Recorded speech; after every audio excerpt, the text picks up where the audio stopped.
delegates and guests, please take your seats.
Please welcome Executive Director of the Democratic National Convention Committee, Alex Hornbrook, and Co-Chair of the Democratic National Convention, New Jersey Senator Cory Booker.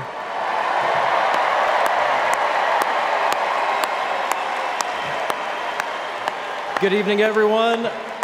On behalf of Convention Chair Mignon Moore, it is my honor to pass the gavel to Co-Chair Senator Cory Booker. All right, the third session of the 49th Quadrennial National Convention of the Democratic Party will now come to order. Let's party with a purpose.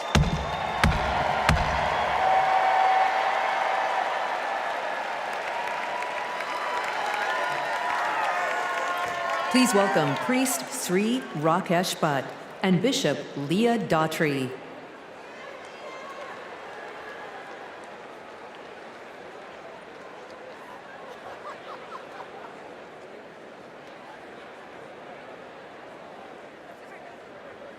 Om samani va aku oti samana hridayani vaha samana vastu vo mano yata avassu sahasati. We should be in unison.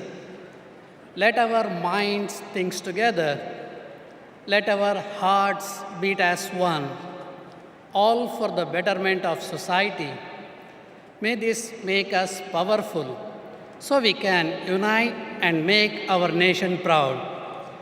Paraspara vivadetu vayam panchashatanchate anyai saha vivadetu vayam panchottaram shatam. Even if we have differences, when it comes to the nation, we have to be united, and it moves us towards justice for all. We are one universal family. Vayam sarvepi vasudeva kutumbakaha. Satyameva jayate sarvadahi. Asotoma sadgamaya. Tamasoma jyotirgamaya. Mrutyorma astamgamaya. Truth is our foundation and always prevails. Lead us from unreal to real, from darkness to the light, and from death to immortality. Om Shanti Shanti Shanti.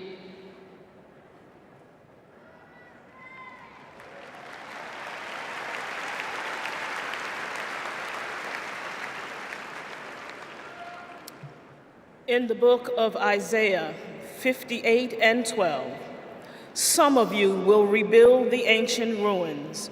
You will restore the foundations laid long ago. You shall be called the repairer of the breach, the restorer of streets in which to dwell. Let us pray. O God, creator of heaven and earth, lover of peace, freedom, and justice, we thank you for this privilege and this opportunity to gather today for the important work of visioning our nation's future. We gather at a critical time in our nation when we are at the crossroads of hopelessness and hopefulness, when the forces of good and evil so plainly battle for the hearts and minds of our people, when right is called wrong and wrong is called right, when up is called down and down is called up, when fake is called fact and fact is called fake, when it seems truth forever on the scaffold and wrong forever on the throne. And yet, even in the midst of this chaos and confusion, we see now a light on the horizon, and we are grateful. Grateful for hope, grateful for purpose, grateful for direction. You have called us to this moment, to march together toward the light, to join together with one voice in one fight, to move our nation away from division and despair and forward toward its highest ideals. As we gather today, seeking to fulfill the responsibility of faithful citizenship, we ask for divine guidance to help us remember our calling, to serve the least, the last, and the lost, the left out, the locked out, and the left behind, to be their voice, to be their hope, to be their strength, to be their light, to fight for them with courage and compassion, for them and for ourselves, for the work that must be done, for the bridges that must be built, for the walls that must be destroyed, for the children who must be saved, for the doors that must be opened, for the sick who must be healed, and for the last who must be first. We ask for strength for the journey, clarity of thought, sharpness of vision, singleness of purpose, and the courage of our convictions to make the promise of America the practice of America. And may we build the old waste places. May we raise up the foundations of our future so that in generations to come, we shall be called the repairers of the breach and the restorers of streets in which to dwell. Because we ask it in your name, we declare that it is so. And all of God's children say, amen.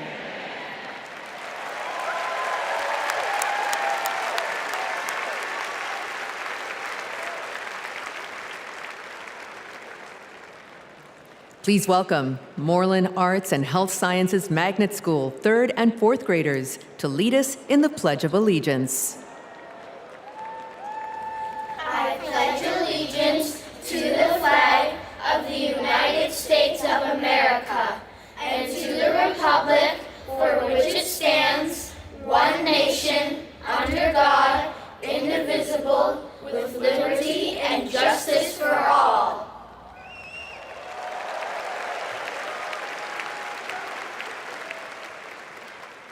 Please welcome 2019 Minnesota Teacher of the Year, Jess Davis, to sing our national anthem.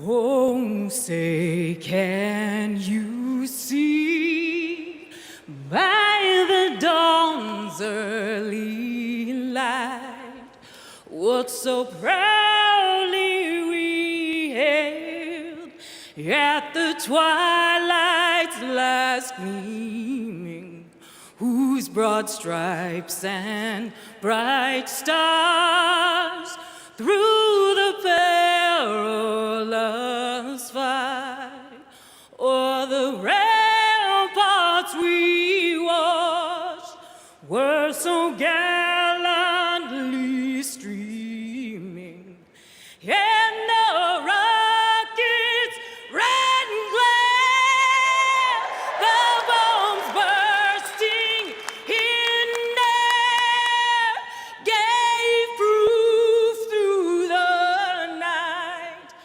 that our flag was still there. Oh, say does that star-spangled banner yet wave o'er the land of the free and the home of the brave?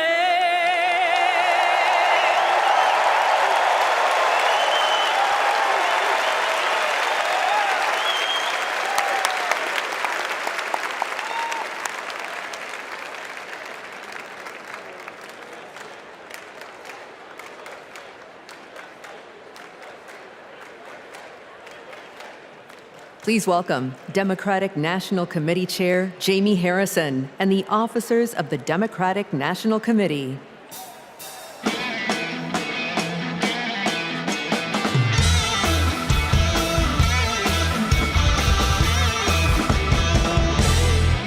Hello, hello. So my friends, for the past 3.5 years, I'm fortunate to have worked with some amazing Democrats to strengthen and rebuild this Democratic Party. Please welcome to the stage several of our DNC officers. Vice Chair, President of the ASDC, and Chair of the Minnesota DFL, Ken Martin. Vice Chair and former Mayor Keisha Lance Bottoms. Vice Chair Henry Munoz. Treasurer Virginia McGregor. And you all know him from last night, the famous roll call star, our Secretary, Jason Ray.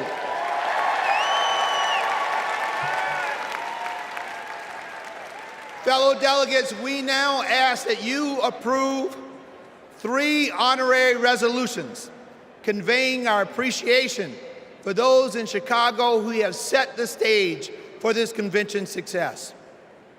Our first resolution thanks the great city of Chicago, its mayor, governor, host committee, and residents for their unwavering dedication to organizing this historic convention.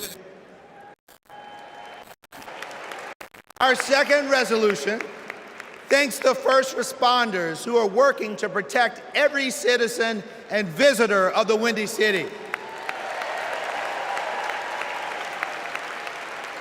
Our third and final resolution thanks the federal delegation of Illinois, its 14 U.S. representatives, and Senators Durbin and Duckworth for their continual support of the convention. We move that the convention approve these honorary resolutions. Delegates, you have heard the motion to approve these honorary resolutions. Is there a second? All in favor, please say aye. All opposed, say nay. The ayes have it, and the motion is passed.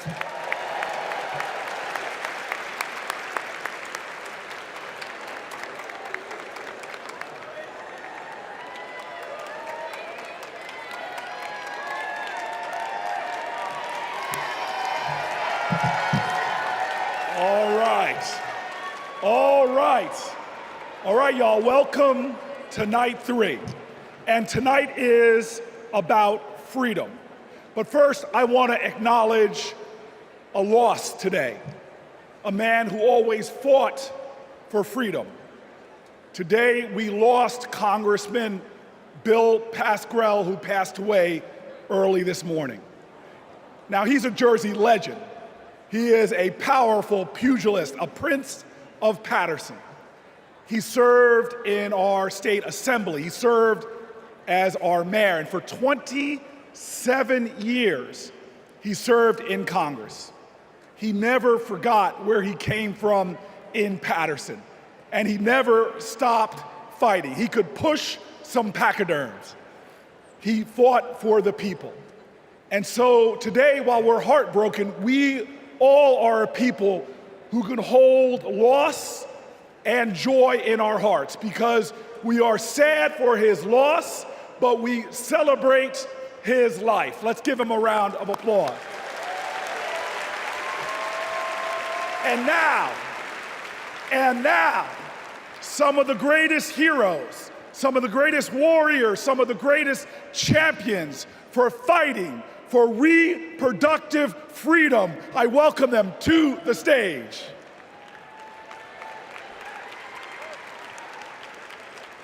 Don't know why, but I feel like freedom. In America, women's reproductive rights are in jeopardy. Former President Trump has a record of restricting abortion access and putting women's lives at risk. The government should not have a say on if a woman can choose to have an abortion. As a woman who has personally experienced the life-saving benefits of abortion, I know firsthand how important it is. I want to make sure that access to contraception is not only available, but expanded, and that every person has the right to choose when, where, how, and if they want to start a family. To women everywhere, it's your body. Don't put someone in office who only wants to control it. This election is about our health care, our rights, and our lives. Let's stand together and vote for a better future. My body, my right. Please vote for Kamala Harris.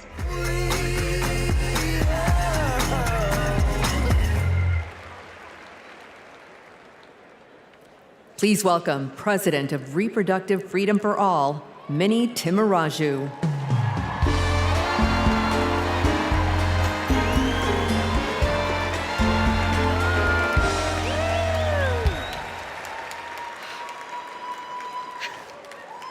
When abortion is on the ballot, we win. In California, Kansas, Kentucky, Michigan, Montana, Ohio, and Vermont. Voters sent a message.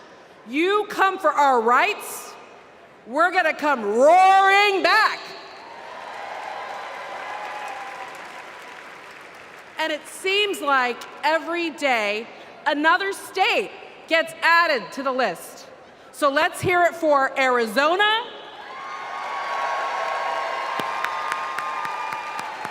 and Montana. The latest states to announce that the people will get to have their say this November. Because voters who support reproductive freedom, we're not the minority, we're the majority.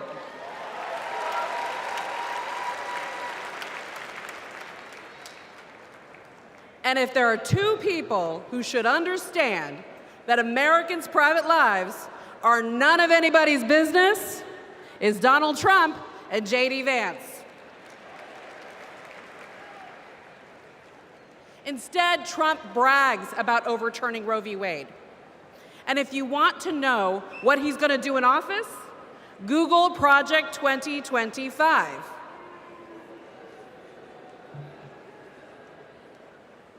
Kamala Harris has her own project for 2025, restoring reproductive freedom.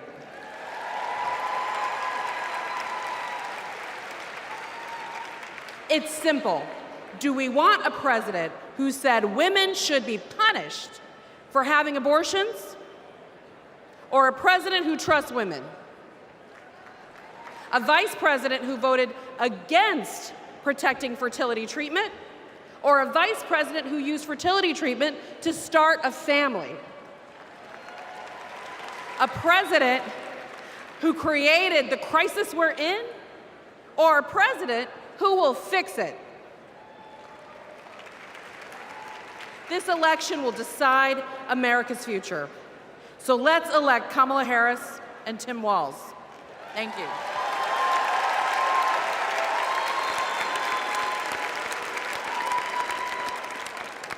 Please welcome President and CEO of Planned Parenthood, Alexis McGill Johnson.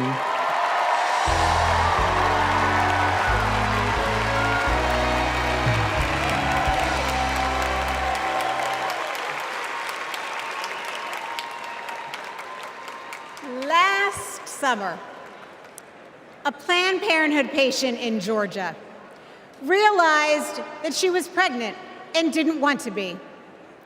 But Georgia bans abortion after 6 weeks.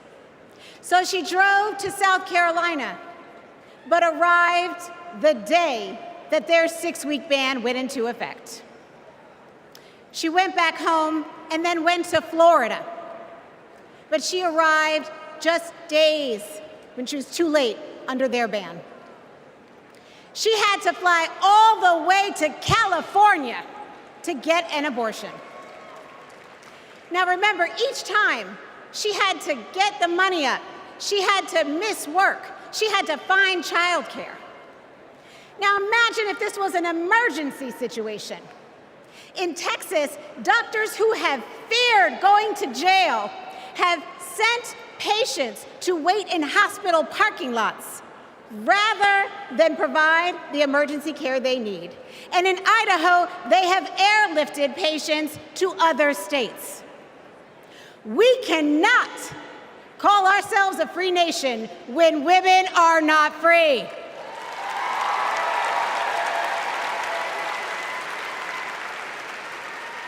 More than 1 in 3 women and nearly half of all Black women live in banned states. Donald Trump wants women to be less free and pregnancy to be more dangerous.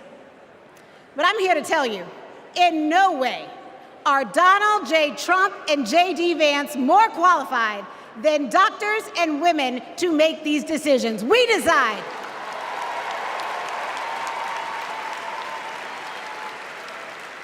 We trust women. We trust doctors. And we trust Kamala Harris.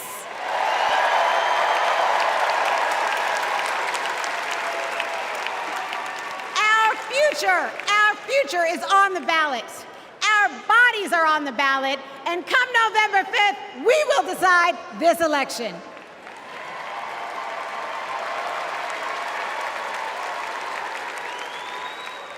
Donald Trump said he wants to punish women. And as a result of his actions, today in America, 1 out of 3 women live in a state with a Trump abortion ban. 1 out of 3. Some of these bans go back to the 1800s, even before women had a right to vote. Think about that. Well, Tim and I have a message for Trump and others who want to turn back the clock on our fundamental freedoms. We're not going back.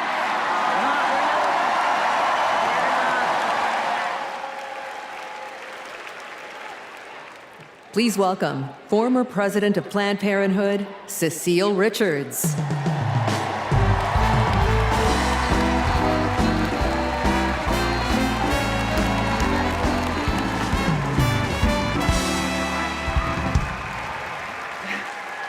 Last few weeks have been a celebration of women, from cheering on Team USA to supporting Kamala Harris for president. As my mother, Governor Ann Richards, would say, I hear America singing. When women are free to make their own decisions about their lives and to follow our dreams, we are unstoppable. But when Roe versus Wade was overturned, a generation of young people lost that freedom. Like Ashley, a 12-year-old rape survivor in Mississippi. Because of her state's abortion ban, she started 7th grade with a newborn. That's the Republican promise of states' rights. Last year, I became a grandmother. And during my daughter's pregnancy, nothing mattered more to me than her health. Politics should never stand in the way of anyone's health care or prevent any family from experiencing the joy my grandson, Teddy, has brought to my life. One day, our children and grandchildren may ask us, when it was all on the line, what did you do? And the only acceptable answer is, everything we could.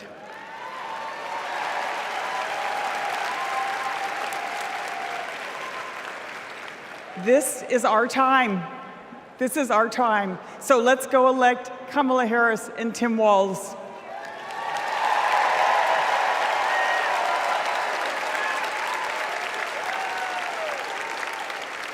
Don't know why, but I feel like We were so lucky. We got to be the first couple married in California, in San Francisco, City Hall, no less. So we arrived at City Hall and were so thrilled to find out that Attorney General Harris wanted to come and officiate our wedding. She not only walked across, but she ran across the lawn to join us just in time to be married. And she brought such joy to the space and to us, and has ever since, because Attorney General Harris, now Vice President Harris, soon to be President Harris, believes in all families, and she believes in our family. We were so happy last year to get to join Vice President Harris at the White House for the Equality Act signing, and she invited our entire family, and it was a very joyful occasion because Kamala believes in family, and we can't wait to meet Madam President next time.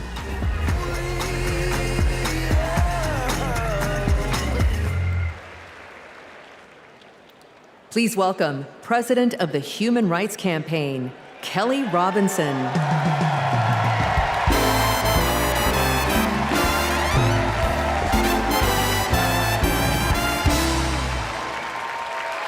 The story of America is a story of progress towards freedom. In just a few generations, my family went from being enslaved in Mississippi to being the first free Black family in Muscatine, Iowa, to now preparing to elect President Kamala Harris. Progress is happening, my friends. The 20+ million LGBTQ+ Americans are living proof of it. We are your friends and your neighbors, your classmates and your family. Like Daniel, a trans kid in Tucson who's going to his very first prom. Like Eric from San Antonio, who sacrificed in combat and then came home to battle Don't Ask, Don't Tell. Like Sandy and Chris, the first same-sex couple to get legally married in California 11 years ago, in a ceremony officiated by Kamala Harris. Donald Trump wants to erase us. He would ban our health care, belittle our marriages, bury our stories, but we're not going anywhere. We are not going back.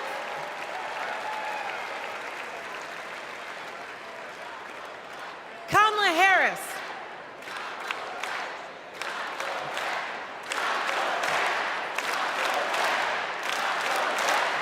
Kamala Harris and Tim Walz, they are champions for LGBTQ+ freedom, y'all. So tonight, we're fighting for lesbian, gay, bisexual, queer, and trans freedom without exception. We're fighting for equality for all without exception. We're fighting for joy. Somebody say joy. Somebody say joy.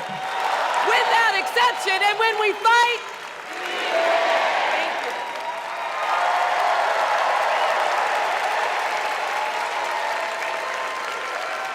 Please welcome President of Emily's List, Jessica Mackler.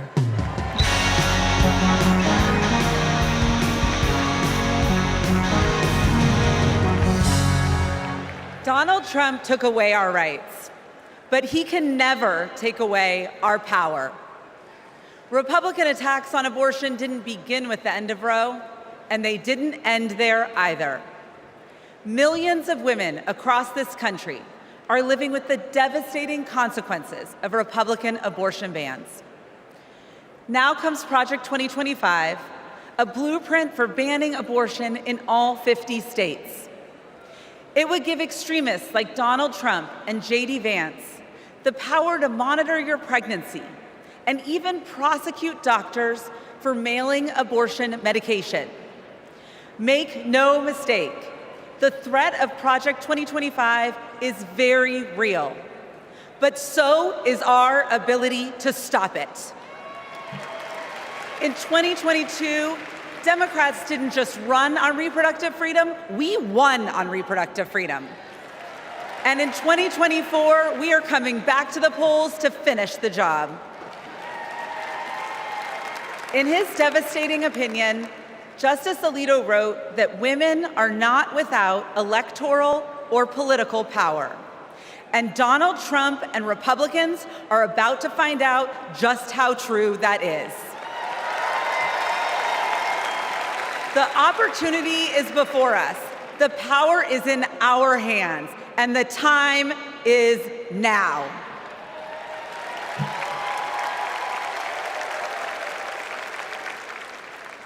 Please welcome President and CEO of Voto Latino, Maria Teresa Kumar.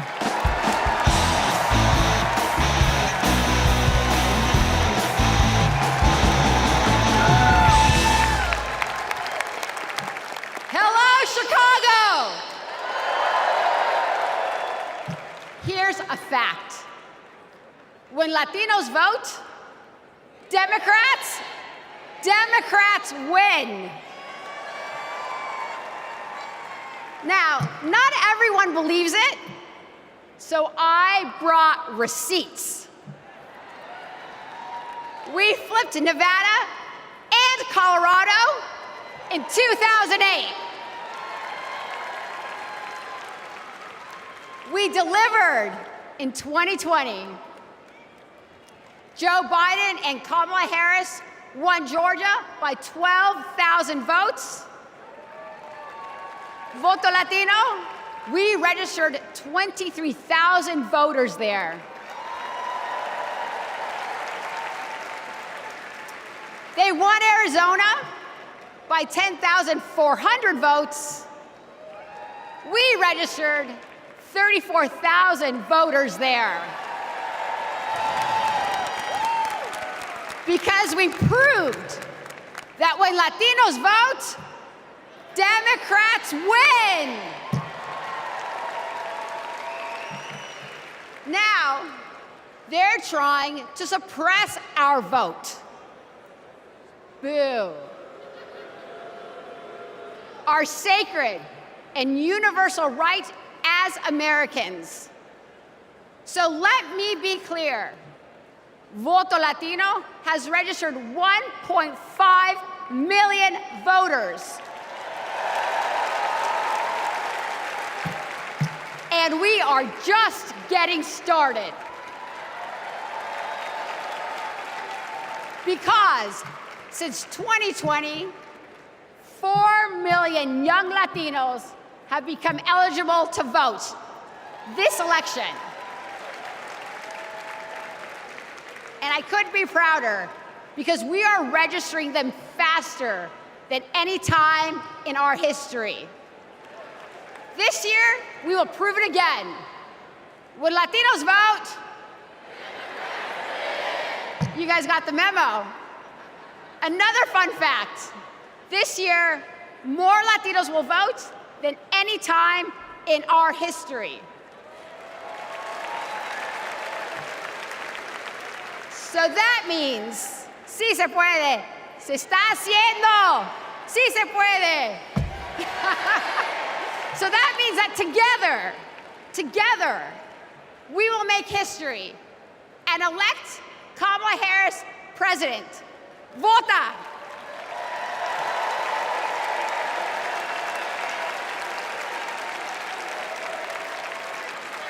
Don't know why, but I feel like freedom. My name is Scott from Tennessee.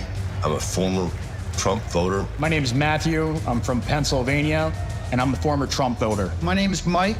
I live in southeastern Pennsylvania, and I am a former Trump voter. The main reasons why I won't support Donald J. Trump for president again starts with his chaotic behavior. He doesn't care about me. He doesn't care about my family. He doesn't care about working people.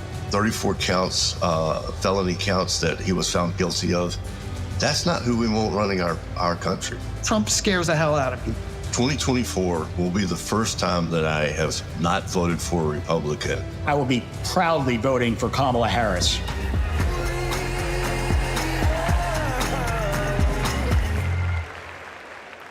Please welcome New York Representative Tom Suozzi.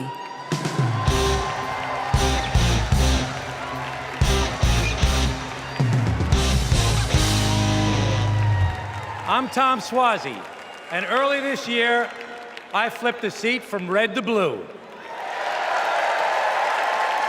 My father came from Italy as a boy. He was the first kid in the neighborhood to go to college.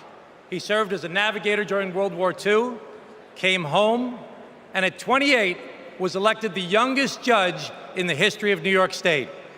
What a country. The immigrant experience, e pluribus unum, out of many, one. My family's experience, Kamala Harris's experience, the American experience. That's why the polarization on immigration is so painful. Let's be clear, the border is broken. But this year, when Democrats and Republicans worked together to finally write new border laws, we were blocked. We all know who sabotaged us. We reject the divisiveness. We reject the dysfunction. We reject the deception.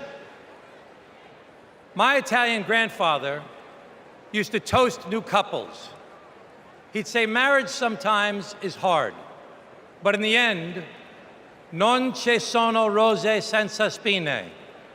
You can't have the roses without the thorns. You have to work for it. To be a nation of immigrants is hard sometimes too. You have to work for it. Tonight, we celebrate the roses of life. We come together from every state, from every ethnicity, from every race and religion.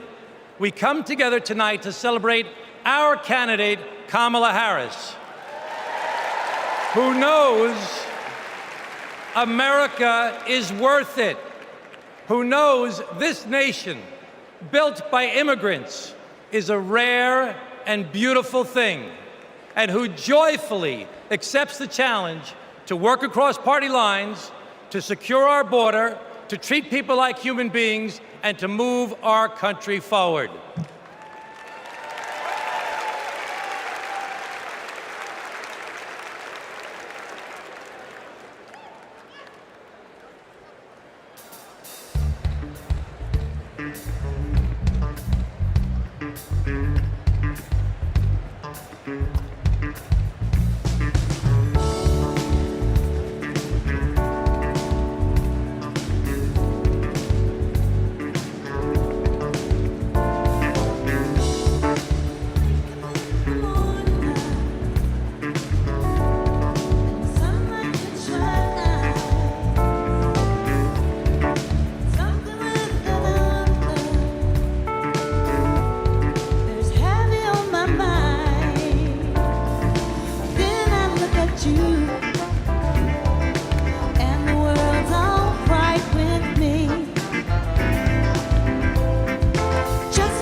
know why, but I feel like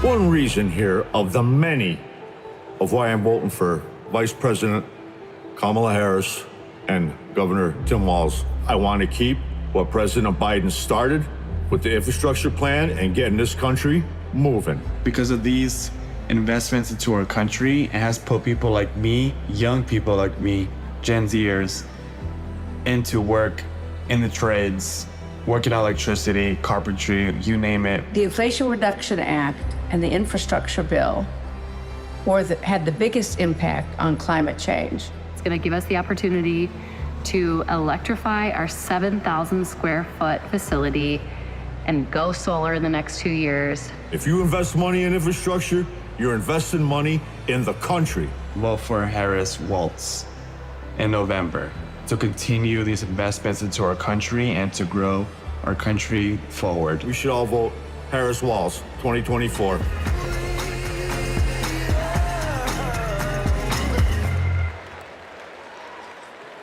Please welcome Cincinnati Mayor Aftab Pureball and Milwaukee Mayor Cavalier Johnson.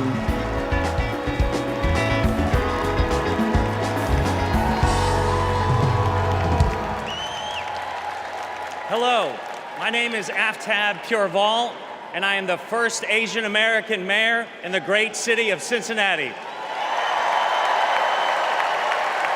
As a Tibetan refugee, my mom believed deeply in the promise of America.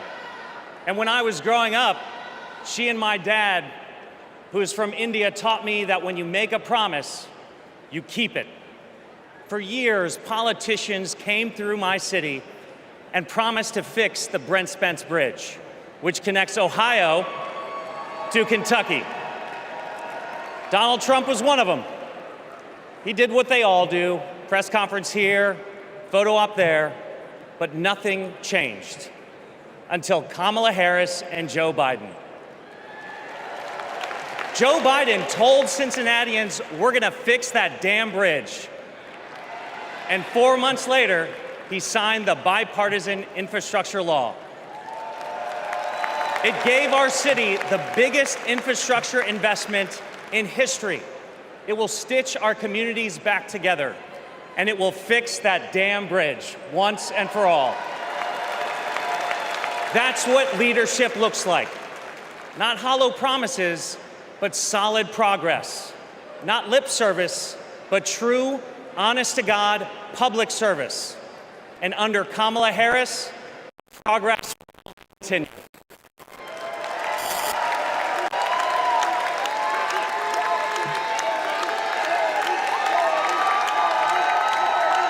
I'm Milwaukee Mayor Cavalier Johnson from the great state of Wisconsin. In Wisconsin, keeping promises is important. So is making amends for your mistakes. One of those mistakes happened 60 years ago in a neighborhood called Bronzeville, brimming with black music, black culture, and entrepreneurship. And then came urban renewal and the construction of Interstates 94 and 43, ripping our communities apart. 6th Street was widened and people of color were displaced. Homes destroyed, businesses shuttered, all for a quicker commute. Under Kamala Harris and Joe Biden, we're bringing Bronzeville back. With more green space, bike paths, and walkable streets to serve people who actually live there. The music is coming back. The culture is coming back. And thanks to the bipartisan infrastructure law, the opportunities are coming back. It's now my privilege to introduce two Milwaukeeans who know firsthand the power of reconnecting our communities, Rashawn Spivey and Deanna Branch.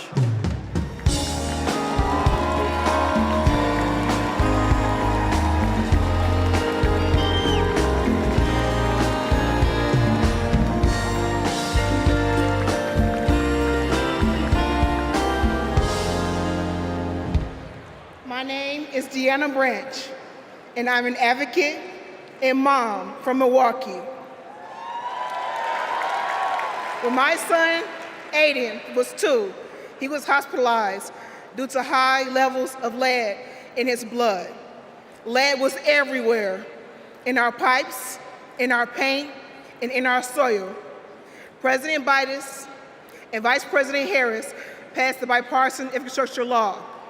It's removing lead pipes from communities like ours. As president, Kamala Harris will make sure everyone can drink clean water and be, in Aiden's words, lead-free superheroes. My name is Rashawn Spivey, the owner of Hero Plumbing in Milwaukee. When President Biden and Vice President Harris announced their goal to replace every lead pipe in America, Hero stepped up to help make that vision a reality. We went to work replacing lead pipes that served homes and child care communities or child care centers in our communities. Since then, we've replaced more than 1,000 pipes. That was made possible thanks to Vice President Kamala Harris. And when she visited Milwaukee 2 years ago, I got to show her our work up close. Because of her leadership, I've grown my business and helped kids like Aiden have safer, healthier lives.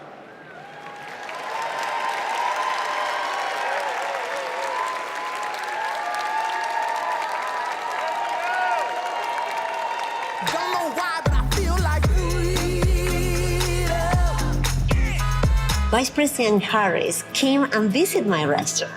She understands immigrant-owned businesses. She understands women-owned businesses. She understands the important role of small businesses and sees business owners not just as the backbone of our economy, but as community leaders. She has a proven track record of advocating for policies that support small businesses and push for economic equity. The sueño americano está vivo. The American dream is alive. The last 4 years have been positive, and we've experienced growth. I am truly excited to have Kamala Harris as a presidential candidate. In this election, we have another opportunity to prosper, to connect, and to unite under the American dream. I'm proud to support her for president because I believe she will lead us to a brighter future.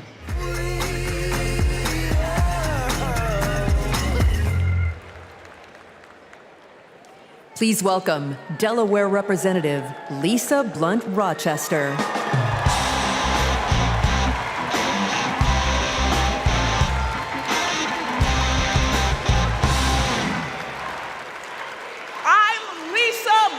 Rochester, mother, grandmother, and congresswoman, and hopefully the next senator from the great state of Delaware. The proud home of President Biden. We love you, Joe. In Delaware, we know that when small businesses thrive, communities thrive. We know that when our roads and our bridges are strong, communities are strong. When everyone has a fair shot at a better future, America is limitless. Now, Democrats, we know this, but you know who doesn't know it? Donald Trump. He has, with his friends, said the quiet parts out loud. But not only said them out loud, he wrote a book about it. What's it called? Project 2025. So with so much on the line, we've got to turn our biggest challenges into our greatest and brightest of hope. For me, Bright Hope was the name of the church that my grandmother attended for 70 years in Philadelphia. It's not just a name. It's how I approach my life. It's how I'll lead as Delaware Senator. And it's how Kamala sees the future of America. Now, there are some who think our politics are too broken for Bright Hope. But if you want to see hope, just look. Bright Hope is record numbers of Black and brown entrepreneurs starting businesses. Bright Hope is an opportunity economy where we invest in our communities and build affordable housing. Ladies and gentlemen, Bright Hope is 4 words. Madam President Kamala Harris. Are you ready for Bright Hope? Are you ready to fight for our freedom? Are you ready to flip the House, protect the Senate, and send Kamala to the White House? Then let's go!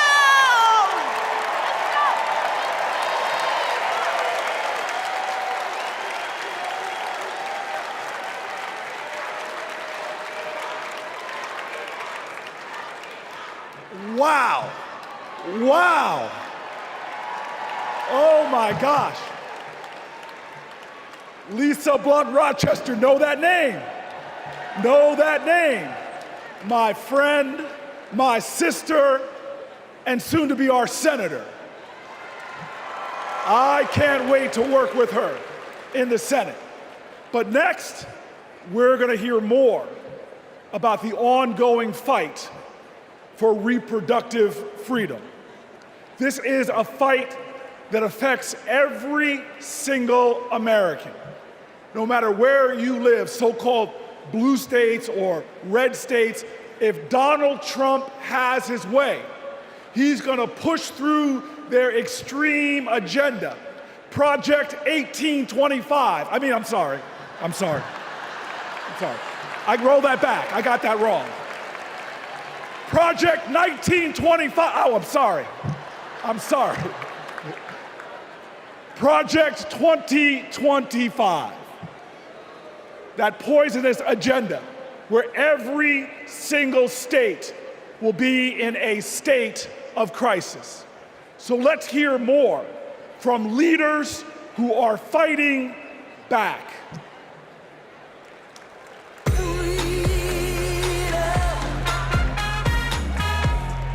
Freedom means unity. Caring for others. Being able to feel safe. My choice to vote. The freedom to read what I want to read. Freedom. Oportunidad para todos. The freedom to love. Be who I want to be. For all to be equal. Live my life. Freedom means my choice. IVF. Union strong. Basic human rights. All right. Can you make it break?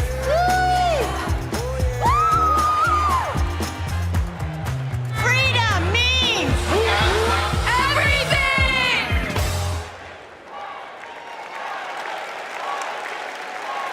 Please welcome New York Representative Grace Meng.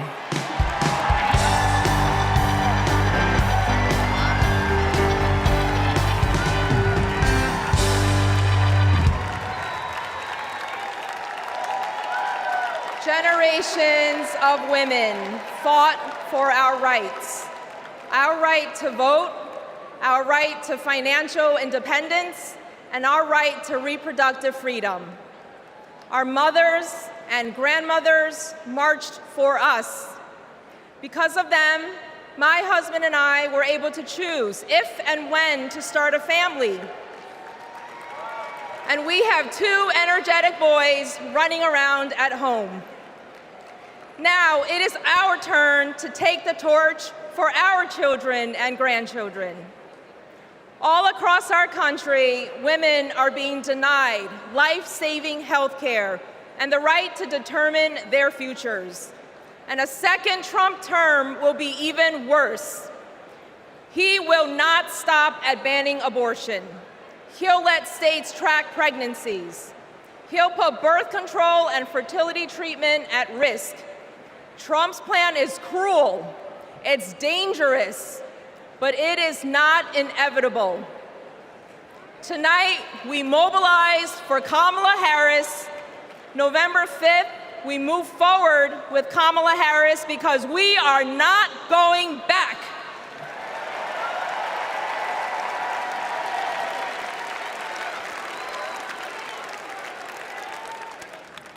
Please welcome Colorado Governor Jared Polis.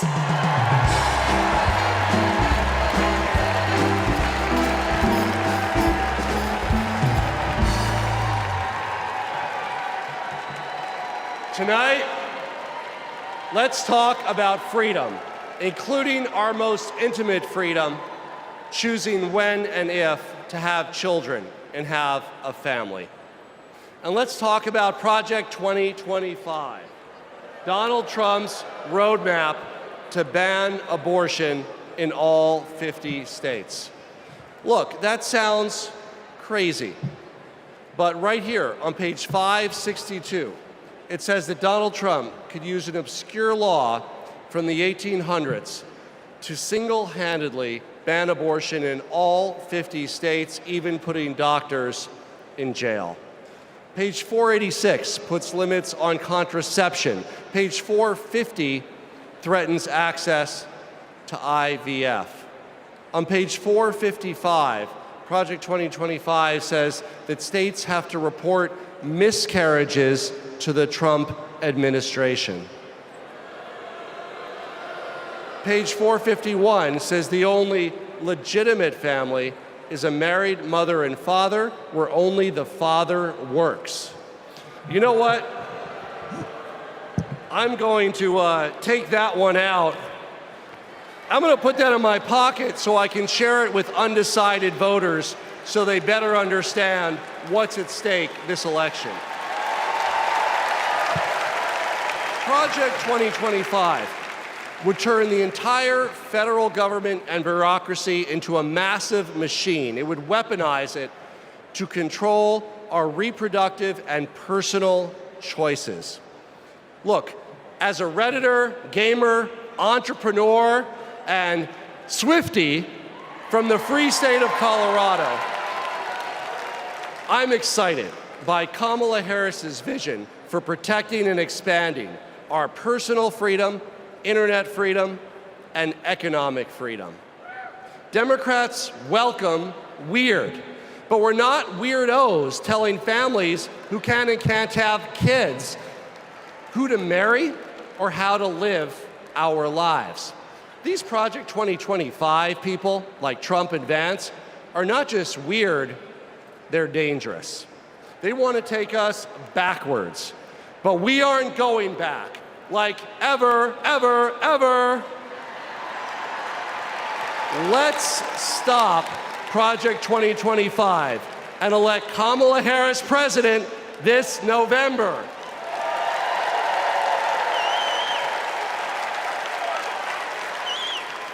Please welcome Florida Representative Debbie Wasserman Schultz.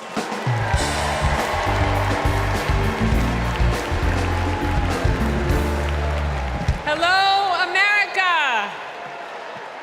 As a proud Floridian, I bring you a cautionary tale. For the people of my state, Project 25 is just a threat. It's a reality that we battle every day. From the classroom to the emergency room, Governor DeSantis turned Florida into a testing ground for the right's most egregious, dangerous policies. I can tell you firsthand, it's been devastating for families in my district and across the state. Today in Florida, state policy requires that kids are taught racist lies about so-called benefits of slavery. Books are banned. Teachers are censored. And our LGBTQ+ community endures endless state-sponsored hate. Even a cruel "Don't Say Gay" school law. Today in Florida, as we grapple with record heat and rising seas, extreme MAGA Republicans deleted mentions of climate change from state law. Today in Florida, a near total abortion ban endangers women's health and their lives every day. I keep thinking about a Central Florida woman I met named Deborah. And at 23 weeks pregnant, she got news every future parent dreads. Her baby's kidneys never developed. Doctors told her that not only would her baby not survive, her own health was in danger. Deborah couldn't get the care she needed in Florida, and she couldn't afford to travel hundreds of miles to get it.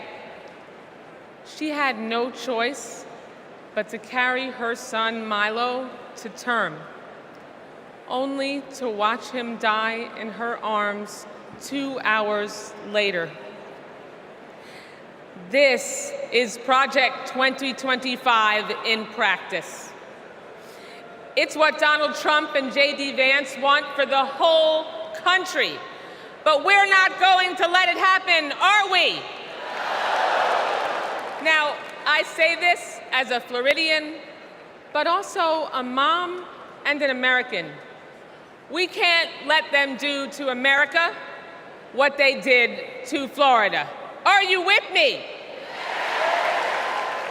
So let's fight like hell to elect Kamala Harris, the next president of the United States of America. Thank you so much.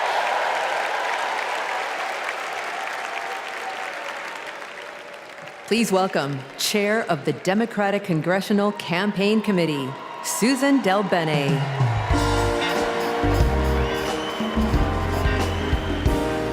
Hello, Democrats! It is my honor to represent the great state of Washington and to lead the House Democrats' work to take back the majority. As I travel the country, I hear the same thing. People want governance that works.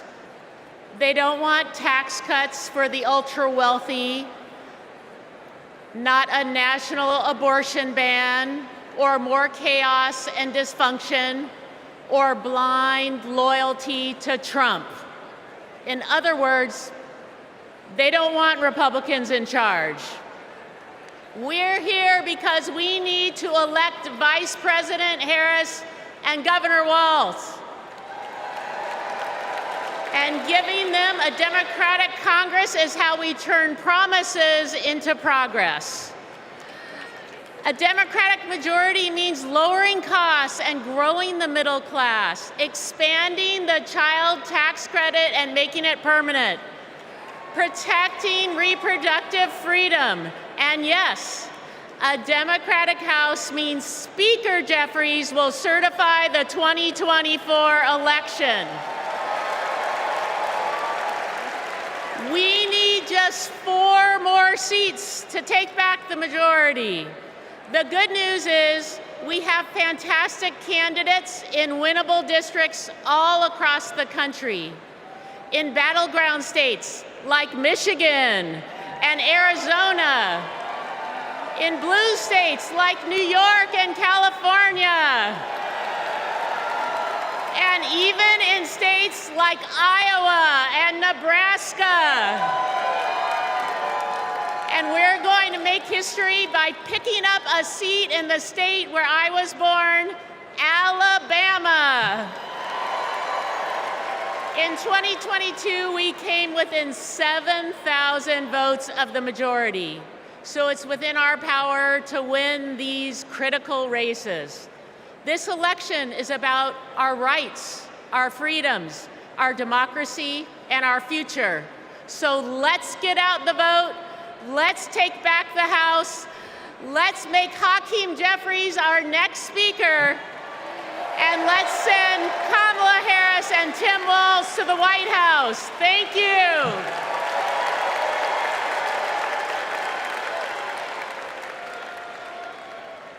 Please welcome Minnesota Attorney General Keith Ellison.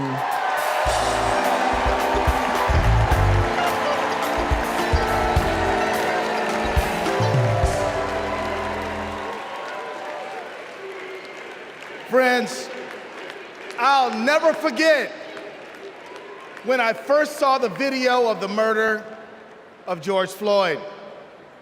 I was heartbroken, I was angry. And that morning, my phone rang. And on that line was Governor Tim Walz.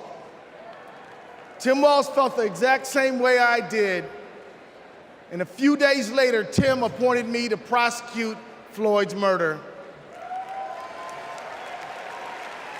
Almost a year after that, minutes after the guilty verdict came down, my phone rang again. And it was Vice President Kamala Harris calling to congratulate my team and the work. Now, Kamala and Tim, they understand the legacy of George Floyd. No one is above the law, and no one is beneath it. No one is outside the circle of our compassion. In the Republican Party, everyone thinks they're above the law. Hell, nearly a dozen of their own lawyers are facing serious charges. Even their lawyers need lawyers. These con artists are trafficking in the defective goods of division, exclusion, and fear. And friends, selling defective goods is a scam. And like Kamala Harris, I am an attorney general. And attorney generals know what a scam is when they see it. Like my friend Tish James, for example, from New York. America, we won't be scammed again. We're not going back, we are going forward. And Kamala Harris and Tim Walz are ready to lead us there. I've worked side by side with Tim Walz for 18 years. His office is right across the hall from mine. And I've seen him deliver for the people of the state of Minnesota every day. Everybody knows Minnesota is one of the best states to live in, to raise a family, to do business, and we've got the best voter turnout in America. Facts. Kamala and Tim, they fight for the people, and they also listen. And when they say we need a ceasefire and an end to the loss of innocent lives in Gaza, and to bring hostages home, they're listening, friends. They agree with us. There are people watching tonight, and maybe even here tonight, who aren't sure yet about Kamala Harris and Tim Walz. If you want to know where they stand on some of the most urgent issues facing our country and the world, let me assure you, Kamala and Tim hear you. They listen. They care, and everyone is included in their circle of compassion. They believe that everybody counts and everybody matters. Let's put a stop to the scam of Donald Trump once and for all, and let's put Kamala Harris and Tim Walz in the White House. Let's go win.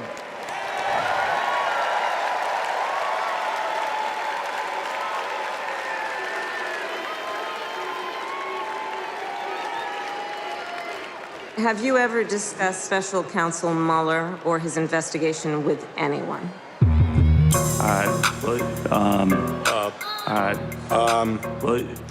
Could you repeat that question? Has the president or anyone at the White House ever asked or suggested that you open an investigation of anyone? Yes or no, please, sir? Seems you would remember something like that. I don't know. Please answer the question.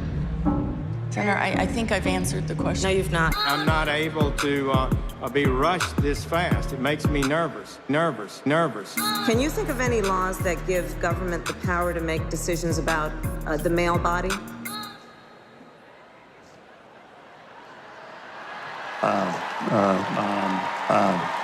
I'm not thinking of any right now.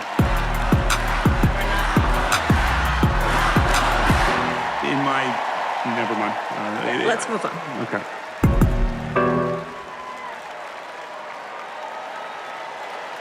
Please welcome Michigan Attorney General Dana Nessel.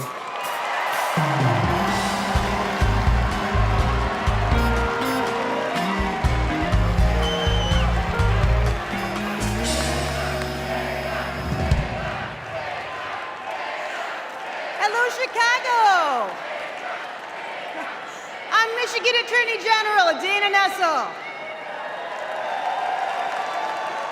Let me tell you, being Attorney General is a tough job, right? But as California's Attorney General, Kamala Harris never shied away from a good fight. She's held accountable environmental polluters, sexual abusers, and transnational gangs. But what really stands out is when she stood up and protected her constituents' freedoms. In 2011, she refused to defend California's ban on same-sex marriage. She refused to argue that some families should have fewer rights than other families. It meant a lot. She was fighting for families like mine. Now, in 2022, I faced a similar situation when, after Roe v. Wade was overturned, Michigan's archaic abortion ban was resurrected. But Vice President Harris had my back, and she reminded me that protecting people's lives and defending their rights is our job. And just as the same-sex marriage ban was overturned in California, so too was the abortion ban in Michigan. By the way, I got a message for the Republicans and the justices of the United States Supreme Court. You can pry this wedding band from my cold, dead, gay hand.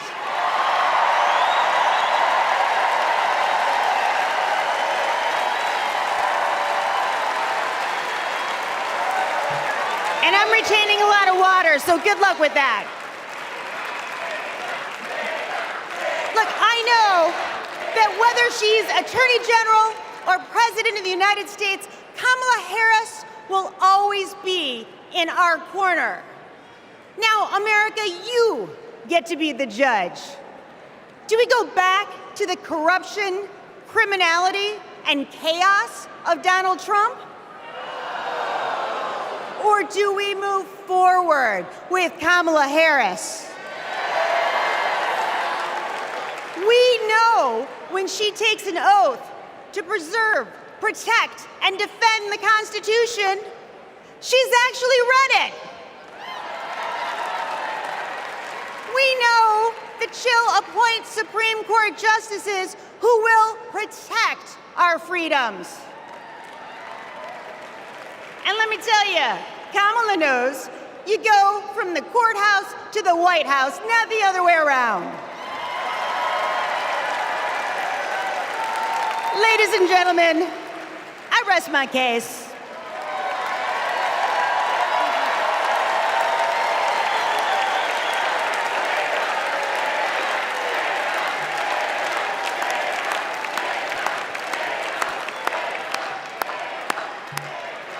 Wow. Wow.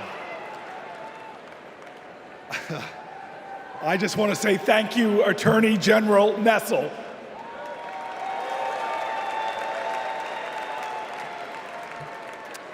So coming up, we have John and Rachel, proud, loving parents of 3.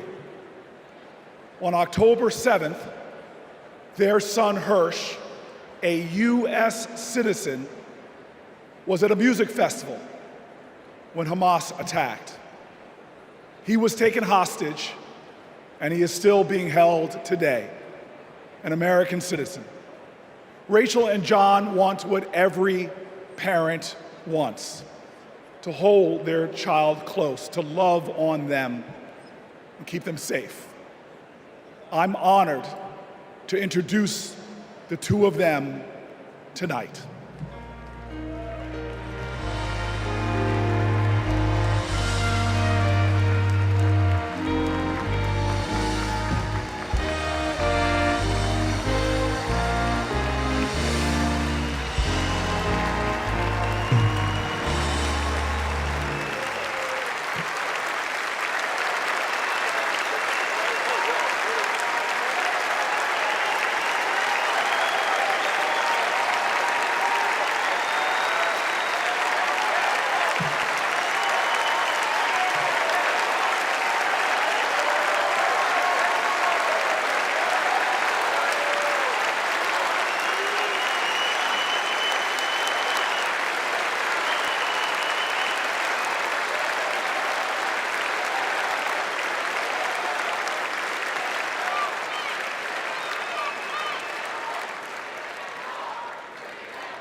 this moment, 109 treasured human beings are being held hostage by Hamas in Gaza.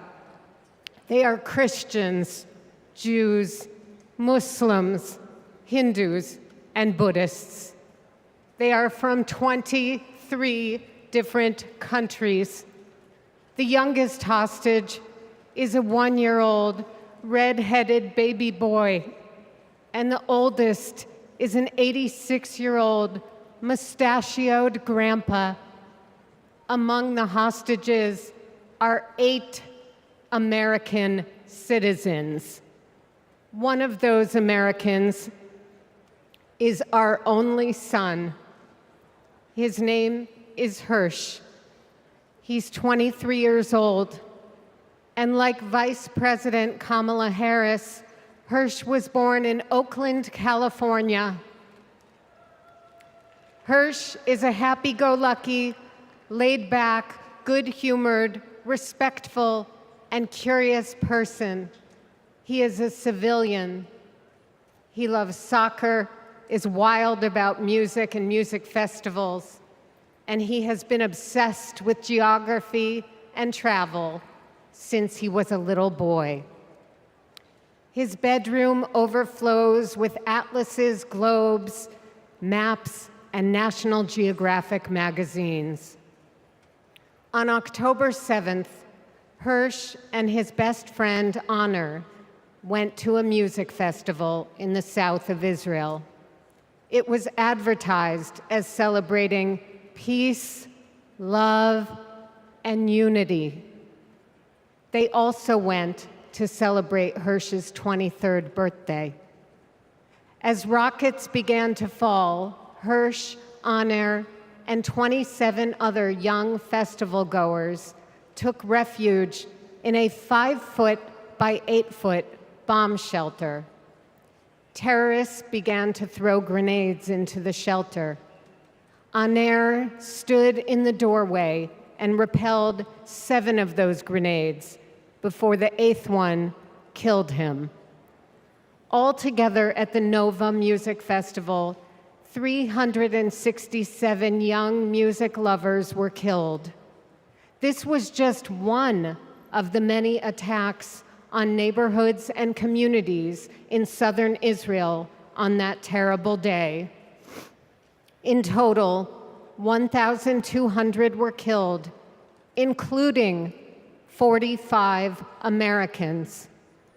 Hirsch's left forearm, his dominant arm, was blown off before he was loaded onto a pickup truck and stolen from his life and me and John into Gaza. And that was 320 days ago. Since then, we live on another planet. Anyone who is a parent or has had a parent can try to imagine the anguish and misery that John and I and all the hostage families are enduring. Rachel and I are comforted to be back in our sweet home, Chicago. We were both born and raised here, and our families still live here. This is a political convention, but needing our only son and all of the cherished hostages home is not a political issue. It is a humanitarian issue.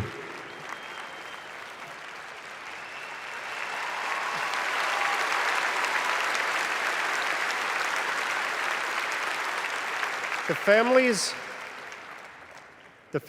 of the American 8 hostages meet every few weeks in Washington. We're heartened that both Democratic and Republican leaders demonstrate their bipartisan support for our hostages being released. We've met with President Biden and Vice President Harris numerous times at the White House. They're both working tirelessly for a hostage and ceasefire deal that will bring our precious children, mothers, fathers, spouses, grandparents, and grandchildren home, and will stop the despair in Gaza.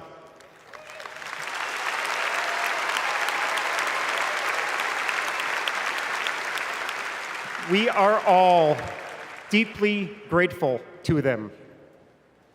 We're also profoundly thankful to you, the millions of people in the United States and all over the world who have been sending love, support, and strength to the hostage families. You've kept us breathing in a world without air.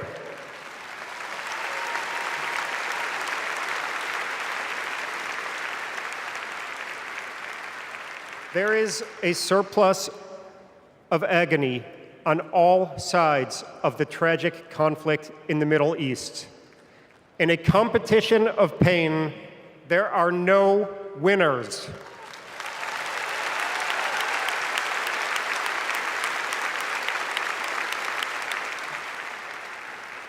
In our Jewish tradition, we say, Kol Adam Olam Umlo'o. Every person is an entire universe. We must save all these universes.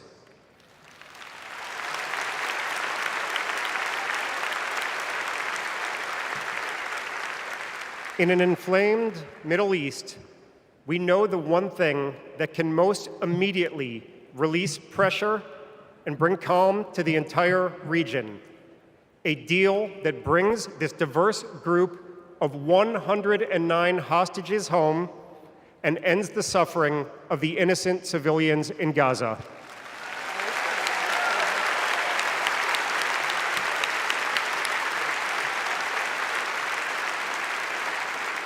The time is now.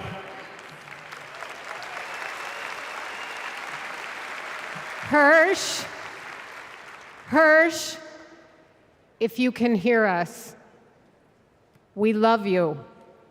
Stay strong. Survive. Bring them home.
Now, some of you may have the wrongful impression that I'm about to sing with this man.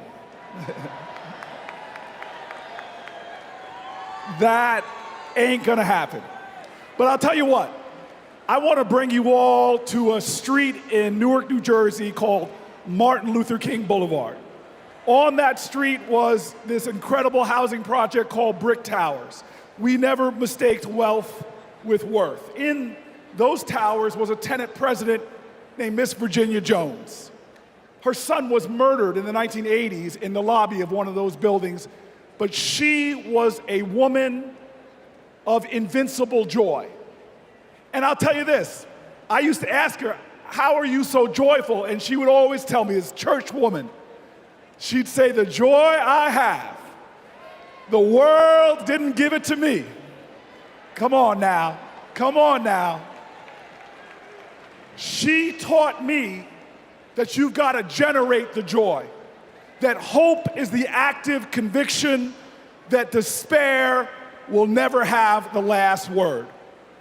And so tonight, there are so many challenges in our nation. There are so many problems that we're facing. Heck, if America hasn't broken your heart, you don't love her enough. But yet, we will be joyful warriors. We are going to bring back to the journey of our nation joy. And if there's any tradition in America that has helped us to generate that joy, it has been the artists of America. It has been those folks bringing the rock and roll and the funk, bringing the gospel and the hard rock. Well, tonight we are blessed by one of those great American artists that helps us to cleanse our spirits, to raise our hearts, and to bring in that joy. Ladies and gentlemen, I give you one of the true greats in America, someone to bring the joy to this incredible arena, Maren Morris.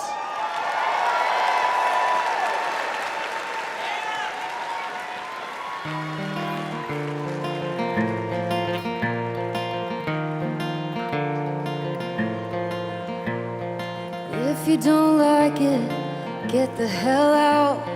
That's what they yell when I open my mouth.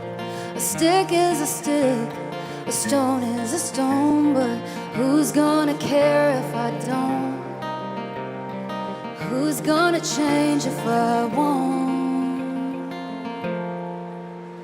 When time turns this moment to dust, I just hope that I'm proud of the woman I was.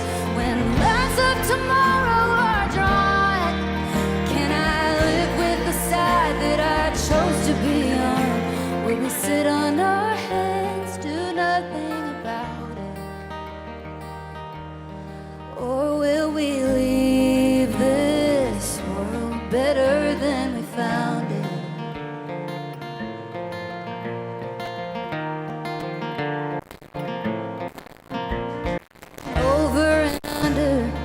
Above the law, my neighbor's in danger. Who does he call when the wolf's at the door? What would you do? Shouldn't we try something new? We're over a barrel and at the end of one too. When time turns this moment to dust, I just hope that I'm proud of the woman I was. Tomorrow are drawn, can I live with the side that I chose to be on? Will we sit on our hands, do nothing about it? Or will we leave this world better than we found it?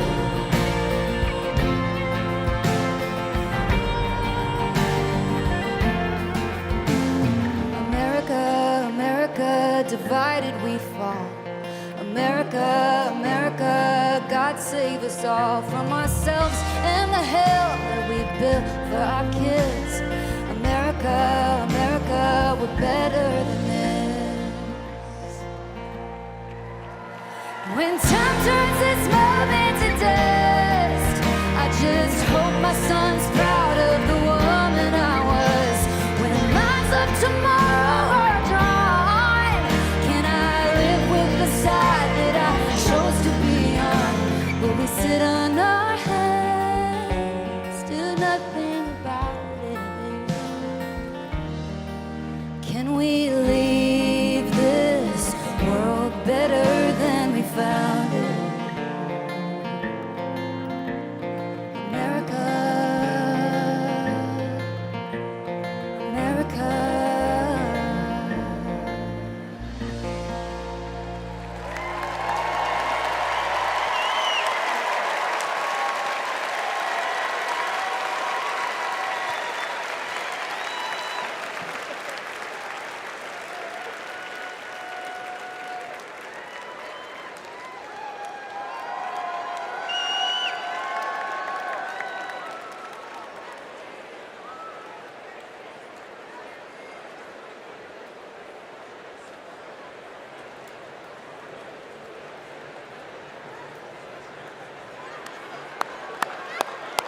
All right. You know what? I'm inspired. Maybe I will sing a song.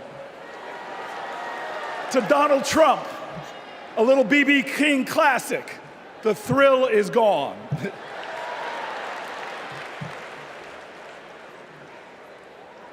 I want you all to know tonight is about joy. American history, our common history, is a testimony to taking on the insurmountable and achieving the impossible. That should bring us joy. Our progress never ever came easy.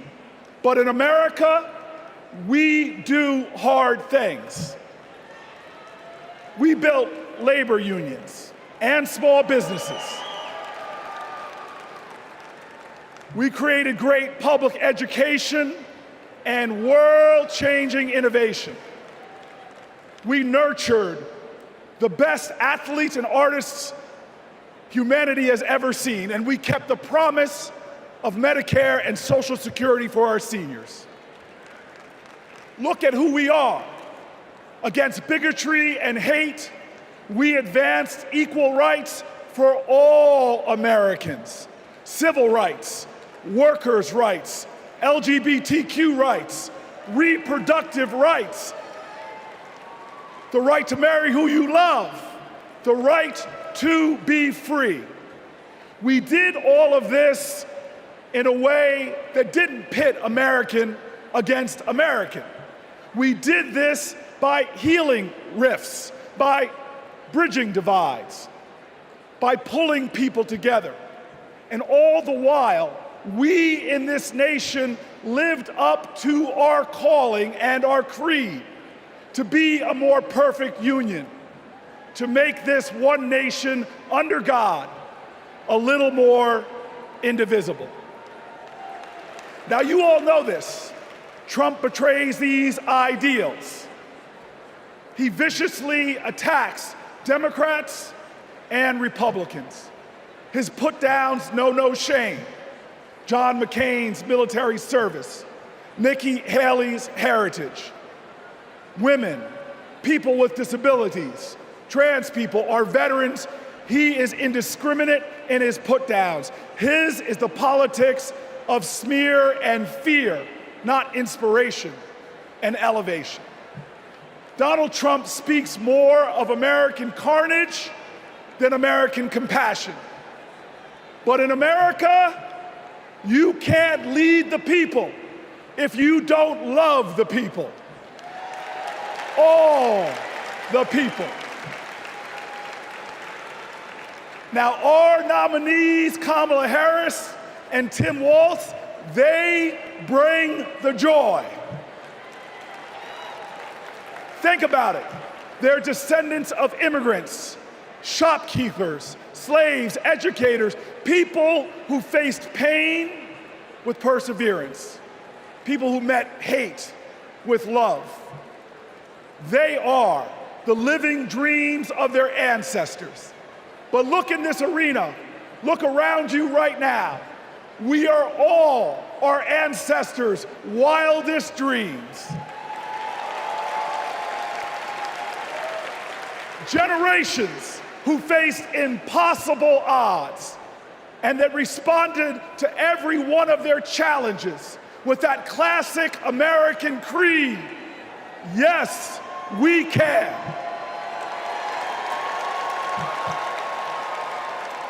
So there are doubters out there.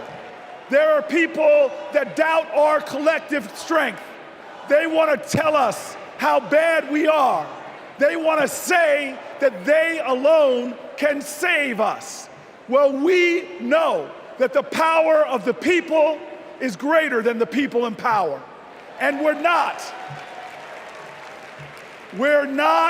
going to lose our faith. Look, I want everybody in here to let us all say it together. I believe in America. Let me hear you.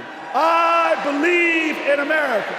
I believe in America because our elders told us that no matter what the obstacle, like the gospel says, we shall overcome. I believe in America because our soldiers died on beaches and battlefields. They died at sea and in the air so that we could be free today and say together, I believe in America. I believe in America because our fighters fought at Stonewall. Our marchers marched in Selma. Delegates met at Seneca Falls. Every single one of them believed in America, even when America didn't believe in them. Say it with me now. I believe in America because King dared to dream the impossible dream, because Neil Armstrong went to impossible heights, and because when we elect Kamala Harris, there is not a boy or girl in America from any creed, color, or heritage that will ever think being President of the United States is impossible again. Say it with me. I believe in America, the land of hope and heroism. I believe in America, the land of courage and compassion. I believe in America, where we share common ground and common cause and one common destiny. And let me tell you, if you believe in America, if you love in America, then you will work for America. And when we work together, when we stand together, when we organize together, when we vote together, I will tell you this, when we fight, we win.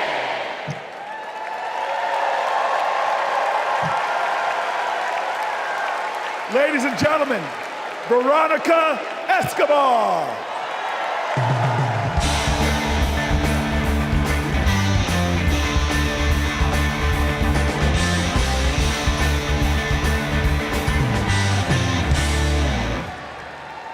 Buenas noches.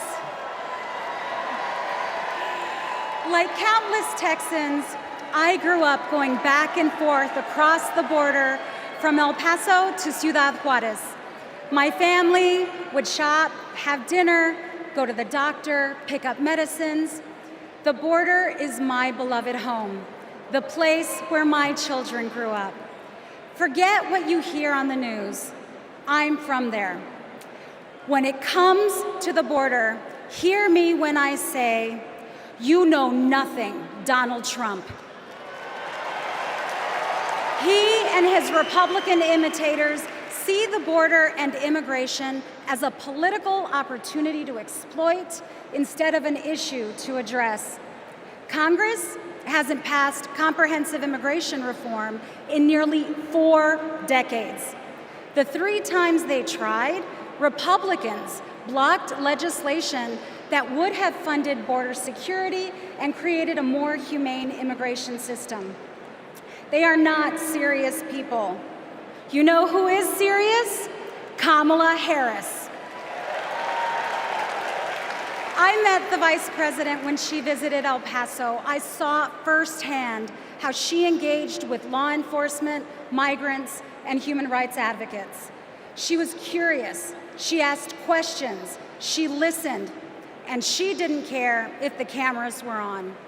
Most of all, she recognized that the situation at the border is complicated, as filled with opportunities as it is with challenges. All Republicans have to offer is demonization and bluster. Democrats have solutions. With Kamala Harris as president, we can live up to the promise of America. We can strengthen legal pathways to immigration. We can secure our borders, and we can treat with dignity those who seek a better future within them.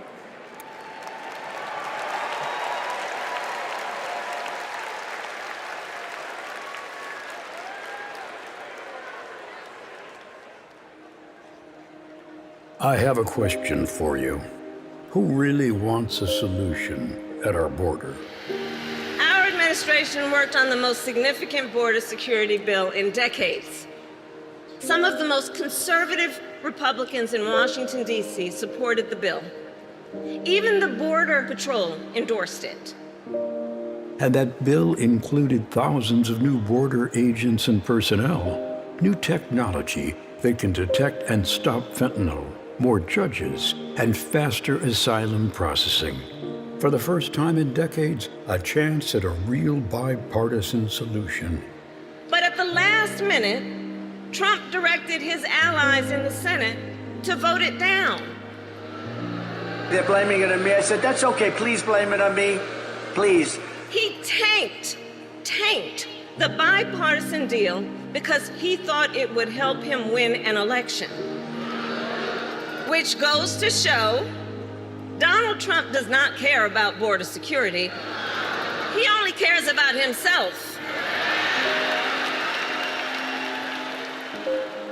The real difference is, I was the Attorney General of a border state. In that job, I walked underground tunnels between the United States and Mexico on that border with law enforcement officers.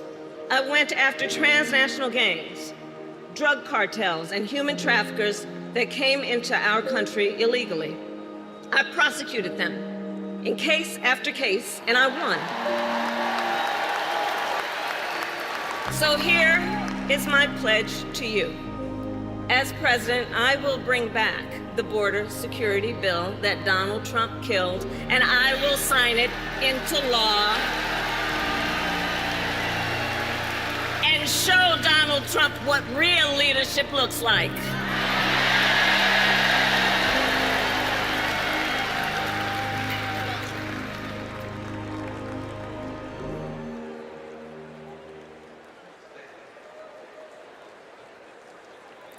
Please welcome Connecticut Senator Chris Murphy.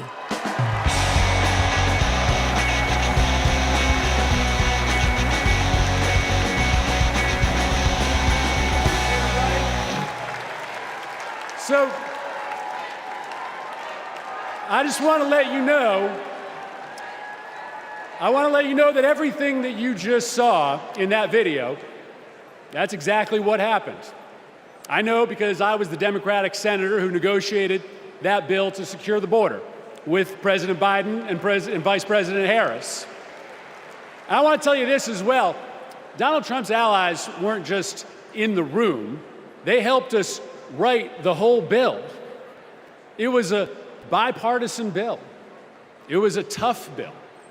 $20 billion in new border security, gave the president the emergency power to shut down the border, made compassionate but serious reforms to our asylum system. One Republican said it would have had almost unanimous support if it weren't for Donald Trump. Trump killed that bill, and he did it because he knew that if we fixed the border, he'd lose his ability to divide us, his ability to fan the flames of fear about people who come from different places. Right? You guys know this, right? Hate and division, that's Trump's oxygen.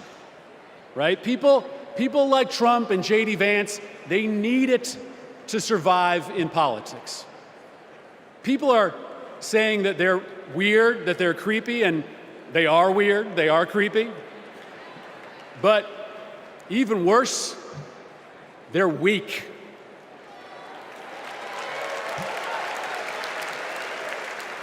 Kamala Harris is not weak.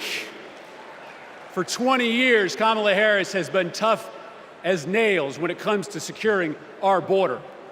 When she was a California prosecutor, she went after drug smugglers, human traffickers. She put 100 gang members away in a single sweep. Trump says that a safe nation can't be an immigrant nation. That's flat wrong, and Kamala Harris knows it. She knows this too. Engraved on the Statue of Liberty is a poem. The last line reads, "I lift my lamp beside the golden door." For generations, that lamp has called people to start a brave new life in America. My ancestors, your ancestors, and the parents of the next president of the United States of America. Kamala Harris knows that we can be a nation of proud immigrants and a nation of strong immigration laws. That's why when she's president, she will bring that border bill back, and Kamala Harris is going to pass it.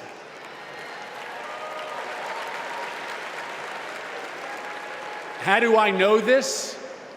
Because in this race, there is only one candidate who has ever been willing to do the worthy, redeeming work of making our country better, of recognizing that we do not have to choose between celebrating our heritage and enforcing our laws, right? The beautiful thing about America is that we can be both. We can be a nation of immigrants who love their country and a nation with a secure border. And there is only one candidate.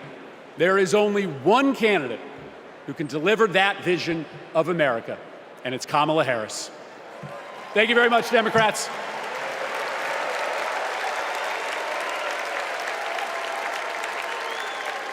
Please welcome Bexar County Sheriff Javier Salazar.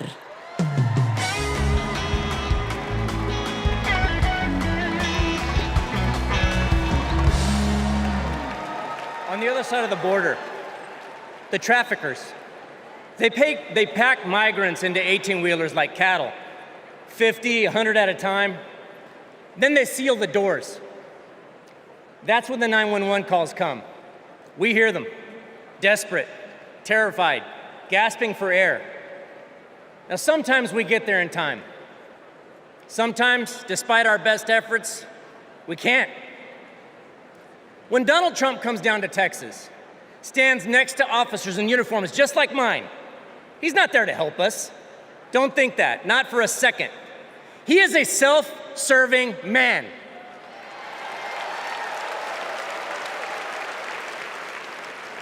I mean, look, just like when he killed the border bill, he just made our jobs harder. Now, Kamala, on the other hand, has been fighting border crime for years. She's gone down to Mexico and worked to stop the traffickers. And when the traffickers didn't stop, she put them in jail. Now, down in my neck of the woods, we call that fooling around and finding out. I may be paraphrasing a bit. We protect them. Now, the border sheriffs that I know, right, and we're like Kamala. We protect and serve. We enforce the law. We show compassion. And we fight like hell to protect our border. Because as we've always known in Texas, cuando luchamos, ganamos. When we fight, we win.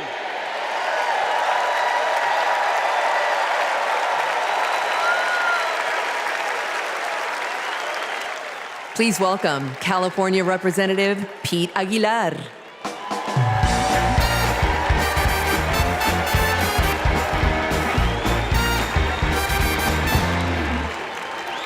I'm Pete Aguilar, chair of the Democratic Caucus.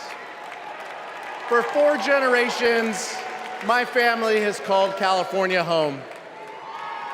I grew up in San Bernardino, a working-class community defined by family, faith, and hard work. These values, shared by Latino families across this country, are what made my family's American dream possible.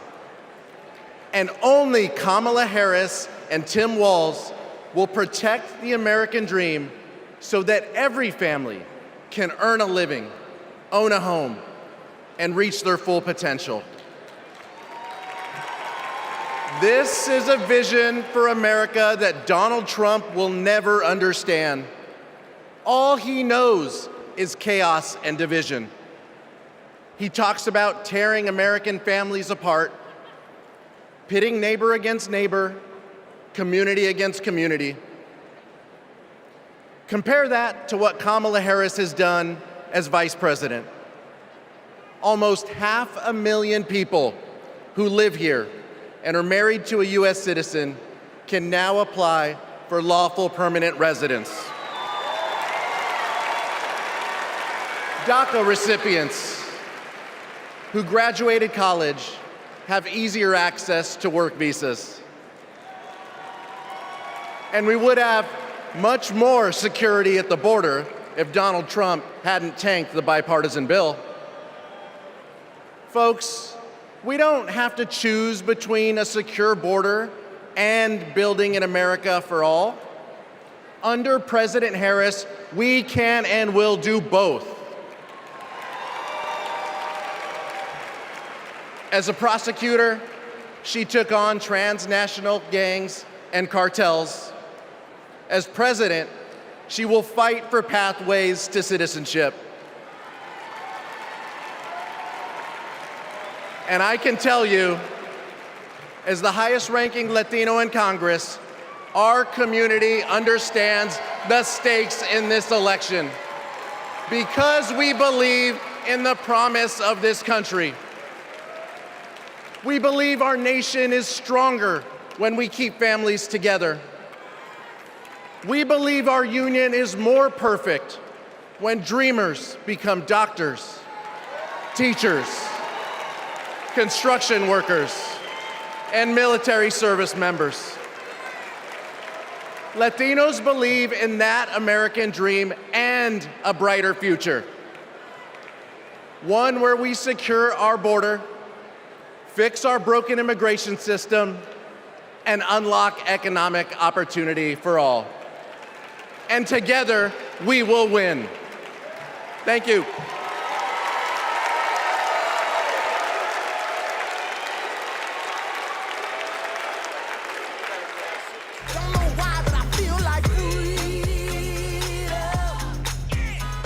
I'm a Filipino-Japanese DACA recipient. I am a third-year medical student, and I am a DACA recipient. Thanks to DACA, I've been able to open up my own business and represent clients as a lawyer. So many of my dreams came a little bit closer. It is disheartening to know that the court system may end DACA next year, and to also hear Donald Trump calling for mass deportations. It is time that we recognize dreamers for who they are.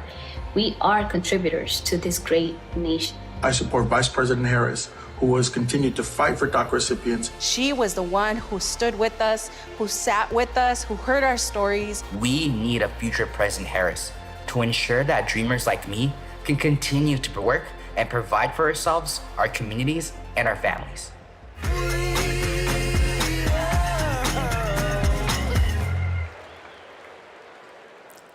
Please welcome United States Marine Corps veteran Carlos Eduardo Espina.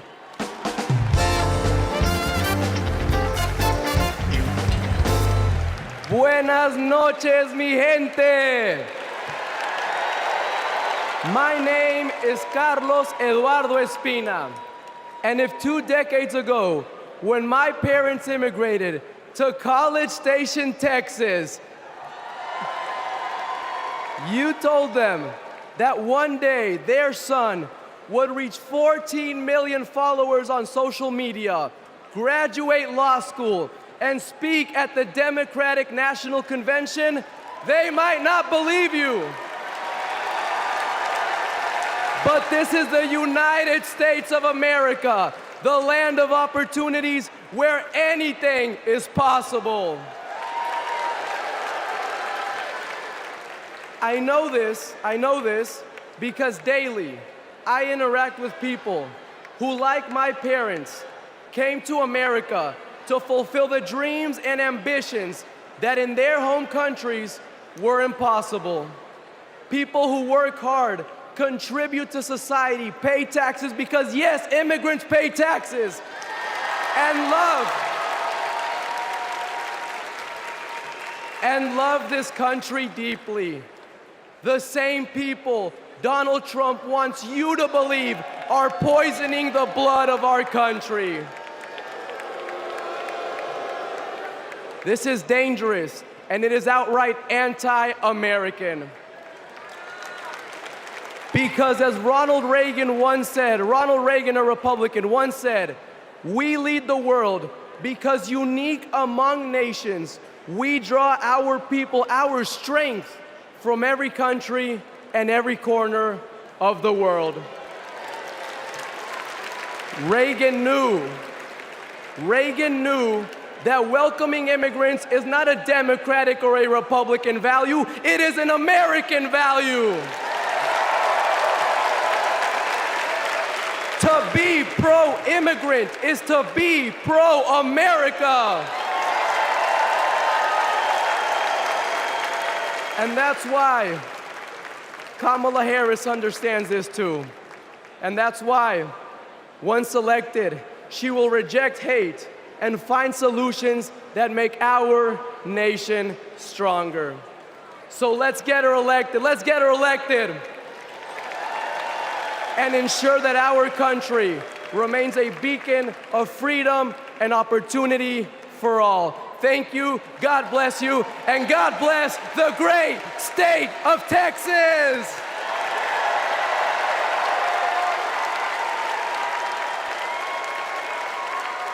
Please welcome former Homeland Security and Counterterrorism Advisor to Vice President Pence, Olivia Troy.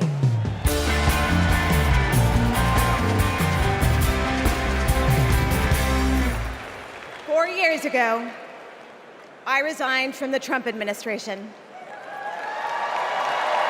As a Republican who dreamed of working in the White House, it was a hard decision. But as an American, it was the right one. I saw how Donald Trump undermined our intelligence community, our military leaders, and ultimately our democratic process. Now, he's doing it again, lying and laying the groundwork to undermine this election. It's his MO, to sow doubt and division. That's what Trump wants, because it's the only way he wins. And that's what our foreign adversaries want, because it's the only way they win. As a national security expert, y como latina, y hija de una inmigrante mexicana que realizó el sueño americano, being inside Trump's White House was terrifying. But what keeps me up at night is what'll happen if he gets back there. The guardrails are gone. The few adults in the room the first time resigned or were fired. I grew up in the kind of working family that Trump pretends to care about. Conservative, Catholic, Texan. July 4th was our most sacred holiday. Those values made me a Republican. And they're the same values that make me proud to support Kamala Harris. Not because we agree on every issue, but because we agree on the most important issue: protecting our freedom.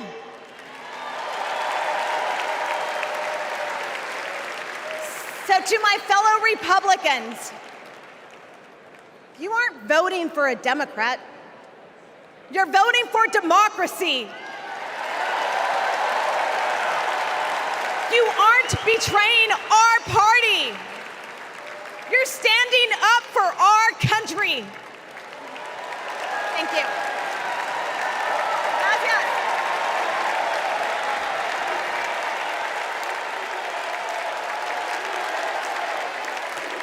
Please welcome former Georgia Lieutenant Governor Jeff Duncan.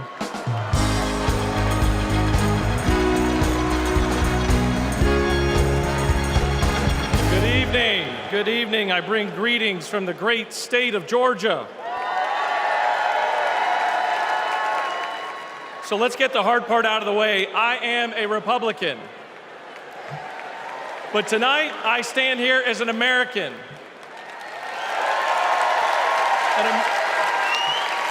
An American that cares more about the future of this country than the future of Donald Trump. My journey started to this podium years ago when I realized Donald Trump was willing to lie, cheat, and steal to try to overturn the 2020 election. I realized Trump was a direct threat to democracy, and his actions disqualified him from ever stepping foot into the Oval Office again.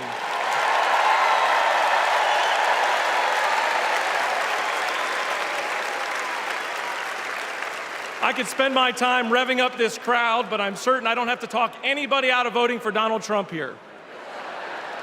So I'm going to focus my attention on the millions of Republicans and independents that are at home that are sick and tired of making excuses for Donald Trump.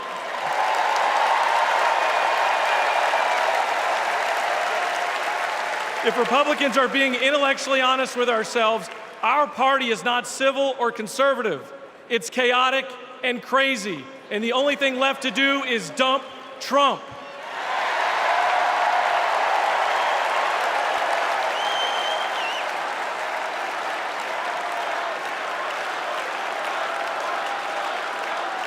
These days, our party acts more like a cult worshiping a felonious thug. Look, you don't have to agree with every policy position of Kamala Harris. I don't. But you do have to recognize her prosecutor mindset that understands right from wrong, good from evil. She's a steady hand and will bring leadership to the White House that Donald Trump could never do.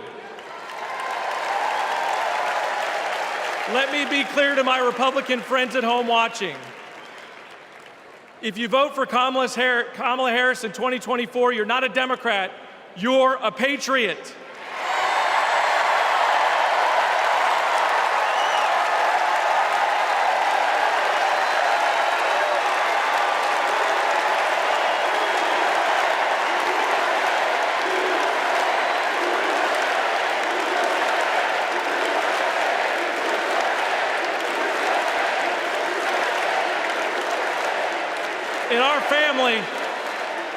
In our family, my wife Brooke and I are raising 3 boys, and we have a family motto. And it says, doing the right thing will never be the wrong thing. During 2020, during just the lowest of lows, when we had armed officers outside our house protecting us from other Republicans, Donald Trump had targeted us. My son came downstairs, and he handed me this coaster that I'd given him years before at a father-son retreat for our church. And he said, hey, Dad, doing the right thing will never be the wrong thing. Stay strong.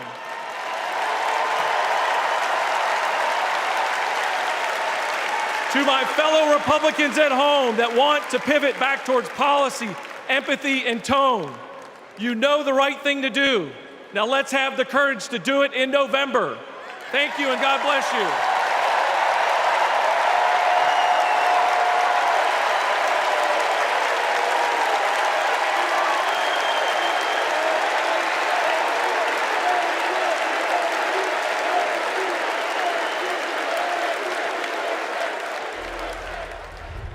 We will never give up. We will never concede. It doesn't happen. You don't concede when there's theft involved. And after this, we're going to walk down, and I'll be there with you. We're going to walk down to the Capitol, because you'll never take back our country with weakness. You have to show strength, and you have to be strong.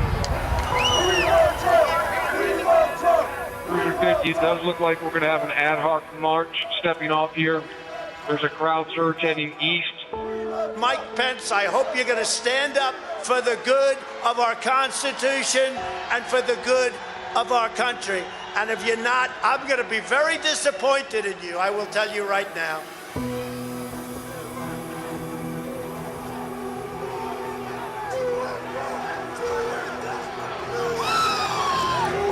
We're going to give riot warnings. Yeah, we're out of here. We're going to give riot warnings. We're going to try to get compliant, but this is now effectively a riot. 49 hours declaring it a riot. 5 to 50 be advised. They're trying to breach and get to the Capitol. Hold the line! Hold the line! Hold the line!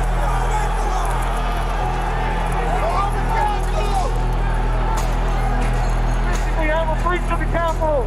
Breach of the Capitol to the upper level! Mike Pence didn't have the courage to do what should have been done to protect our country and our Constitution. Bring out Pence! Bring out Pence! Bring out Pence!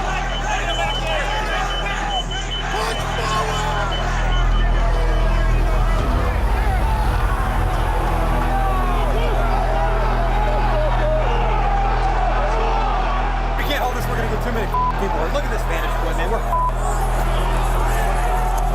We're trying to hold the upper deck. We're trying to hold the upper deck down. We need an area for the House members. They're all walking over now through the tunnels. We need to move now. Copy. If we lose any more time, we may lose the ability to leave. So if we're going to leave, we need to do it now. We lost the line. We lost the line. All MPD, pull back. All MPD, pull back to the upper deck. ASAP. H208 with 4 members. The door's barricaded. There's people flooded the hallways outside. We have no way out. Officers still remaining on the House floor, so we can secure the members on the other side. Copy. Officers down! Get them up! Get them up!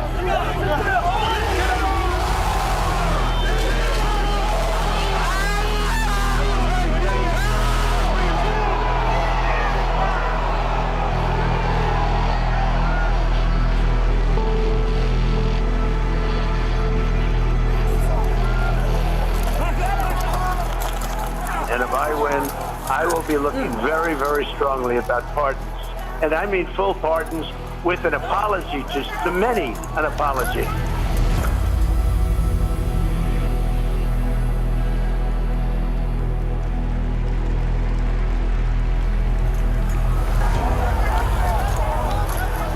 They were peaceful people. These were great people.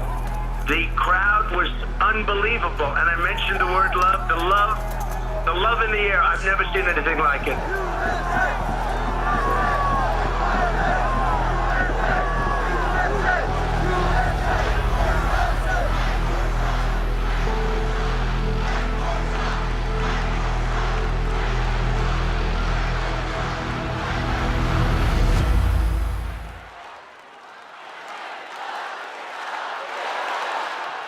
Please welcome Mississippi Representative Benny Thompson.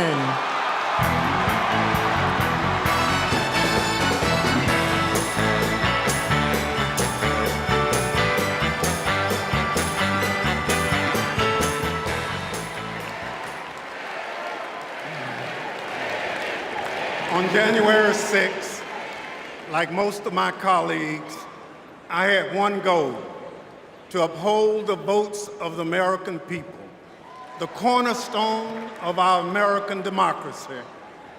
But as what you've just witnessed, let me remind you that the members of that violent mob had another goal. They wanted to stop the peaceful transfer of power for the first time in American democracy. Thank God they failed. Because in this country, we settle our differences at the ballot box, not through violence. It took a long time to get here, and we are not going back. Because I remember that dark history. It's my own history. In this life, my father never cast a vote because of Jim Crow.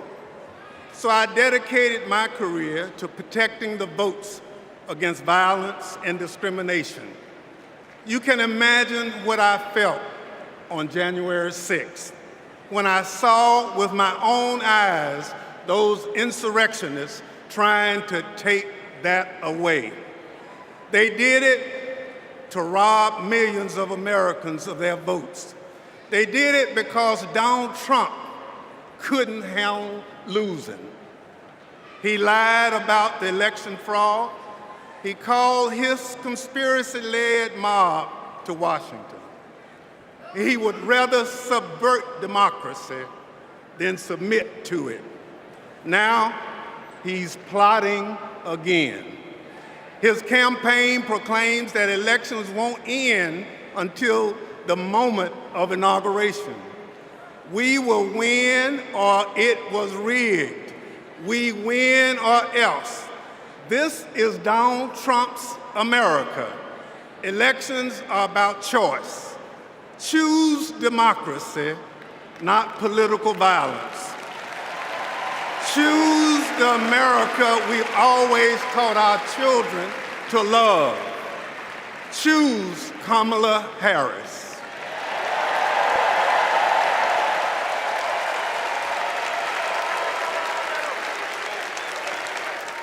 Please welcome former United States Capitol Police Sergeant Aquilino Gonell.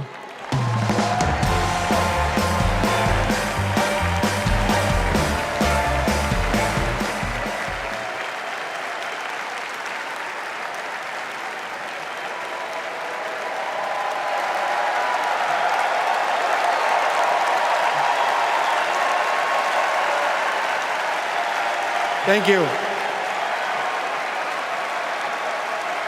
Thank you.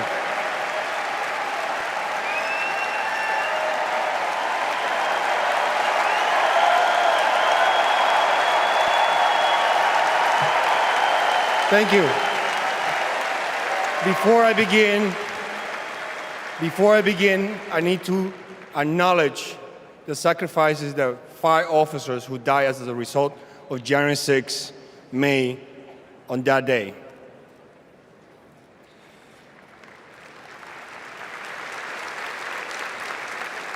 My name is Aquilino Gonell. I immigrated to the U.S. from the Dominican Republic when I was 12. I became an American citizen. I was a sergeant in the U.S. Army and a Capitol Police officer. I had seen violence while serving in Iraq, but nothing prepared me for January 6. We officers risked everything to protect innocent people. We were beaten and blinded. I was assaulted with a pole attached to the American flag. President Trump summoned our attackers and sided with them. He betrayed us. When I joined the Army and Capitol Police, I took an oath to defend the Constitution. I did so with duty in my soul, and I still feel it. To Donald Trump, I ask, why don't you?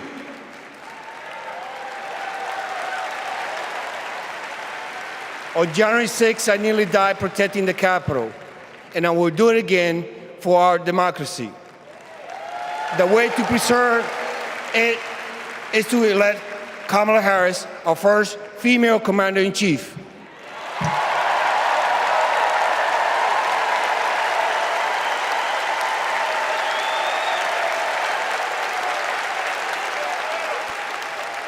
Please welcome New Jersey Representative Lee Kim.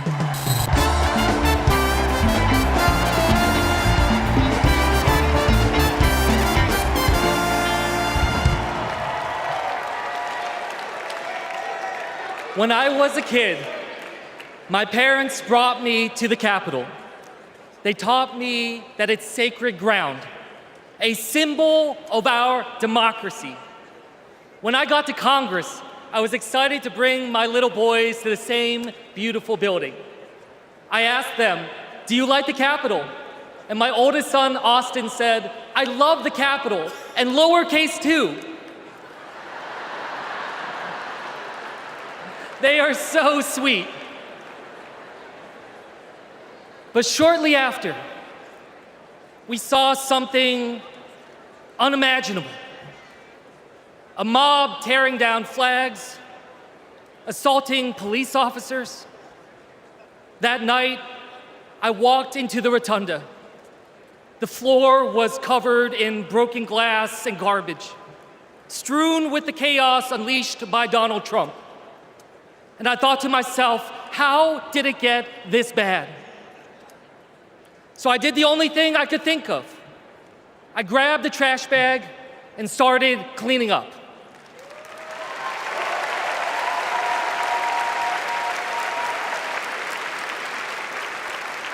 What I learned on January 6th is that all of us are caretakers for our great republic.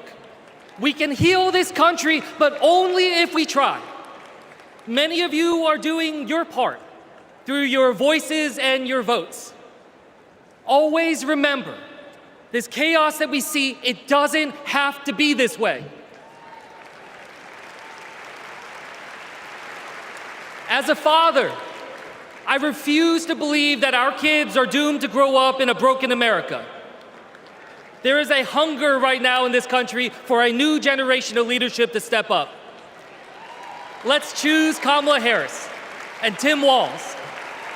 Let's do this for our kids and our grandkids. Thank you.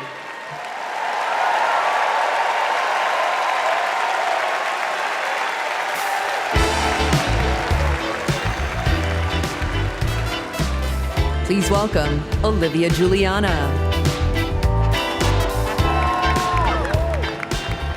Hello from a proud Texas Democrat. This November, I'll cast my first vote in a presidential election ever. The fact is, our right to vote is under attack. I've seen it. Long wait lines. People blocked from registering to vote. Texans denied our voice. Donald Trump's Republicans are making it harder for us to vote, but we won't let them get away with it. And Kamala Harris won't let them get away with it either. She's fought for our freedoms. She's fought for our voice, but we will only be heard if we vote. As the saying goes, if you're not at the table, you're on the menu. So Gen Z, let's take our seat in our democracy and cast our ballots this November for Kamala Harris and Tim Walz. And now, ladies and gentlemen, American icon Stevie Wonder.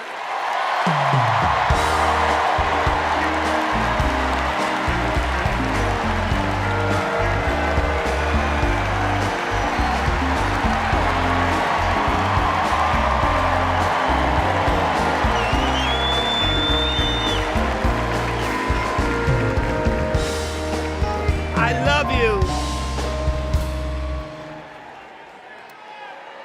I just want to say, I love you. I love you. And every song that I've sang, every song that I've written, it's because of my love for you right here. But this year I've prayed very hard for peace to come to our world's nations, but also to each one of our hearts. Even though our hearts have been beaten and broken, beyond prayer, I know the importance of action, and now is the time to understand where we are and what it will take to win. Win the broken hearts, win the disenchanted, win the angry spirits. Now is the time.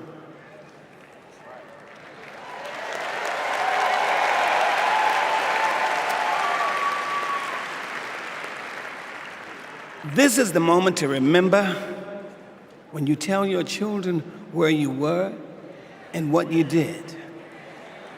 As we stand between history's pain and tomorrow's promises, we must choose courage over complacency.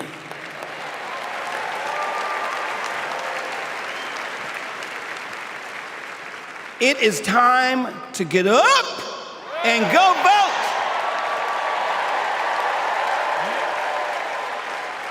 Listen, the choice is clear, clearer than anyone else is saying. Did you hear me? Clearer than anyone else is saying. You feel me? Yeah. We need to choose joy over anger, kindness over recrimination, and peace over war. Every time.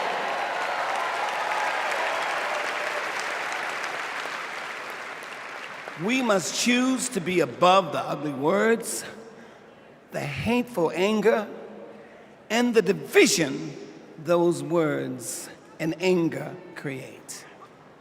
We must keep on keeping on until we truly are a united people of these United States. And then we will reach our higher ground. Are y'all ready? Are y'all ready to reach your higher ground?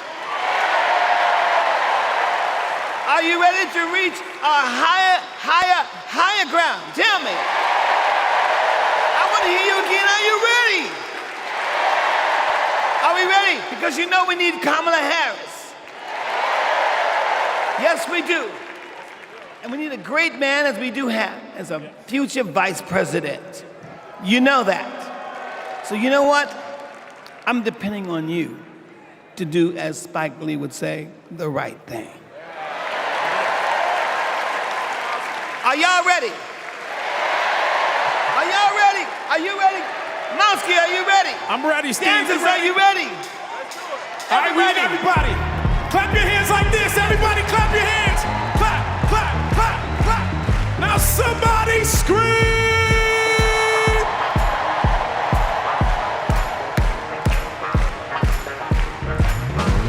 Here we go.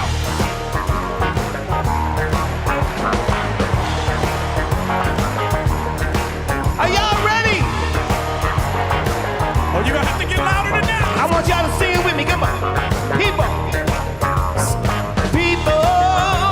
You sing. Keep on lying. Soldiers. Y'all say keep on one. Yeah. Whoa. Keep on turning. 'Cause it won't be too long.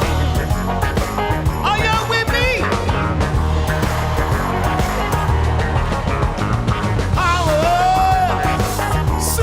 Keep on lying. While your people keep on dying. Whoa. Keep on turning. 'Cause it won't be too long. Oh yeah. Sometimes when you let me try it again, it's the last time I'll ever hold it.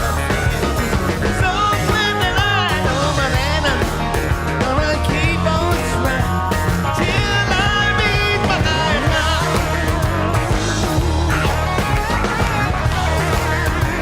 Till I reach my higher ground. Oh no, no one's gonna make me now. All right, till I reach my highest ground.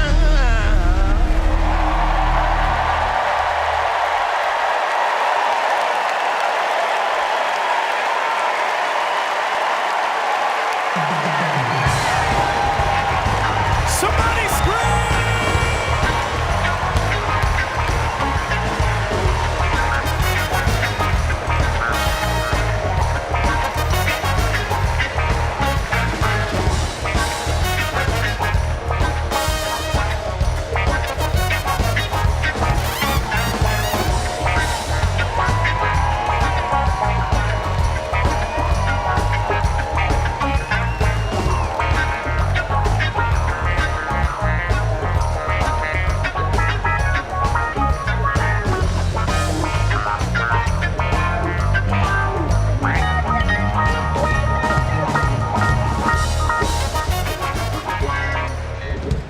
Wow.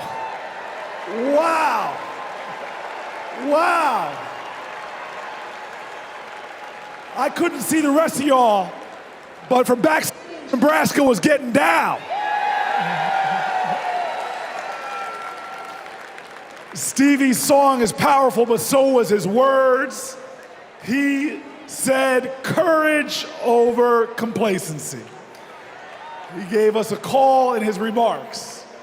But now I gotta tell you, the party is gonna keep going. We're just getting started, y'all. And this is a segment that I am very, very excited about, because it might be Wednesday night and we might be in Chicago, but it's starting to feel like something I've wanted to say my whole life. Live from New York, it's Saturday night. Please welcome Kenan Thompson.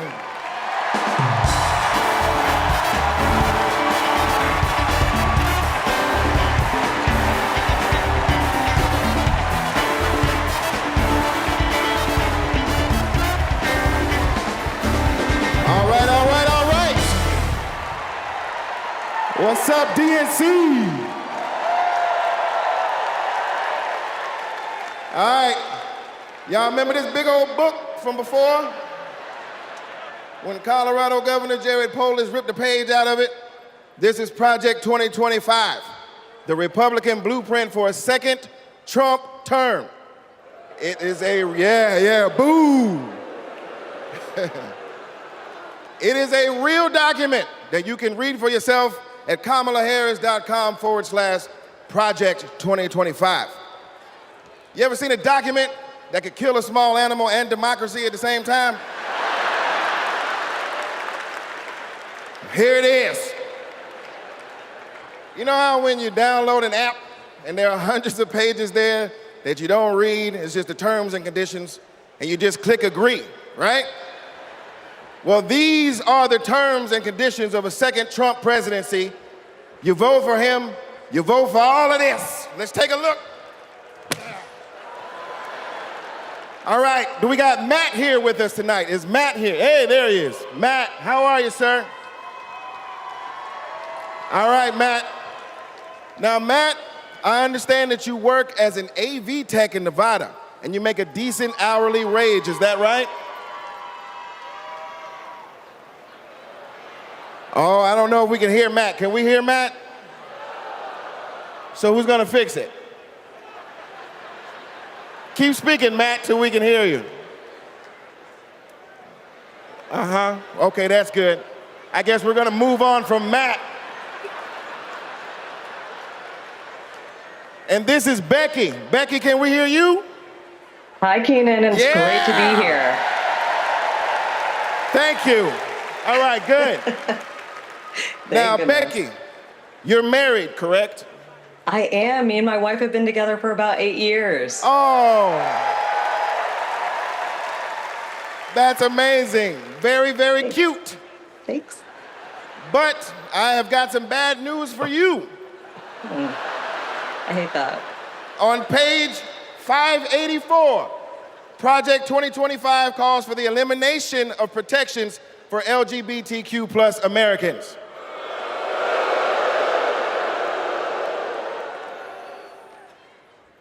So yeah, right back to the Stone Age. I'm afraid so. Right back to the Stone Age. That's terrible. Yeah, it is. Thank you, Becky, for being here and making that wonderful point. All right, next up, we have Nirvana. Nirvana, are you with us? And your people are with us as well? All right, good. Now, Nirvana, I understand that you are on insulin to manage your diabetes, yes?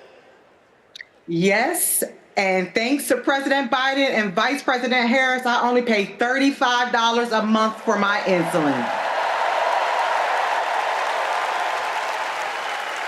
That is great. That is great. But on page 465, Project 2025 calls for millions of people like yourself to pay more for prescription drugs like insulin. Why? Why? Well, I guess maybe to help Big Pharma make more money that they can donate to Republican politicians, I assume. Yeah, that makes sense. Yes, unfortunately, it does make sense. All right, let's talk to Anita. Anita, are you there? Yes. Hello, Anita. Hello. And Anita, what do you do for a living? I'm an OBGYN who delivers babies and does surgery. An OBGYN. She is an OBGYN that delivers babies. Uh-oh. Uh-oh, yeah. It's bad news, isn't it? It sure is. On page 459, Project 2025 resurrects a law from the 1800s called the Comstock Act to ban abortion nationwide and throw healthcare providers in jail. Oh my God, that is awful. Yes, it is awful. All right, let's do one more. Is Sharia with us? Sharia, are you there? Hey, Keenan, I'm here. Yes, Sharia, I love it. All right, let's talk to you. I understand that you work for the federal government? Yes, sir. I'm in the United States Department of Education. I'm a proud civil servant and a proud union president. She works for the Department of Education and she's a proud civil servant. Well, unfortunately for you, on page 78, Project 2025 calls for President Trump to purge the civil service of everyone who isn't a MAGA loyalist. Are you a MAGA loyalist? Now, Keenan, absolutely not. I'm just asking. I mean, you might as well be, because also page 319 calls for the complete elimination of the Department of Education. There's a bunch of stuff in here, but that's all we have time for at the moment. Just remember, everything that we just talked about is very real. It is in this book. You can read it online at kamalaharris.com/Project 2025. And most importantly, you can stop it from ever happening by electing Kamala Harris as the next president of the United States.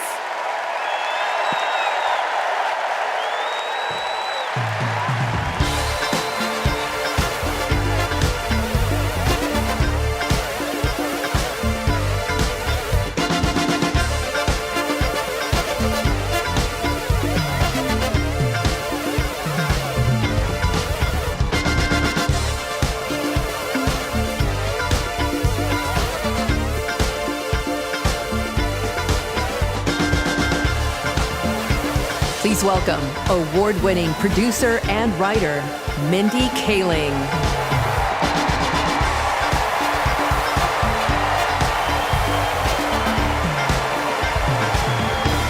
Good evening, everyone. Hello. Hello and welcome. Welcome to the third night of the Democratic National Convention. My name is Mindy Kaling. Thank you. For those of you who don't know me, I am an incredibly famous Gen Z actress who you might recognize from The Office. Thank you, The Mindy Project. Or as the woman who courageously outed Kamala Harris as Indian in an Instagram cooking video.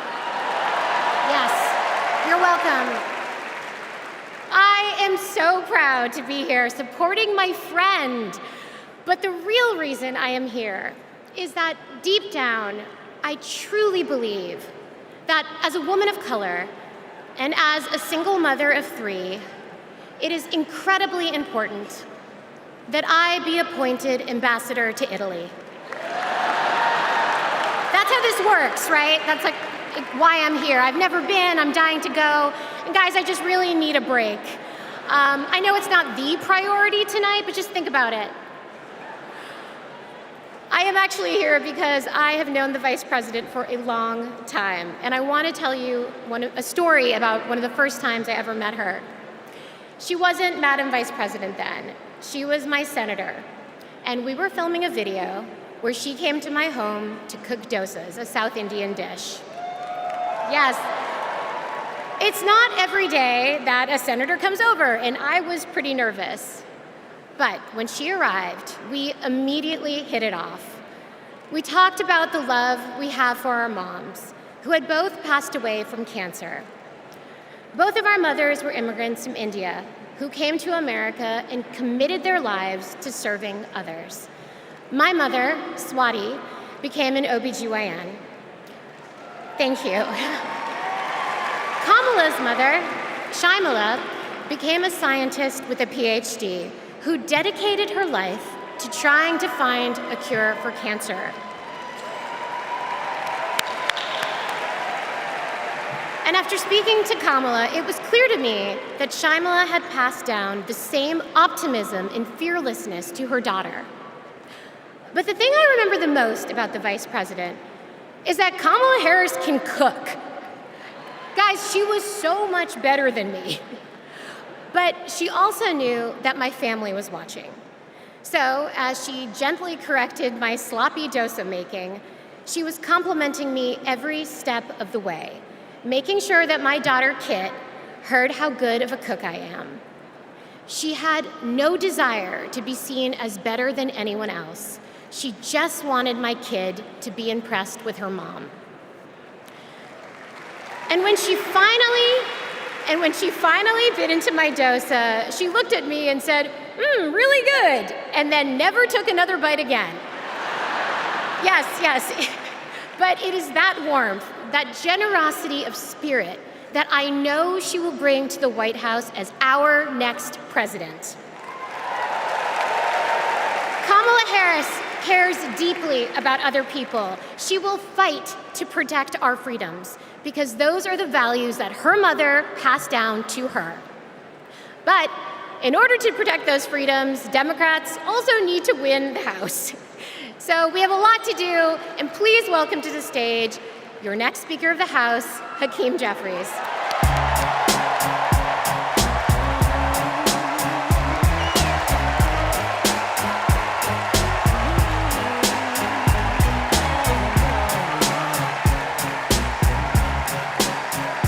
Good evening, Democrats. It's a high honor and a distinct privilege as a Brooklynite, New Yorker, and as an American to stand before you today and unequivocally express my support for Kamala Harris and Tim Walz to be the next president and vice president of the United States of America. Over the last few years, House Democrats have been hard at work, and we could not have asked for a better leader to partner with than President Joseph Robinette Biden, who will go down as one of the most consequential presidents of all time. Last month, President Biden selflessly passed the torch to Vice President Kamala Harris, who is ready, willing, and able to fight for the people. Kamala Harris is a courageous leader, a compassionate leader, and a common sense leader who will deliver real results for everyday Americans. Kamala Harris is fighting for our freedom. Kamala Harris is fighting for our families. Kamala Harris is fighting for our future. Together, let's make Kamala Harris the 47th President of the United States of America.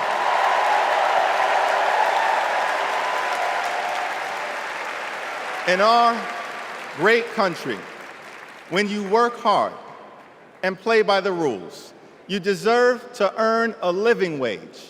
You deserve to have an affordable place to call home. You deserve to educate your children in a great public school that is free from gun violence. And you deserve high-quality, affordable health care, and you deserve the chance to one day retire with grace and with dignity. But for far too many people in our great country, they are struggling to live paycheck to paycheck. And as a result, the American dream is out of reach. Here's the thing. Extreme MAGA Republicans don't care about everyday Americans. They only care about themselves. Our approach, led by Kamala Harris and Coach Walz, is very different. We care about you, the American people.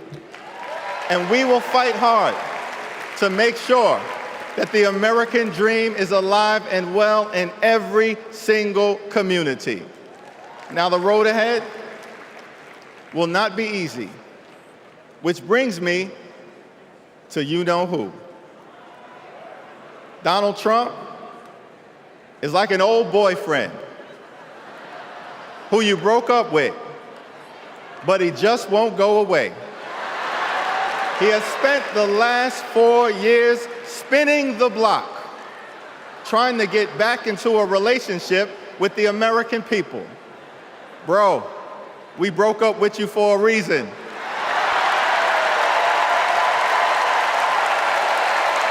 Trump was the mastermind of the GOP tax scam, where 83% of the benefits went to the wealthiest 1% in America. Trump failed our country during the COVID-19 pandemic.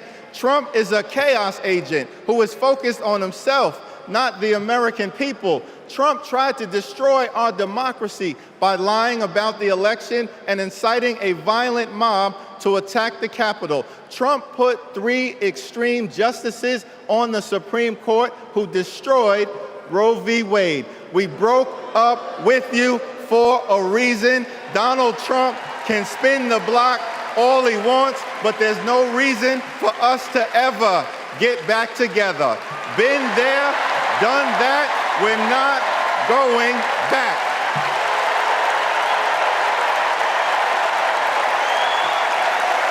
Kamala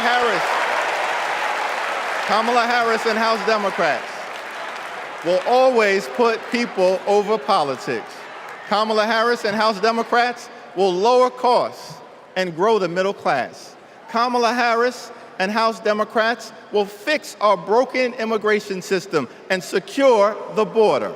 Kamala Harris and House Democrats will strengthen the relationship between the police and the community.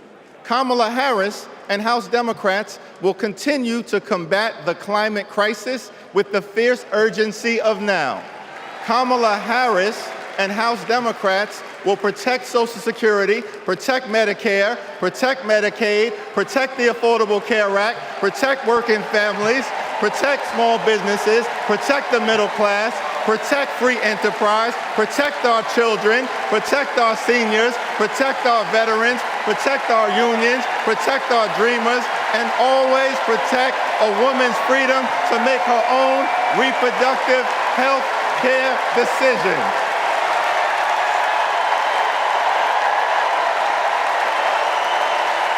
The extreme MAGA Republicans want to divide us. But the Constitution promises equal protection under the law. We are one nation, under God, indivisible, with liberty and justice for all. Together, let's build a brighter future for our children and our grandchildren. In the Old Testament, book of Psalms, the scripture tells us that weeping may endure during the long night, but joy will come in the morning. Here's how we do it. Strategize on Sunday. Meet the moment on Monday. Take it to them on Tuesday. Work it out on Wednesday. Thank the Lord on Thursday. Fight the power on Friday. Set it off on Saturday. Get a few hours of sleep, wake up the next day, and do it all over again until joy comes in the morning.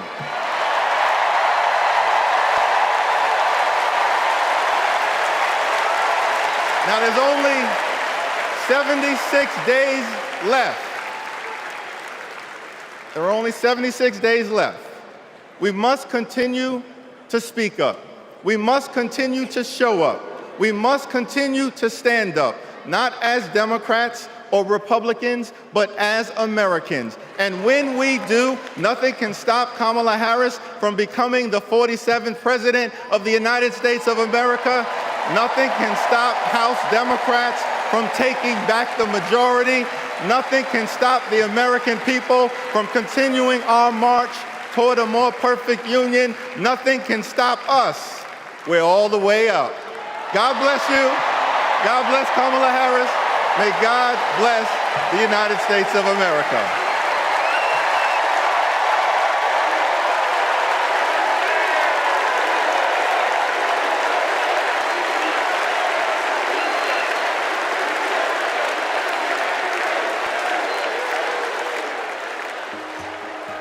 You want to go outside today? Yeah. Want to go put your shoes on?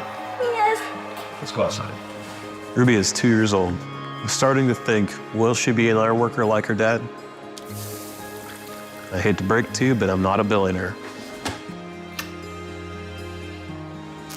Donald Trump talked a big game about bringing jobs back to America, but it was all talk, like Foxconn. This is the 8th wonder of the world. Foxconn, by most estimates, has not even come close to meeting expectations. This whole project was a scam. He is not looking out for the residents. He's looking out for himself. You know what Trump delivered? $2 trillion in tax cuts focused on his billionaire buddies and big corporations. You know, you're rich as hell. It makes me angry. Billionaires don't pay their share of the load. And he wants to do that again.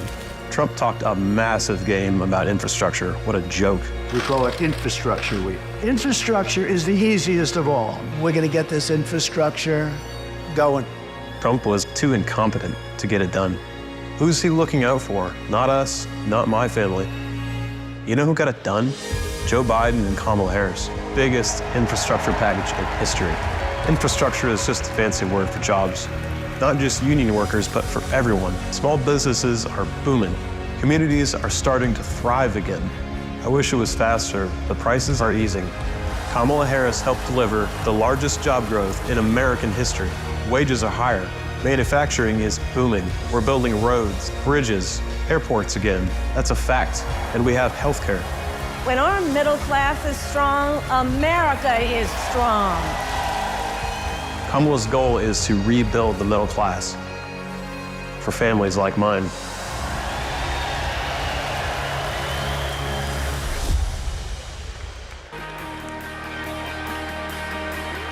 Please welcome the 42nd President of the United States, Bill Clinton.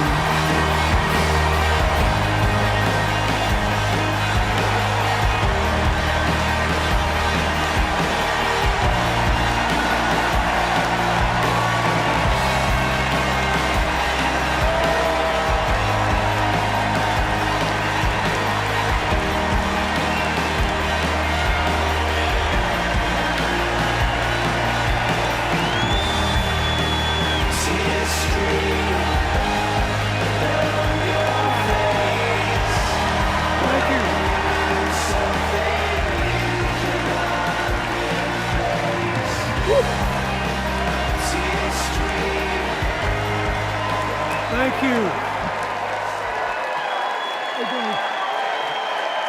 Thank you. Whoa.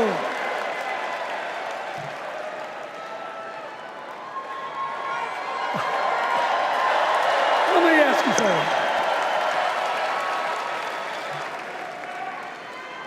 After the last 2 days, aren't you proud to be a Democrat? And I am very grateful to the Republicans and independents that have joined us, have been up here on the stage. And I hope they feel better about it now. Because I've seen all these things that even I have to be reminded of from time to time when I get my spirits down. I love seeing the Obamas here. I love seeing President Biden. And I thought Hillary gave a great speech, too. And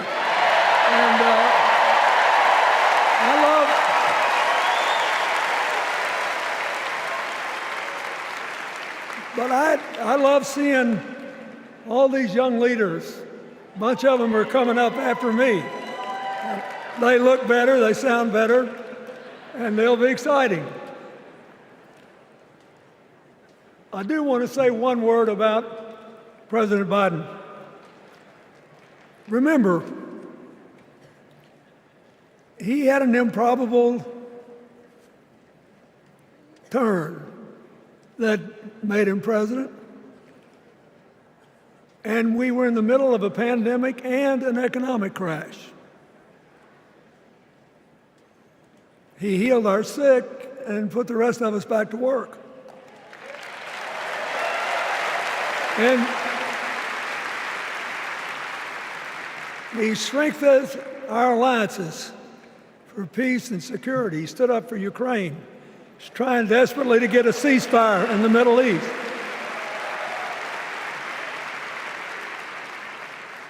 And then he did something that's really hard for a politician to do. He voluntarily gave up political power. And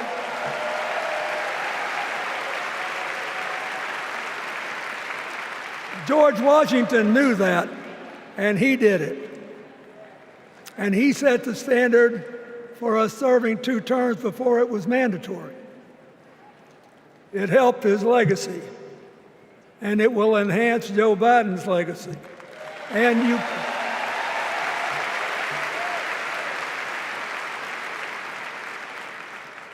it's a stark contrast to what goes on in the other party. So I want to thank him for his courage, compassion, his class, his service, his sacrifice.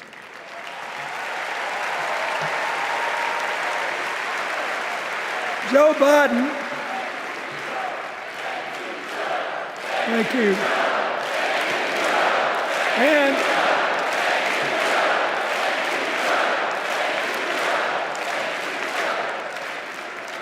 he kept the faith, and he's infected a lot of the rest of us. Now let's cut to the chase. I am too old to gild the lily. 2 days ago, I turned 78, the oldest man in my family of 4 generations. And the only personal vanity I want to assert is I'm still younger than Donald Trump.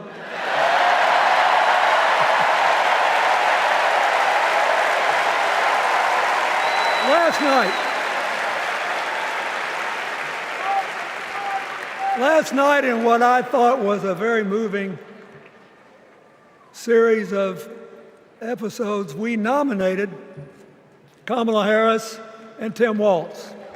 And just think about that.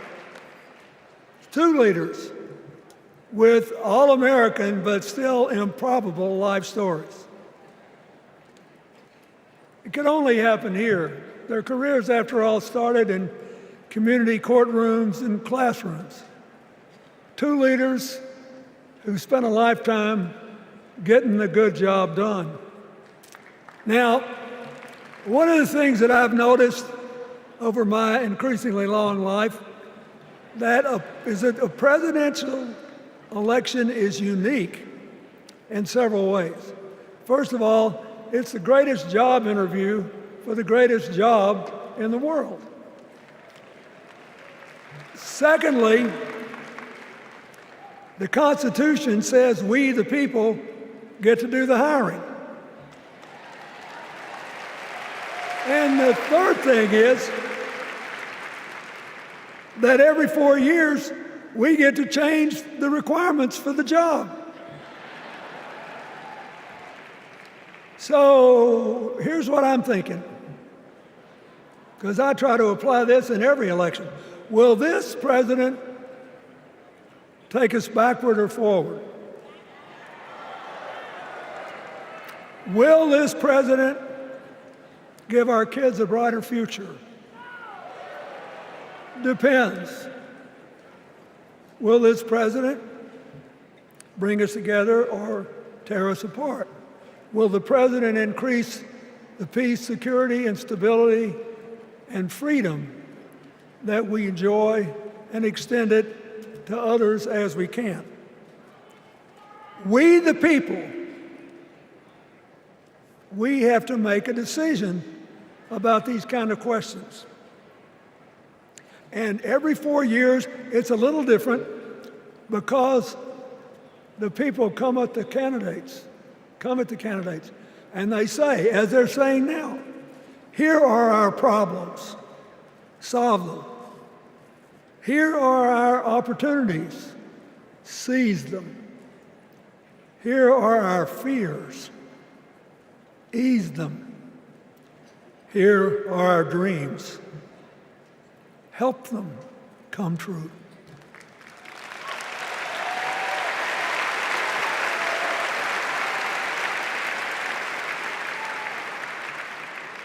A president can answer that call by saying, I'll do my part, but you have to help me. We have to work together.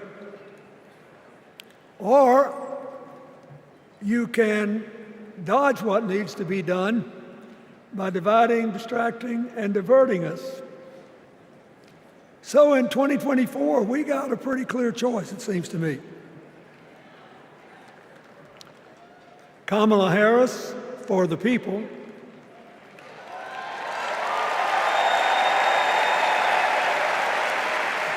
and the other guy who's proved even more than the first go-around that he's about me, myself, and I. I know which one I like better for our country.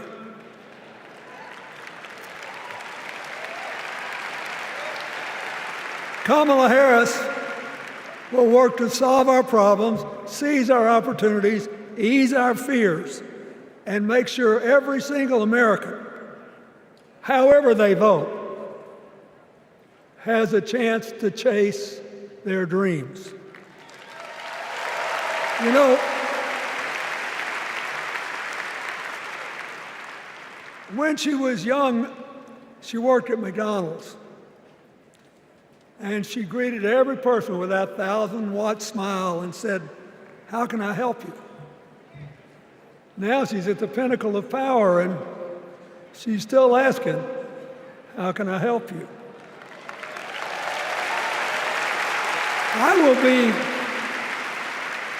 I'll be so happy when she actually enters the White House as president, because she will break my record as the president who spent the most time at McDonald's.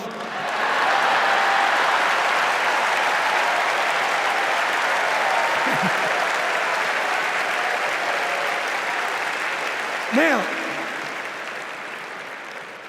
but we got an election to win.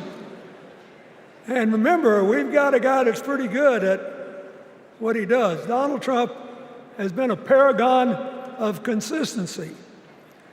He's still dividing, he's still blaming, he's still belittling other people.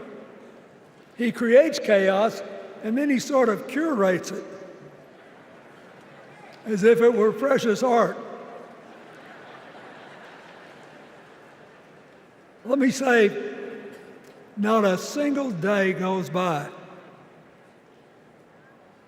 even though I've been gone for well over 23 years from the White House, not a day goes by that I don't thank the Lord for the chance I had to serve and what it meant. And one of the reasons, thank you. Wait.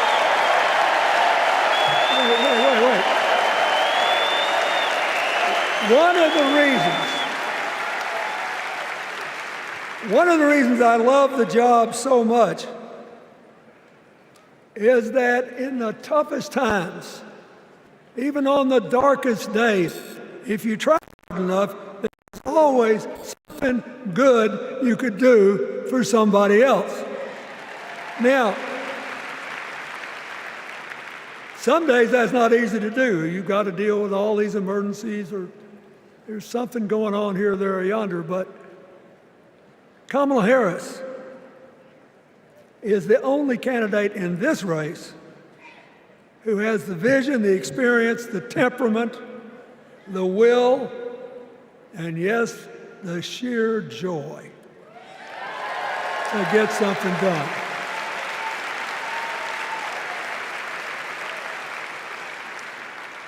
I mean, look, what does her opponent do with his voice? He mostly talks about himself, right? So the next time you hear him, don't count the lies. Count the eyes.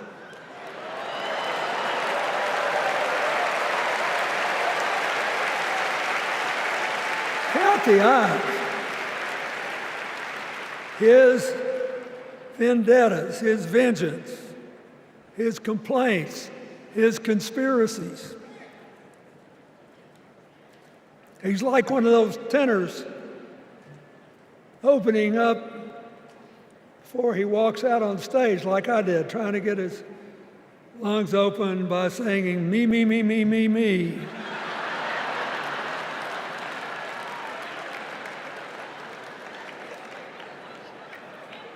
When Kamala Harris is president, every day will begin with you, you, you, you.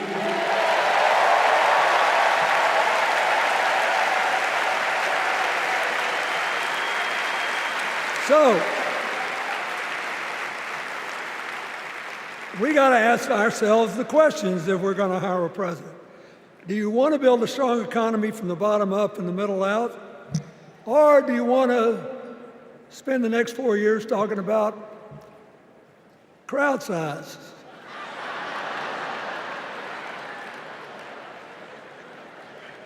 You're going to have a hard time believing this, but so help me, I triple-checked it. Since the end of the Cold War in 1989, America has created about 51 million new jobs. I swear I checked this 3 times. Even I couldn't believe it. What's the score? Democrats 50, Republicans 1.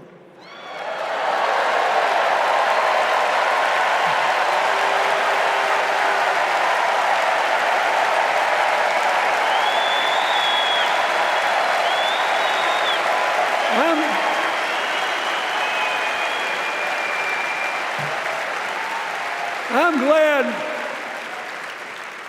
that we've got a championship-winning coach on our team.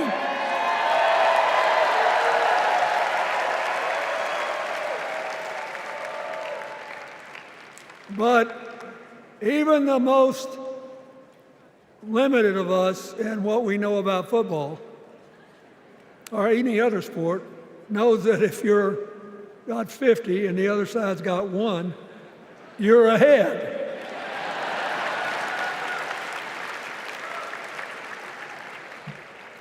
What about affordable housing? It's a terrible problem in America now. We need more. And affordable health care. That's why the Democrats put a limit on monthly payments for insulin and a $2,000 a year out-of-pocket limit, and are trying to cover more drugs by bargaining for prices. We need more financing for small businesses. We need still to strengthen our alliances. I almost croaked in the first debate of this election season when President Trump said nobody respected America anymore like they did when he was president.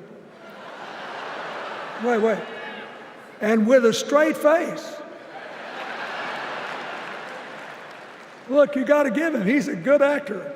With a straight face, he cited as evidence of the respect that existed for us when he was there, the presidents of North Korea and Russia.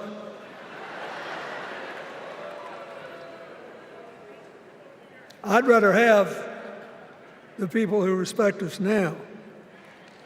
And one of the things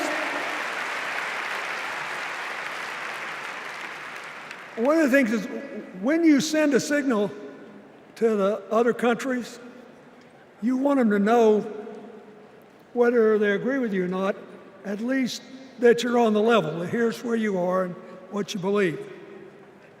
What are they supposed to make to these endless tributes to the late, great Hannibal Lecter?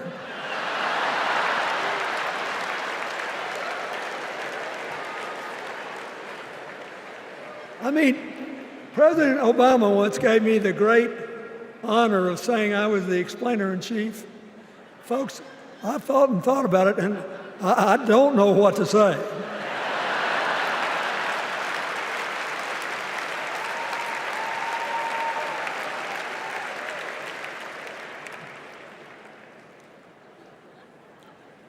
Like Hakeem Jeffries, I too want an America that's more joyful, more inclusive, more future-focused. Just think what a burden it's been on us to get up day after day after day after day, buried in meaningless hot rhetoric, when there's so many opportunities out there, so many problems that need to be solved. I want that. And that's the America Kamala Harris will lead. And she's already made her first presidential decision, and she knocked it out of the park when she asked Governor Tim Walz to be her nominee for vice president.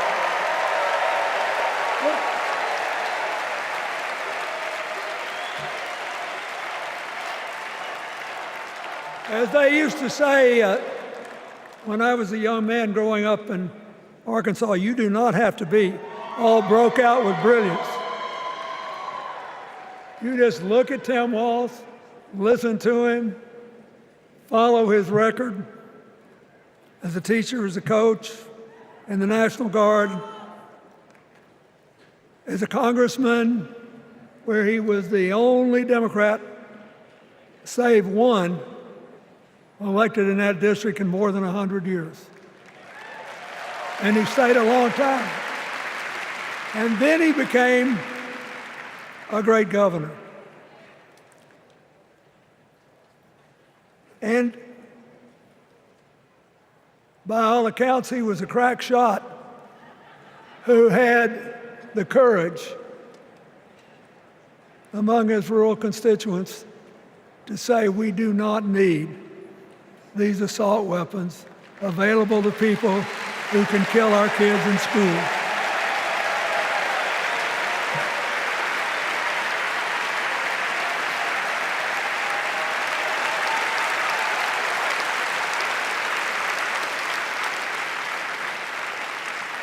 So, armed with her first decision, Kamala Harris confronts an interesting dilemma. We're going to walk out of here feeling pretty good, I think. We've got energy, we are happy, we feel like a load's off our shoulders. And we know we're just being asked to fight the same fight that the forces of progress have had to fight for 250 years.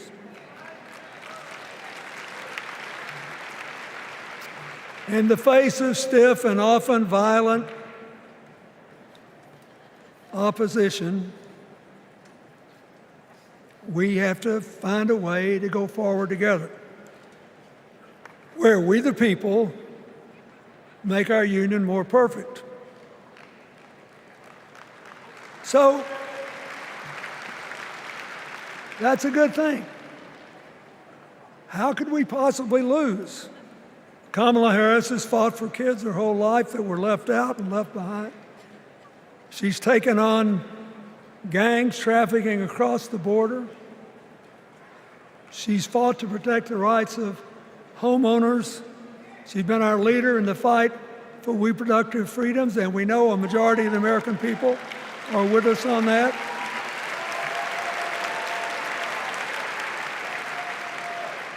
And she's gained an invaluable amount of experience as vice president, advancing our values and interests around the world.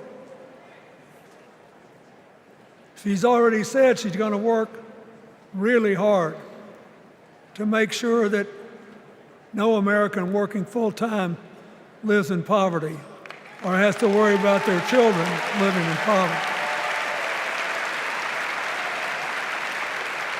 She says that we got to make home ownership an achievable dream for everyone, not just a privilege. She said that and this meant a lot to me, that she would protect everybody's right to vote, whether or not they voted for her. They were citizens and they deserve the right to vote.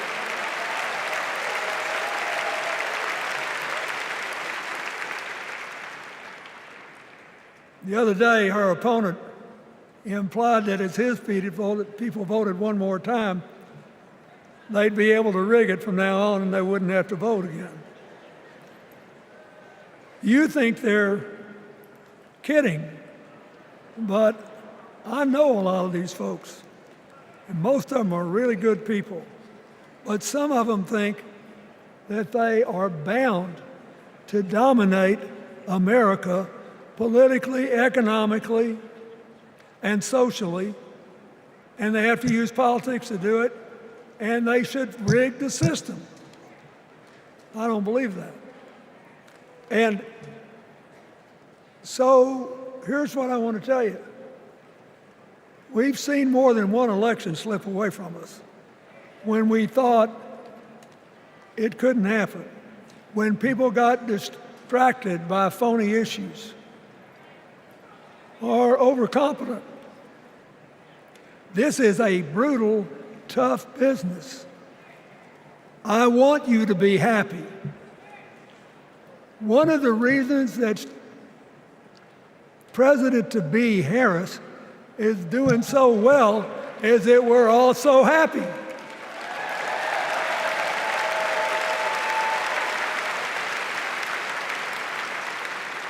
But you should never underestimate your adversary. And these people are really good at distracting us, at triggering doubt, at triggering buyer's remorse. As the Obama said so eloquently last night, they are human, you know. They're bound to make a mistake now and then. We got to be tough. And so, as somebody who spends a lot of time in small towns and rural areas in New York and Arkansas and other places, I urge you to talk to all your neighbors. I urge you to meet people where they are. I urge you not to demean them, but not to pretend you don't disagree with them if you do. Treat them with respect, just the way you'd like them to treat you.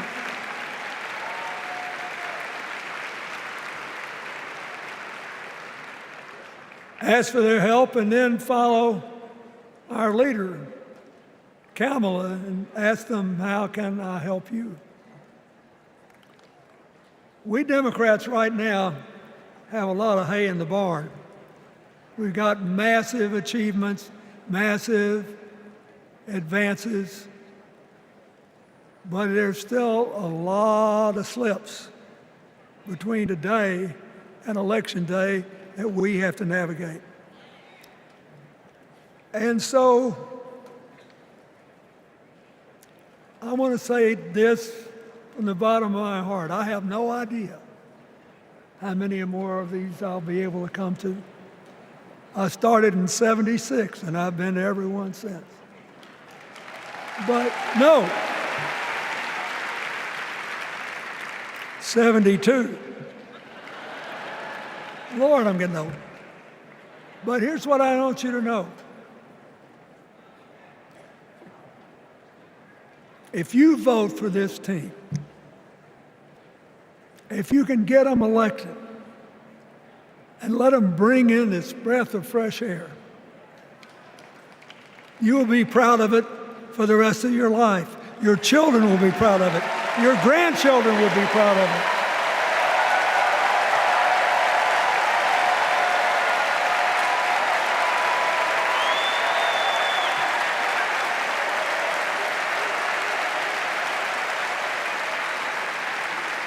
Take it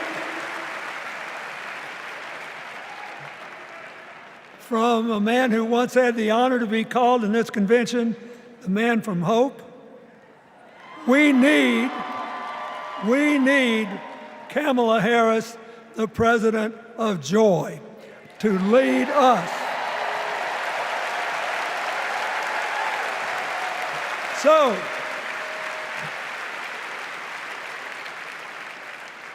I'll be doing my part, you do yours. I'll see you when we're making a real joyful noise when the votes are counted. God bless you, and God bless America.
From my home state, Massachusetts.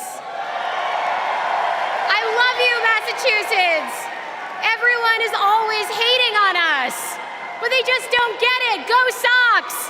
Go Jason Tatum! Ben Affleck, hang in there! Dunkin' Donuts is the best coffee in the world. Okay. Our next speaker needs no introduction. She was the first woman to ever serve as Speaker of the House. Yes, you know what's coming. This woman was doing Brat before Brat was Brat. The mother of dragons. Please welcome Nancy Pelosi.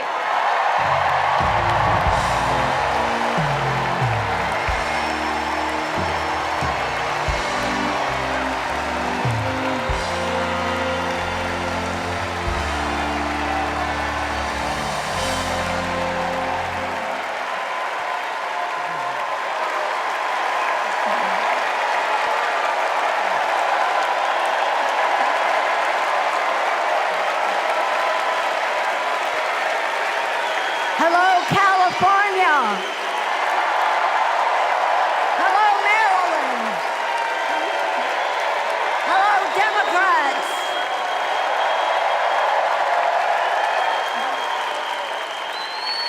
On January 20th, 2021, with the inauguration of Joe Biden and Kamala Harris, we established one of the most successful presidencies of modern times. And we quickly proved that Democrats deliver.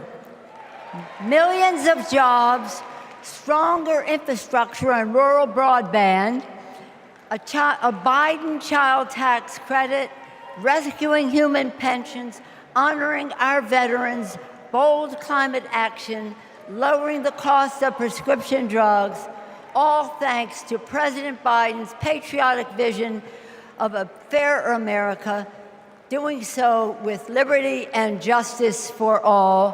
Thank you, Joe.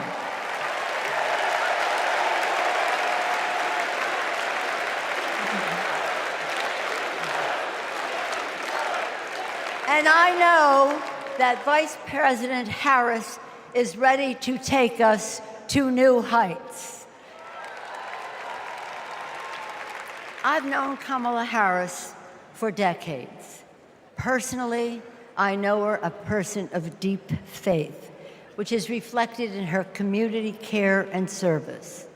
Officially, she is a leader of strength and wisdom and eloquence on policy, most recently demonstrated fighting for women's right to choose. Politically, she is astute and strategic in winning difficult elections, quickly securing the nomination with dignity and grace, and choosing Tim Walz as our vice president. I had the honor of serving with Tim for 12 years in the Congress. He united Democrats, Republicans, and independents to turn a red district blue. He showed courage when he came to Congress in voting for the Affordable Care Act, meeting the needs of his constituents despite Republicans' lies and misrepresentation. When he went home, won the election, he returned to Congress. He fought for our Americans' heroes as the Democratic leader of the Veterans Affairs Committee. Thank you, Tim.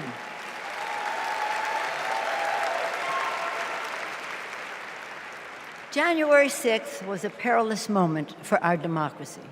Never before had a president of the United States so brazenly assaulted the bedrock of our democracy, so gleefully embraced political violence, so willfully betrayed his oath of office. Let us not forget who assaulted democracy on January 6th. He did. But let us not forget who saved democracy that day. We did. And thank God we had a Democratic House of Representatives then. We returned to the Capitol that very same night. We insisted on certifying the election results on the floors of the House and the Senate. And we demonstrated to America and to the world that American democracy prevailed.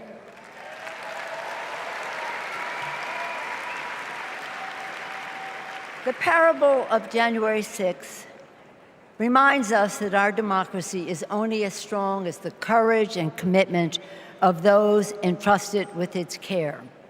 And we must choose leaders who believe in free and fair elections, who respect the peaceful transfer of power. The choice couldn't be clearer. Those leaders are Vice President Harris and Governor Walz.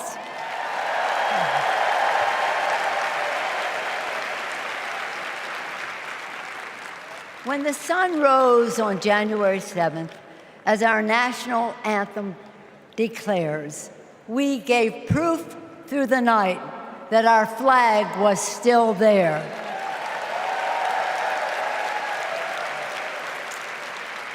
Now, in this election, we are called upon to do the same, to stand together, to reject autocracy, to choose democracy, and we will do so by electing a Democratic House with Hakeem Jeffries as Speaker of the House,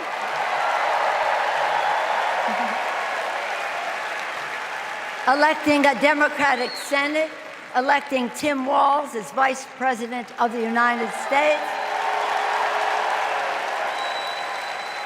and electing Kamala Harris as the President of the United States. Onward to victory!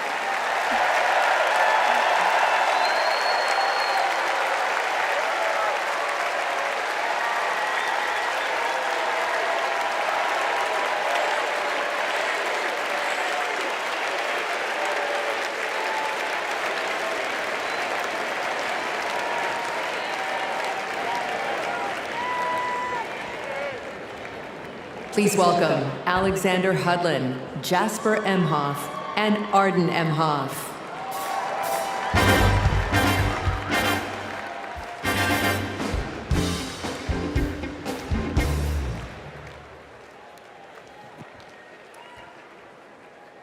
Kamala Harris is our auntie.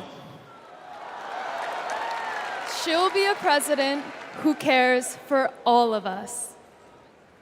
She'll lift us up. In 2016, we celebrated Auntie's Senate win. We saw Trump winning. I was only 9, but I knew enough to be concerned. Auntie said, "Do you know what superheroes do? They fight back. And we will too." She will make time for what matters. You know, no one is busier than my auntie, but she always makes time for family. From moments as simple as cooking and sharing a meal to exchanging stories and jokes. Auntie taught me about being present in what's important, and I know that's how she'll lead. She'll treat everyone with respect. Even as a kid, Auntie made me feel that I was seen, that my words are important, that I am important and loved. I know she'll value others' perspectives, no matter their age or their background. Auntie, we love you. We're so proud of you. And most importantly, you're a baller. And as you'd say, let's win this thing. Let's win this thing.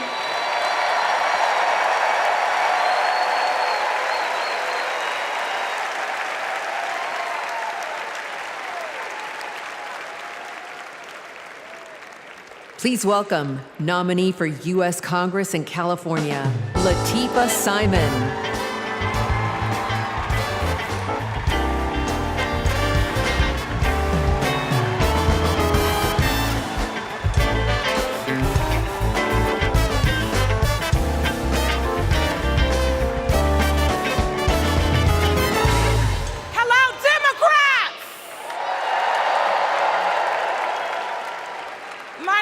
Lateefah Simon, and I am running for Congress.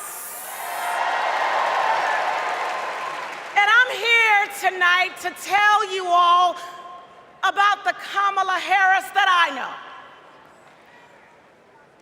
I'm gonna tell you. When Kamala Harris was the district attorney in San Francisco, California, I was a teen mother running an organization working to end sex trafficking among beautiful young women and girls, to build the self-determination and power among those girls. And Kamala learned about the work that I was doing, and she asked me to join her team. And I joined her team. She saw my potential, my commitment, and the good work that we could do together. And I saw her. I saw Kamala Harris holding the hands of sexual assault survivors. I saw scores of mothers who lost their babies to gun violence, lining up day after day at the courthouse, waiting only to speak to Kamala because they knew that she would hear them, that she would truly see them. Because there's something about Kamala Harris. For those who know her, you know. When she hears your story, she carries it with her. When she sees you, she truly sees you. She truly sees you. She is the best among us. After working with Kamala Harris day in and day out for 5 years to create programs that supported young people to get out of the criminal justice system once and for all with good jobs, with opportunity. She wanted to get to the root cause of a broken criminal justice system. I saw her chip away. She came early and she left late every single day because, you know, like those mothers, like those sexual assault survivors, when she goes to that Oval Office, when she goes into that Oval Office, I guarantee you she will take all of us with her. All of us. The single mothers, the disabled veterans, the low-income folks who are dying to survive, the immigrants who are trying to work towards the promise of America. She will take us all. The farm workers, she will take us all with her. All of us. That is the Kamala Harris that I know so deeply. That is the Kamala Harris that I love. A woman of the people. A woman, a fierce woman for the people. Good night, Democrats.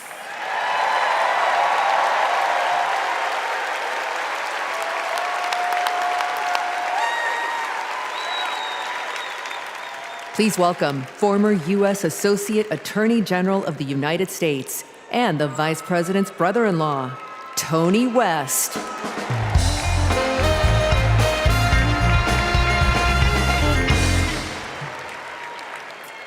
35 years ago, in my first week at law school, I met a new classmate, Maya Harris. We became best friends, but the way Kamala tells the story, we'd already fallen in love by graduation day. And when Maya and I married, I not only gained a life partner I love, a daughter I adore, and a mother-in-law I revered, someone I affectionately called Mother Harris, I also gained a sister I cherish, Kamala. Now, Maya, Kamala, and I each pursued different legal careers, but we were motivated by the same values: a belief in equal opportunity, a yearning for fairness, a passion for justice. Values Mother Harris taught those two little girls, values that powered Kamala's public service from the very beginning. You know, one of Kamala's very first cases in the district attorney's office, it involved a woman, an innocent woman, wrongfully arrested in a police raid. It was a Friday afternoon, and the courthouse was shutting down for the weekend. And look, most prosecutors, they would have gone home and dealt with the matter the following Monday. But not Kamala.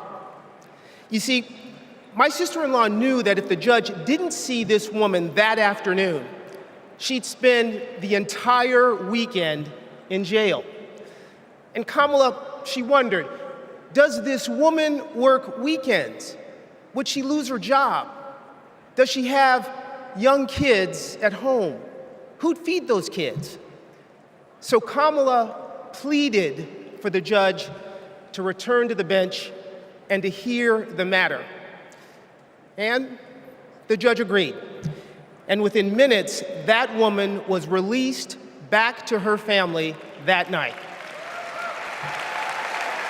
Now, it may seem small, but that's what it means to stand up for justice. That's what it means to stand for the people. And as Kamala says, when you know what you stand for, you know what to fight for. And look, believe me when I tell you, as a sister, a daughter, an auntie, and a mother, I've seen Kamala fight for her family. As district attorney, attorney general, U.S. Senator and Vice President of the United States, I have watched her fight in the halls of power for those who have no voice there. And as president, I know she'll fight for you. She'll fight for all of us. Because, friends, when Kamala fights, we win. Thank you. God bless you.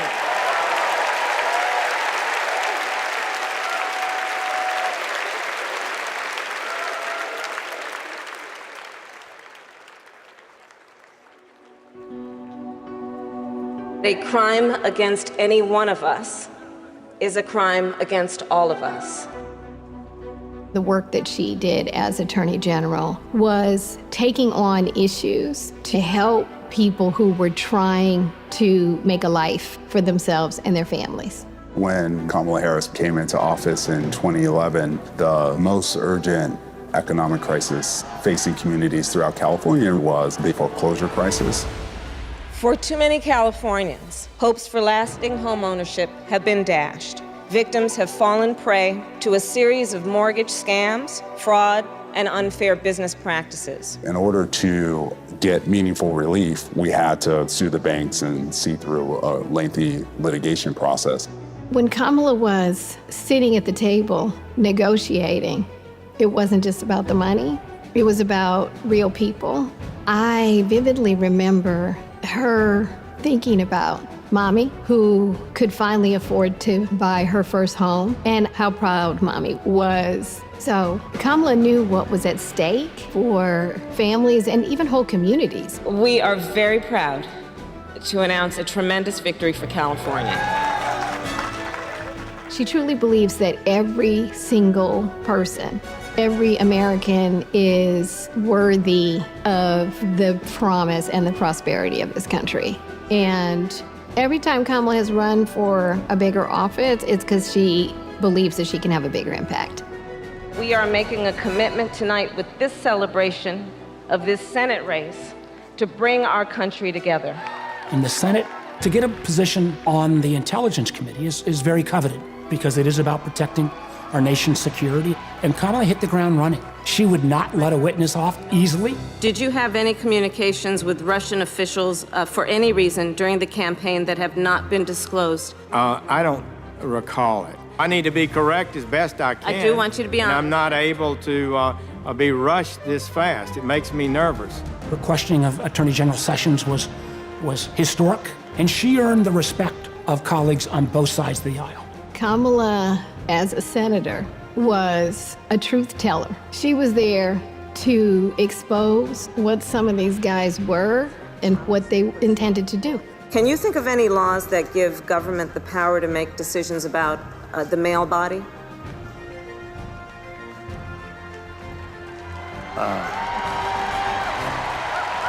I'm not thinking of any right now, Senator. They didn't know what hit them. And in those moments, so many people saw her for the first time and saw how tough she was. Would you accept them recommending a charging decision to you if they had not reviewed the evidence? Well, that's a question for Bob Mueller. He's the U.S. attorney. I think you've made it clear, sir, that you've not looked at the evidence, and we can move on. When she's on a mission, she is determined and relentless. When our fundamental values are being attacked, do we retreat or do we fight? I say we fight. If you want to go forward in this country, not go backward, then there is only one choice.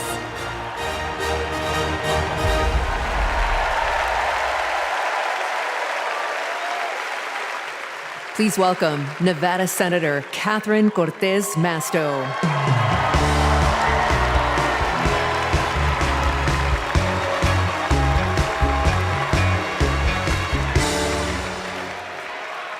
Hello, Chicago. You know, before I was senator, I was Nevada's Attorney General. And that's when I met Kamala Harris, my colleague in California. Now, we bonded over many things. And working together, I quickly learned what kind of person she is. She is a strong leader. Here's how I know. As AGs, we took on the big banks after the foreclosure crisis. And let me tell you, Kamala did not settle for less than homeowners deserved. Her leadership helped win billions for working families nationwide. Delivering for families, that's Kamala Harris. Kamala and I also worked to protect our southern border. During that time, Kamala invited a group of AGs across the border to meet with Mexican officials. Now, we worked together to put transnational criminals and drug smugglers behind bars. Holding criminals accountable, that's Kamala Harris. Listen, and when we took on human traffickers, Kamala had us meet with survivors so that we could understand who we were fighting for. Standing up for justice, that's Kamala Harris. So trust me when I say I know she will fight for our families and our freedoms. Now, we must fight for her. Every vote matters. I know, in 2016, Nevadans elected me, the granddaughter of a baker from Mexico, to serve as the first Latina in the United States Senate. I'll tell you what. And in 2022, my reelection came down to 7,928 votes. Because of voters in Nevada, the Democrats won the Senate majority. And I'm here to tell you, we can do it again. We can send Kamala Harris and Tim Walz to the White House. Are we ready to do it? Are we ready to fight? Let's get it done, Chicago. Thank you, everyone.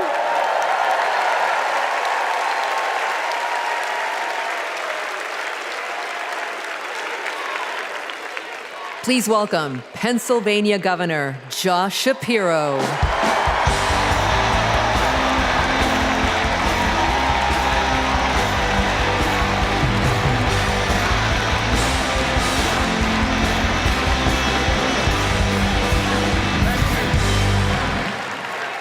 Thank you. 2.5 centuries ago in Philadelphia, a band of patriots declared their independence from a king and set ourselves on a path of self-determination. Generation after generation has embraced that responsibility. Ordinary Americans rising up, demanding more, seeking justice. And in every chapter of our American story, we've made progress and advanced the cause of freedom. Today we find ourselves writing that next chapter. Will we be a nation defined by chaos and extremism? Or will we choose a path of decency, honor, and continued progress? Kamala Harris, well, she has spent her entire career making progress. Donald Trump, a man with no guardrails, wants to take away our rights and our freedoms. And listen, while he cloaks himself in the blanket of freedom, what he's offering isn't freedom at all. Because hear me on this, it's not freedom to tell our children what books they're allowed to read. No, it's not. And it's not freedom to tell women what they can do with their bodies.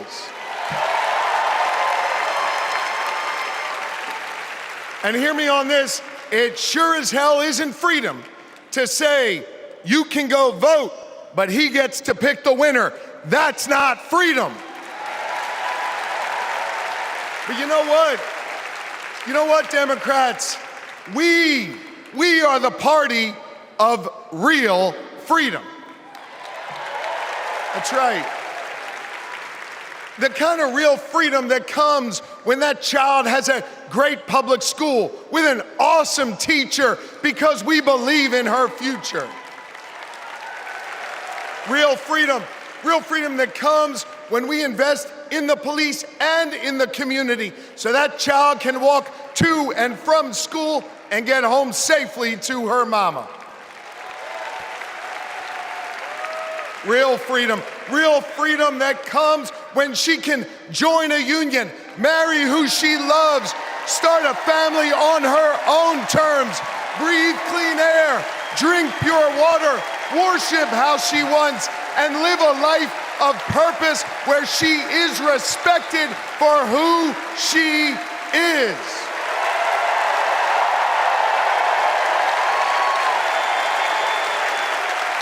Real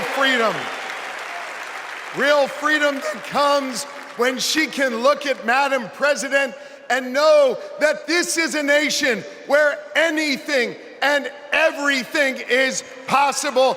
That is real freedom, and that is what we are fighting for.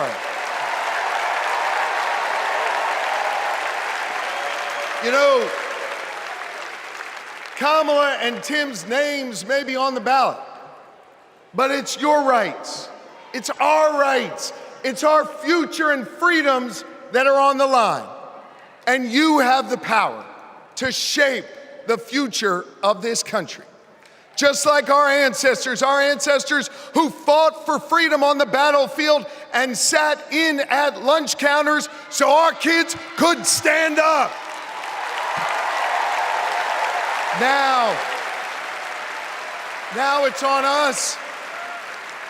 It's on us, my friends, to organize in our communities and on our For You pages around three basic American principles. We value our freedom, we cherish our democracy, and we love this country.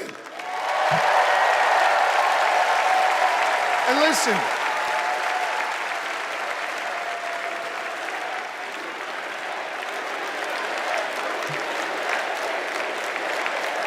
we love this country. And listen, despite our challenges, hear me on this, I want you to know I have never been more hopeful because I see in all of you the enduring promise of America. E pluribus unum, out of many one. It's not merely a motto from the past, it's our direction for the future. You see, you all give me hope, and you all have the power. So let's use that power. Let's do the hard work necessary to win this election and write the next chapter in our American story. So are you ready to protect our rights? Are you ready to secure our freedoms? And are you ready to defend our democracy? And are you ready to elect Kamala Harris and Tim Walz? America, let's get to work.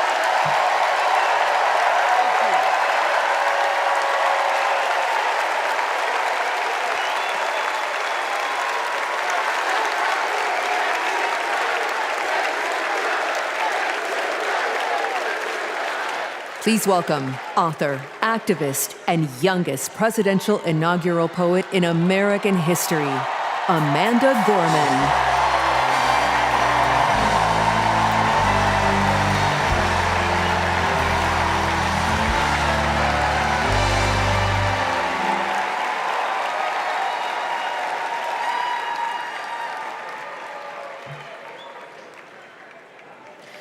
We gather at this hallowed place because we believe in the American dream.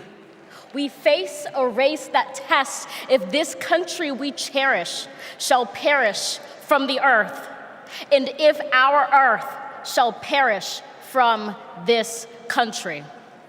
It falls to us to ensure that we do not fall, for a people that cannot stand together cannot stand at all. We are one family, regardless of religion, class, or color. For what defines a patriot is not just our love of liberty, but our love for one another.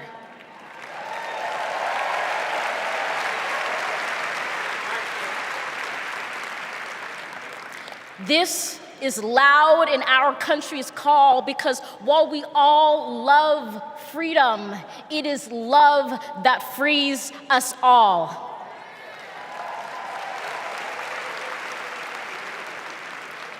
Empathy emancipates, making us greater than hate or vanity. That is the American promise, powerful and pure.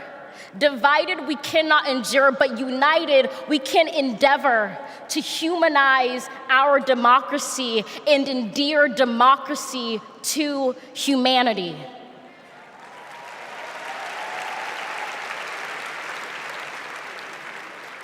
And make no mistake, cohering is the hardest task history ever wrote. But tomorrow is not written by our odds of hardship, but by the audacity of our hope, by the vitality of our vote.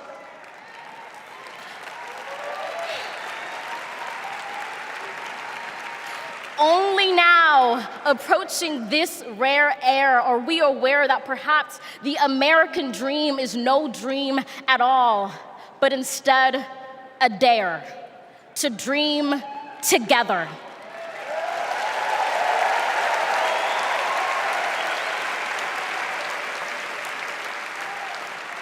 Like a million roots tethered, branching up humbly, making one tree. This is our country from many, won from battles won, our freedoms sung, our kingdom come has just begun.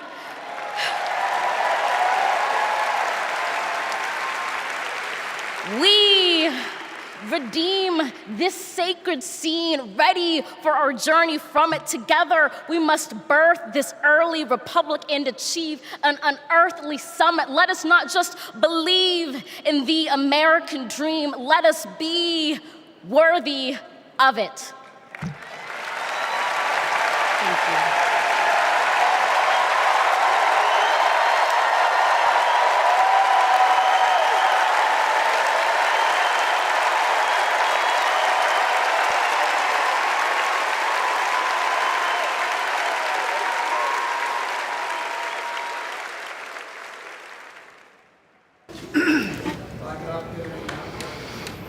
There's a word I heard.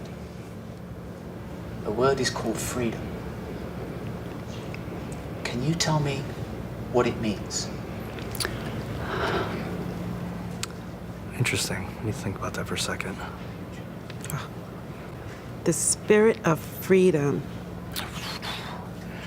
For me? Oh, yeah. Freedom, to me, means choice. The ability to laugh with friends. Be who you want to be. Go where you want to go. Living your life day to day. Having new chapters in that life.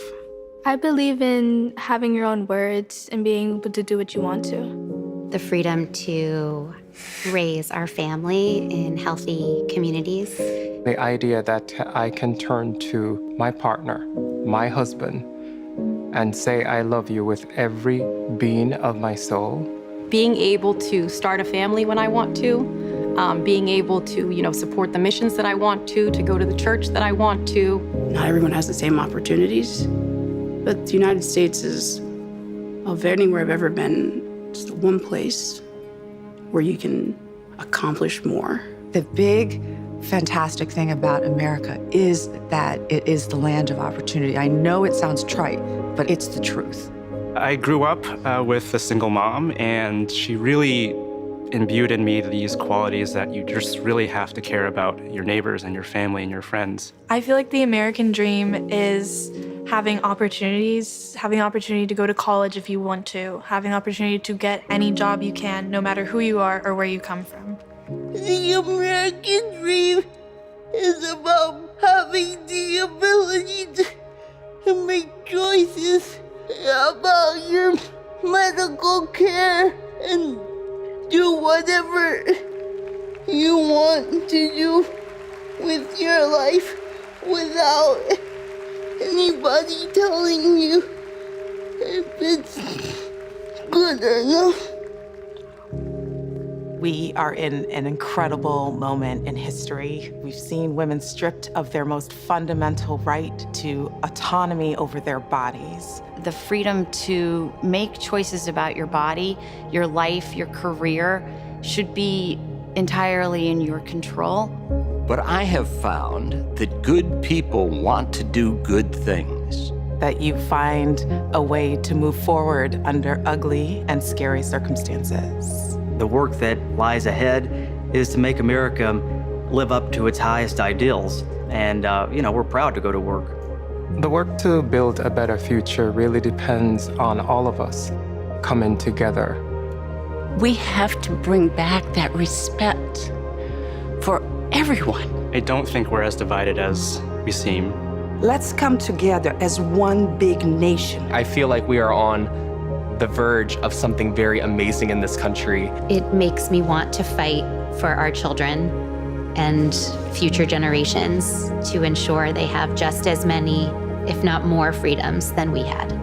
I believe in a future where my mom can feel safe no matter where she is in the country. A future that is filled with a healthy and vibrant planet, where families are not separated by fences or jail bars. A future in which we all get what we need. I want to see that for people who are younger than me. Hopefully the kids I teach can chase their dreams and believe in what they want to be. I want a future for him that he knows that he's covered and protected. Everyone should think about what we can leave to the next generation. It's our responsibility. It's what we have to do. My name's Tyler.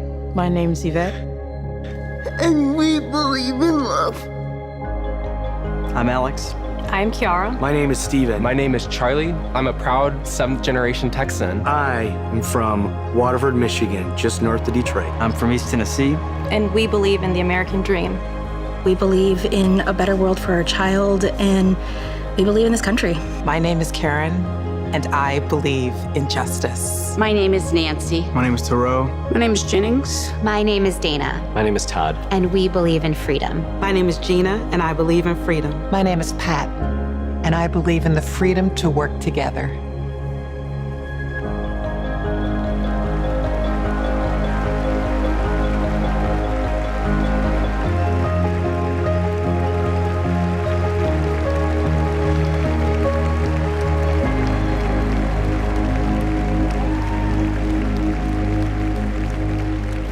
Please welcome Oprah Winfrey.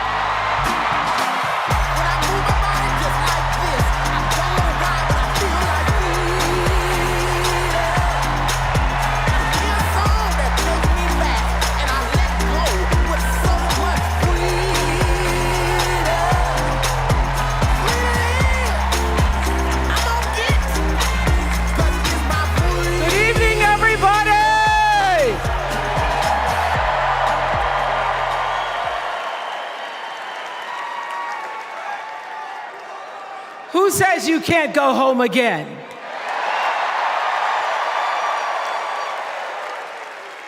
After watching the Obamas last night, that was some epic fire, wasn't it? Some epic fire.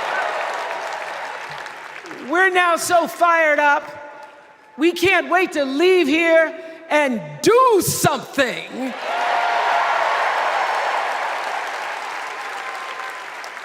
And what we're gonna do is elect Kamala Harris as the next president of the United States.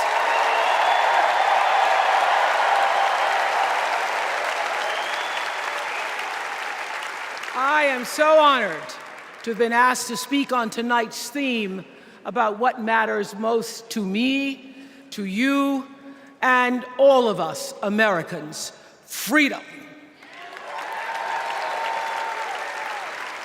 There are people who want you to see our country as a nation of us against them, people who want to scare you, who want to rule you, people who'd have you believe that books are dangerous and assault rifles are safe, that there's a right way to worship and a wrong way to love, people who seek first to divide and then to conquer.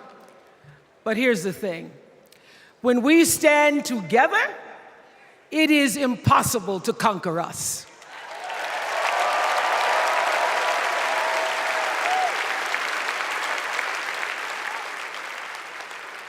In the words of an extraordinary American, the late Congressman John Lewis,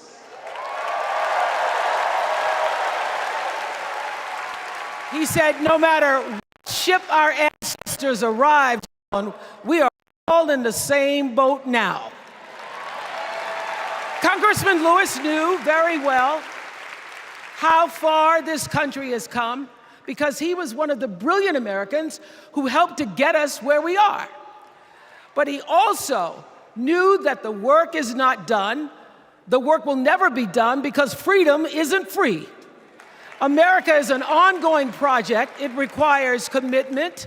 It requires being open to the hard work and the heart work of democracy. And every now and then, it requires standing up to life's bullies.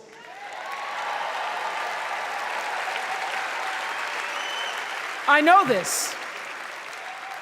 I've lived in Mississippi, in Tennessee, in Wisconsin, Maryland, Indiana, Florida, Hawaii, Colorado, California, and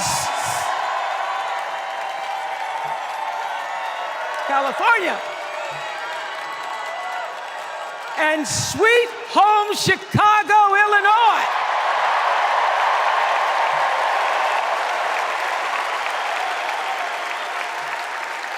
I have actually traveled this country from the redwood forests, love those redwoods, to the Gulf Stream waters. I've seen racism and sexism and income inequality and division. I've not only seen it, at times I've been on the receiving end of it. But more often than not, what I've witnessed and experienced are human beings, both conservative and liberal, who may not agree with each other, but who'd still help you in a heartbeat if you were in trouble. These are the people who make me proud to say that I am an American.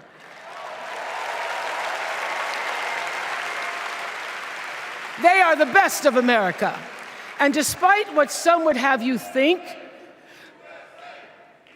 we are not so different from our neighbors. When a house is on fire, we don't ask about the homeowner's race or religion. We don't wonder who their partner is or how they voted. No, we just try to do the best we can to save them. And if the place happens to belong to a childless cat lady,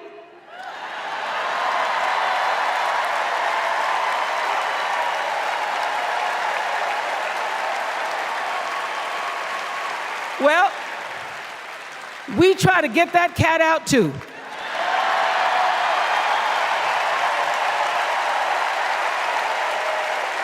Because we are a country of people who work hard for the money. We wish our brothers and sisters well, and we pray for peace. We know all the old tricks and tropes that are designed to distract us from what actually matters, but we are beyond ridiculous tweets and lies and foolery. These are complicated times, people, and they require adult conversation.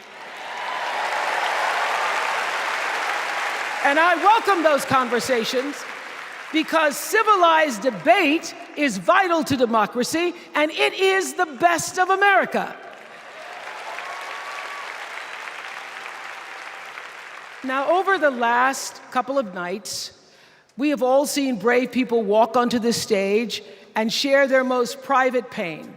Amanda and Josh, Caitlin, Hadley, they told us their stories of rape and incest and near-death experiences from having the state deny them the abortion that their doctor explained was medically necessary.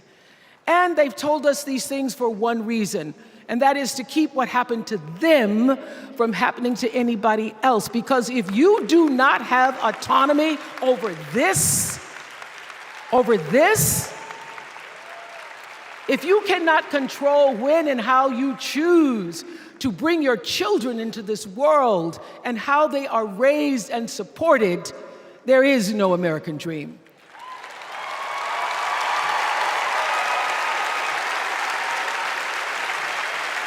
The women and men who are battling to keep us from going back to a time of desperation and shame and stone cold fear, they are the new freedom fighters. And make no mistake, they are the best of America.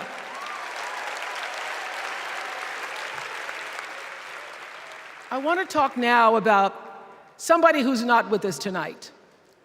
Tessie Prevost Williams was born in New Orleans not long after the Supreme Court ruled that segregated public schools were unconstitutional. That was in 1954, same year I was born. But I didn't have to head to first grade at the all-white McDonough 19 school with a U.S. Marshal by my side like Tessie did. And when I got to school, the building wasn't empty like it was for Tessie. You see, rather than allowing McDonough to be integrated, parents pulled their kids out of the school, leaving only Tessie and two other little black girls, Gail Etienne and Leona Tate, to sit in a classroom with the windows papered over to block snipers from attacking their 6-year-old bodies. Tessie passed away 6 weeks ago. And I tell this story to honor her tonight because she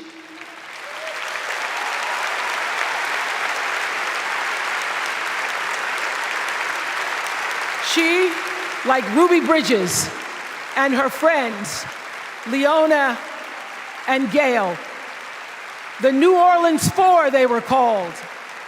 They broke barriers and they paid dearly for it.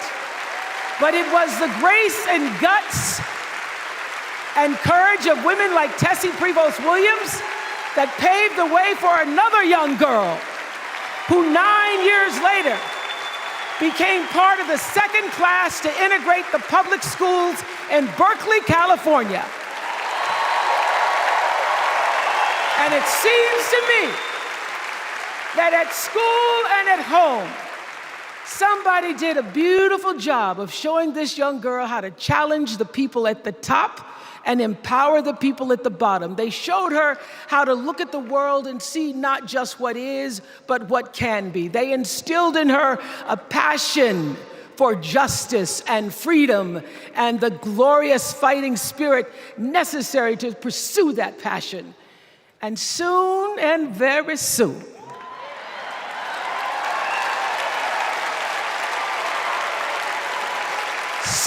very soon, we're going to be teaching our daughters and sons about how this child of an Indian mother and a Jamaican father, two idealistic, energetic immigrants,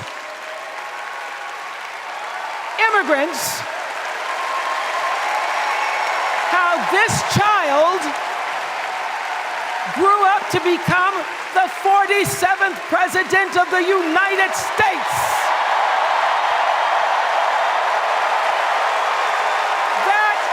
The best of America.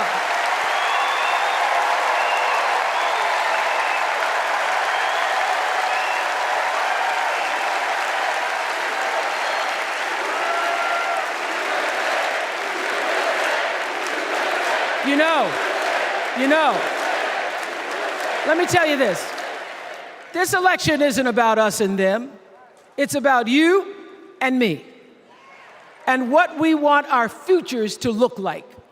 There are choices to be made when we cast our ballot.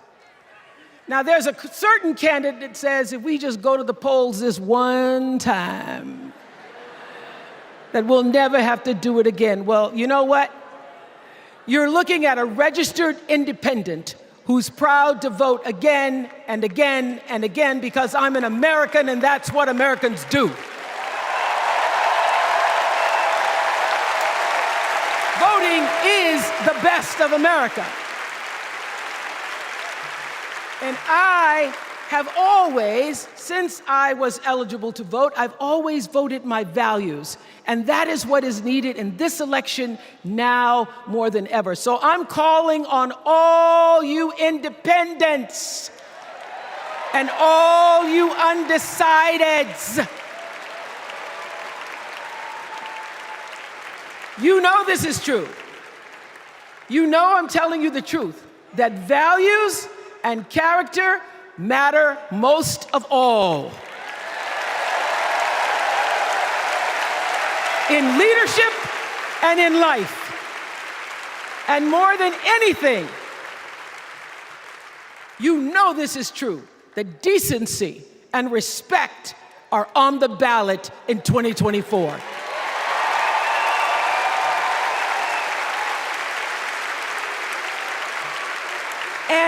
And just plain common sense.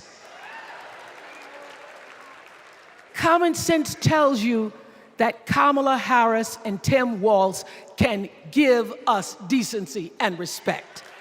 They're the ones that give it to us. So, we are Americans. We are Americans.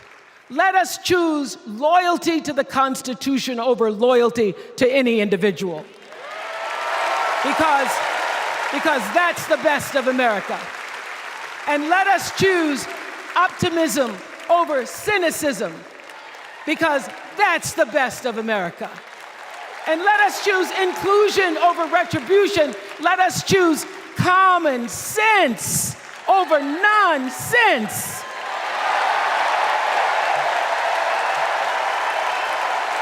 Because that's the best of America. And let us choose the sweet promise of tomorrow over the bitter return to yesterday. We won't go back. We won't be set back, pushed back, bullied back, kicked back. We're not going back.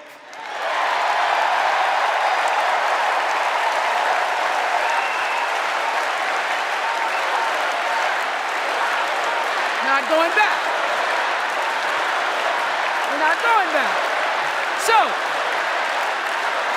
let us choose. Let us choose truth. Let us choose honor. And let us choose joy.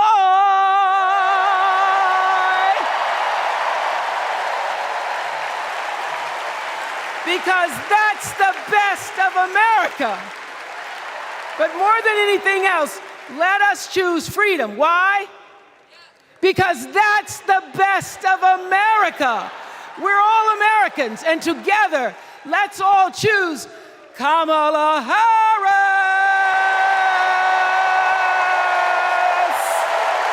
Thank you, Chicago. Thank you, America.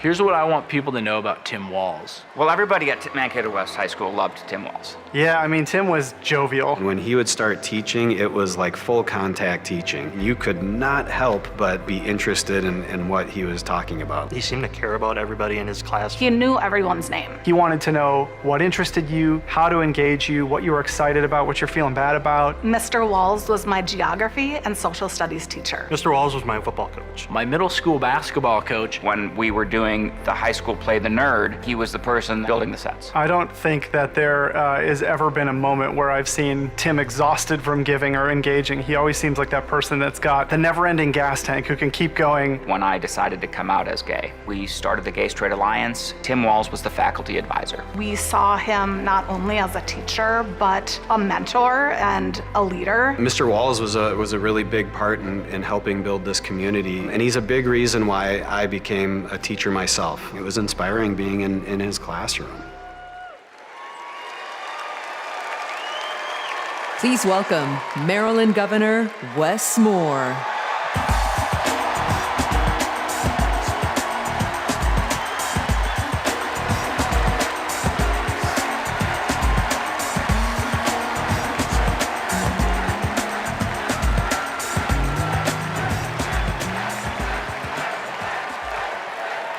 Thank you. Thank you. On March 26th, at 1:30 in the morning, a container ship, the length of 3 football fields, slammed into the Francis Scott Key Bridge in Baltimore, and the bridge collapsed. A port that drives 13% of our state's economy was now closed. Thousands of workers were hours away from waking up and realizing they no longer had a job. 6 Marylanders who'd been on a bridge in the middle of the night fixing potholes lost their lives. And one of the first phone calls that I got that morning started with these 3 words. Gov, it's Kamala. She said, I know you spoke to the president, and I want you to know we are here with you every step of the way.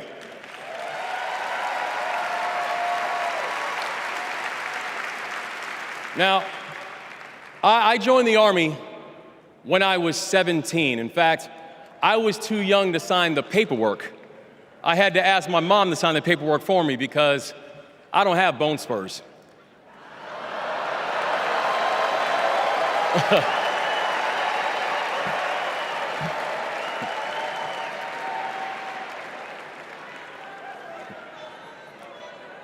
I led soldiers in combat in Afghanistan.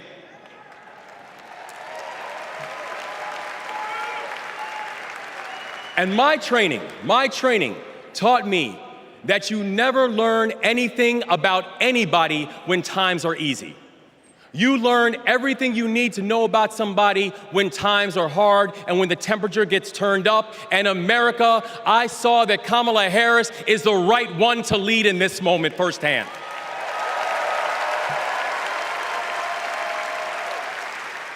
And united, with the Almighty God's grace, we brought closure to the families of the 6 victims. And while many said it could take 11 months to reopen the Port of Baltimore, we got it done in 11 weeks.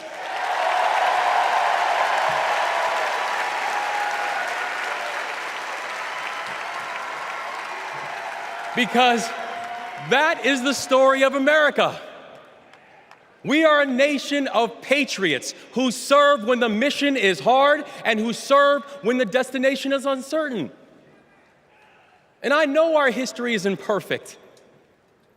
The unevenness of the American journey has made some skeptical. But I'm not asking you to give up your skepticism. I just want that skepticism to be your companion and not your captor. And I'm asking that you join us in the work.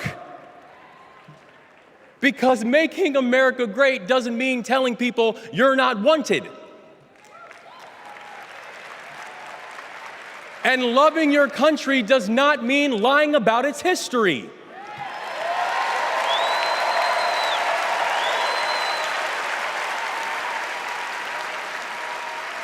Making America great means saying the ambitions of this country would be incomplete without your help. It's the legacy of those 6 workers who fixed potholes on a bridge while we slept, who were born in a different country, but who knew that America was big enough for them too.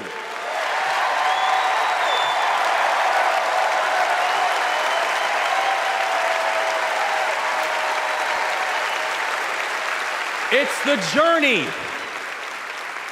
It's the journey of a man raised by a remarkable immigrant single mom, a man who felt handcuffs on his wrists at 11 years old, who now stands before you as the 63rd governor of Maryland and the first black governor in the history of our state.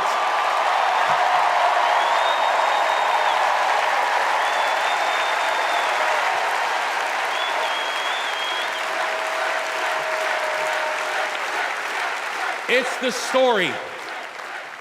the story of a prosecutor who defended our freedoms and had Maryland's back when we needed it most. And now, MVP, we've got your back as well.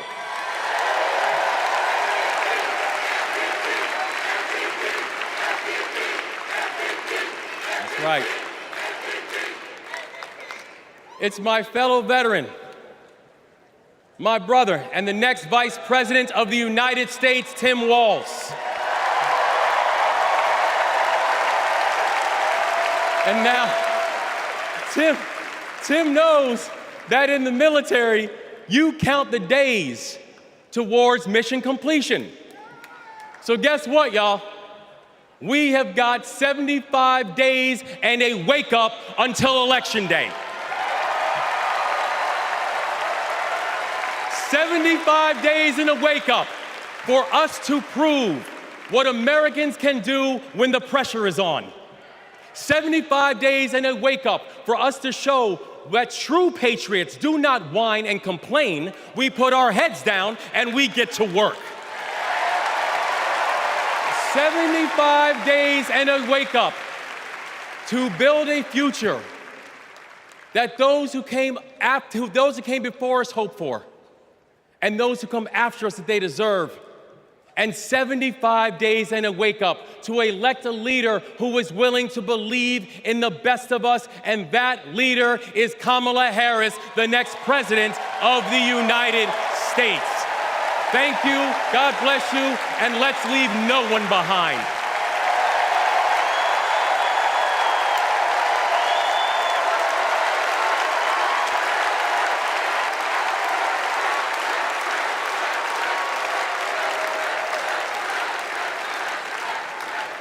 Please welcome former South Bend, Indiana Mayor Pete Buttigieg.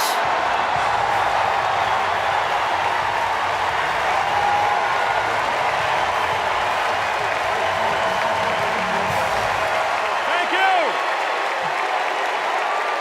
Thank you.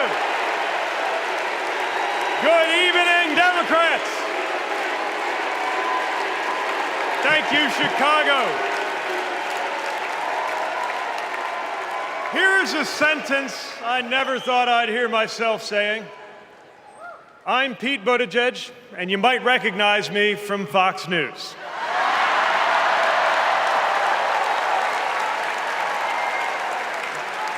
I believe in going anywhere, in service of a good cause, and friends, we gather in a very good cause, electing Kamala Harris and Tim Walz, the next President and Vice President of the United States.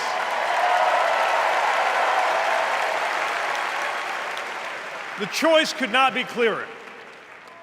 Donald Trump rants about law and order, as if he wasn't a convicted criminal running against a prosecutor.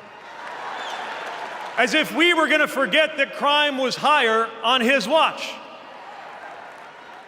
Talks about the forgotten man, hoping we'll forget that the only economic promise that he actually kept was to cut taxes for the rich.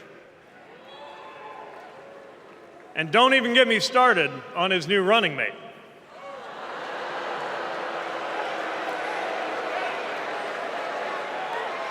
At least Mike Pence was polite. J.D. Vance is one of those guys who thinks if you don't live the life that he has in mind for you, then you don't count. Someone who said that if you don't have kids, you have, quote, no physical commitment to the future of this country. You know, Senator, when I deployed to Afghanistan, I didn't have kids then. Many of the men and women who went outside the wire with me didn't have kids either. But let me tell you, our commitment to the future of this country was pretty damn physical.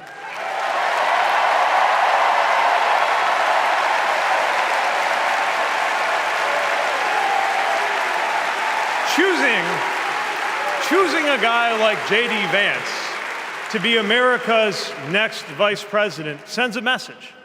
And the message is that they are doubling down on negativity and grievance. Committing to a concept of campaigning best summed up in one word: darkness. Darkness is what they are selling. The thing is, I just don't believe that America today is in the market for darkness. I believe America is ready for a better kind of politics. Yes, politics at its worst can be ugly, crushing, demeaning, but it doesn't have to be. At its best, politics can be empowering, uplifting.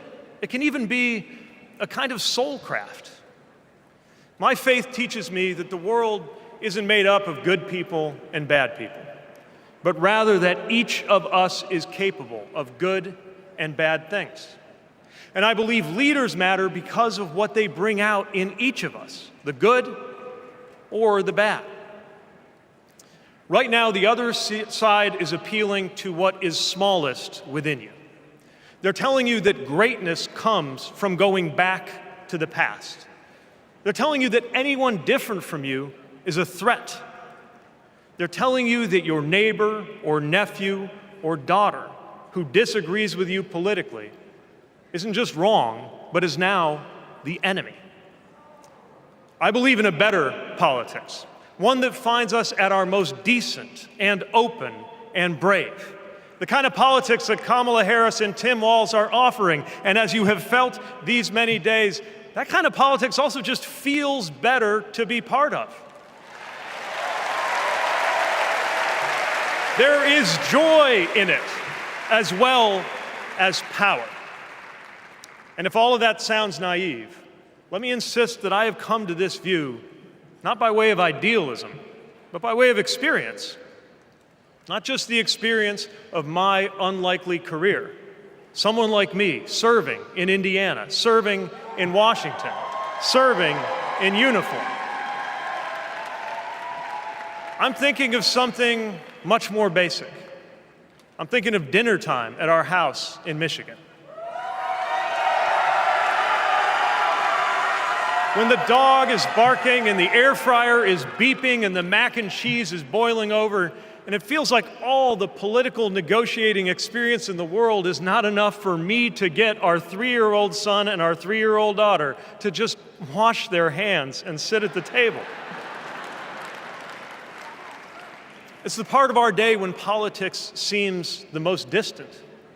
And yet the makeup of our kitchen table, the existence of my family, is just one example of something that was literally impossible as recently as 25 years ago, when an anxious teenager growing up in Indiana wondered if he would ever find belonging in this world.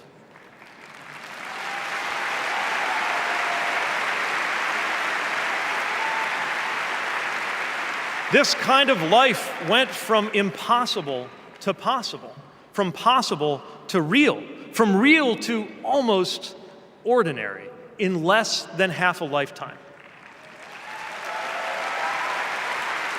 But that didn't just happen. It was brought about through idealism and courage, through organizing and persuasion and storytelling, and yes, through politics, the right kind of politics. The kind of politics that can make an impossible dream into an everyday reality. I don't presume to know what it's like in your kitchen, but I know, as sure as I am standing here, that everything in it, the bills you pay at that table, the shape of the family that sits there, the fears and the dreams that you talk about late into the night there, all of it compels us to demand more from our politics than a rerun of some TV wrestling death match.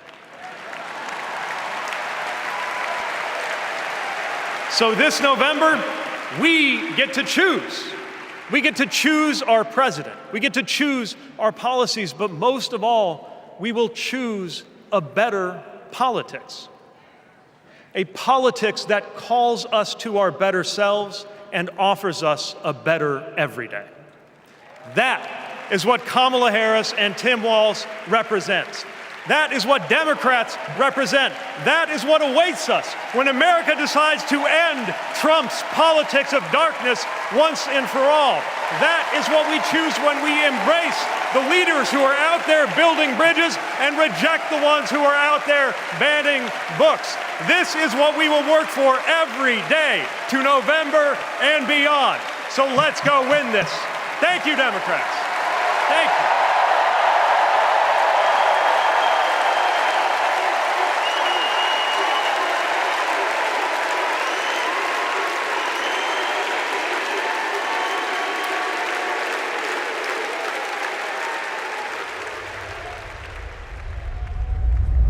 Seeing Governor Walz going to Congress and then becoming governor, I see the guy that was a first sergeant. I see a guy that's full of energy, always busy. And like he says, you get enough time to sleep when you're dead. I first met Governor Walz and Congressman Walz when I was transitioning out of the Marine Corps, going back to school. He really wanted to know what the experience was of those that were actually using the GI Bill to be improved. It seemed to be a continuation of focus on improving the lives of veterans. Governor Walz in our unit always would say his catchphrase was, "We'll get it done," and we always did. The way I've seen him carry himself over the years in Congress and the way he works for veterans, there's no excuse making, there's no scapegoating, it's just accomplish the mission. Governor Walz has been that way and always will be that way. Having Governor Walz on the House Veteran Affairs Committee was instrumental in getting the post 9/11 GI Bill not only introduced, but also passed. When Governor Walz wants change, it'll happen. Back to the Guard. We'll get it done.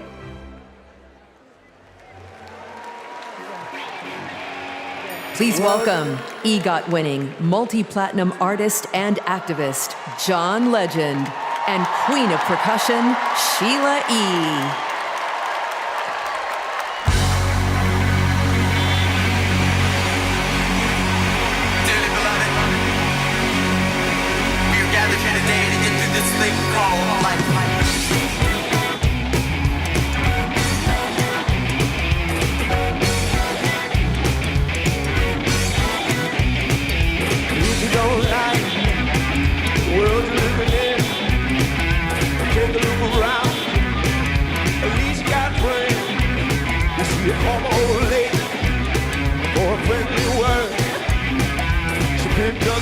Dropped it on the floor. That's all I heard. Are we gonna let the elevator break us down? Oh no, let's go. Let's go crazy. Let's go nuts.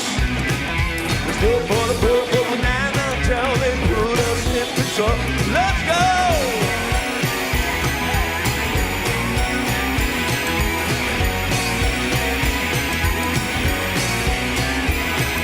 We're all excited, but we don't know why. Maybe it's 'cause we're all gonna die. And what we do? Oh, what's it all for? You better live now before the Grim Reaper comes knocking on your door. We gonna let the elevator break us down. Let's go crazy.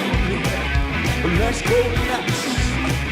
Let's go for the purple banana until they put us in the truck. Let's go! Come on, baby. I need everybody to get nuts with me.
Incredible. I just want to say I feel so motivated after tonight.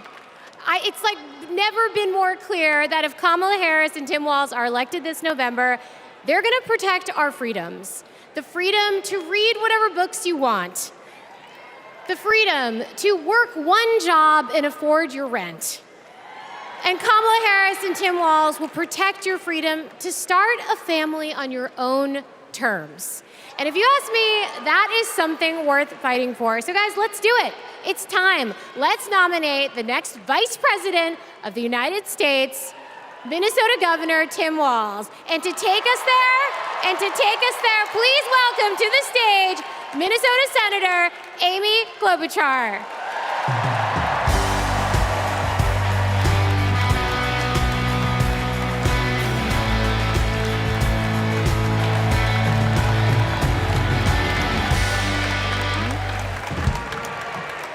Okay, that was a warm-up act. On behalf of the great state of Minnesota, where purple reigns, I stand before you in support of our next Vice President, Tim Walz.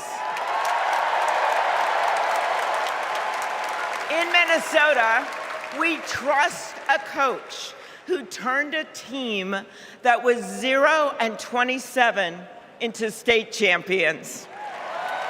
In Minnesota, we trust a hunter who has stood in a deer stand in 10-degree weather. In Minnesota, we trust a candidate who has made a viral video on how to change a burnt-out headlight. And I know we aren't alone, but in Minnesota, we love a dad in plaid.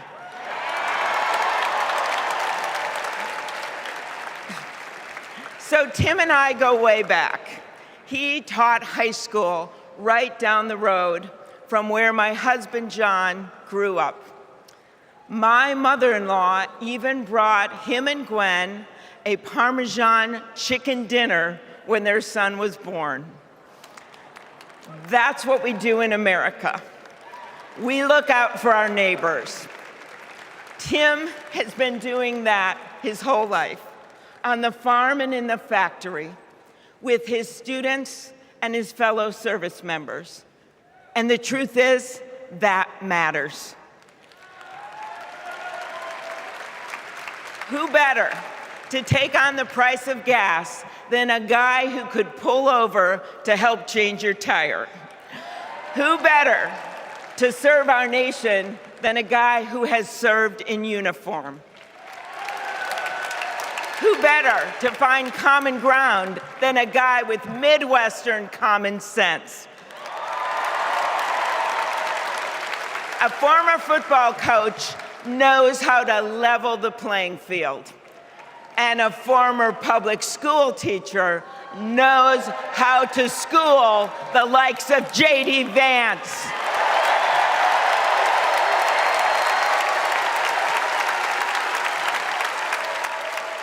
What you've done with your life matters, and what you do with power matters too. Tim has delivered paid leave, school lunches, and the biggest tax cut in Minnesota history. A Democrat from a red district in a purple state, Tim has brought Minnesota together. And together with Vice President Kamala Harris, I know he will do the same for our nation.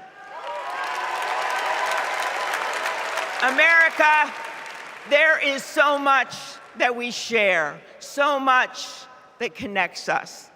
Way up north in Minnesota, out of Lake Itasca, flows the Mississippi River. It starts small and it grows wider. It flows down to Wisconsin and to Iowa. It goes down to Illinois and to Missouri. It goes to Kentucky and Tennessee. It goes to Arkansas, and it goes way down to Mississippi. And then it goes all the way down to New Orleans, Louisiana, where the spirit of our nation's resilience abounds. So let us commit here and now to cross the river of our divides to get to a higher ground.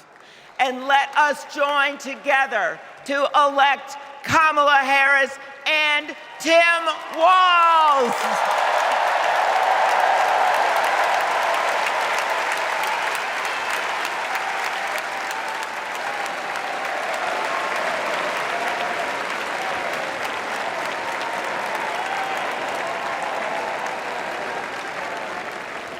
Please welcome Ben Ingman from Minnesota.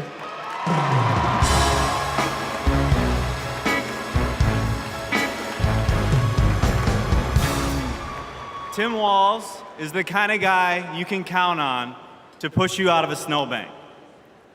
I know this because Tim Walz has pushed me out of a snowbank. I grew up next door to the Walzes in Mankato. Mr. Walz was also my geography teacher and my coach. Not for high school football, but for 7th grade basketball and track.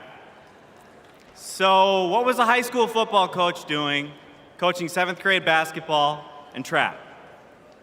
Well, there was a kid in the high school who couldn't afford to pay for lunch, and he ran up a lot of debt. And Tim and Gwen decided they'd help pay it off. They started calling around the district to see if there were any positions they could fill to make a little extra money, and that's how he wound up coaching us 7th graders. That's right. Coach Walz got us excited about what we might achieve together. He believed in us, and he helped us believe in each other. And his leadership stuck. That track team went on to win a state title, just like the football team. That's right. Speaking of which, come on out, Scarlets. Yeah!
You know, all this got me thinking about the kinds of leaders we need. We want the people in charge to be genuine, compassionate, and trustworthy. The thing is, there are people in our neighborhoods who fit this description.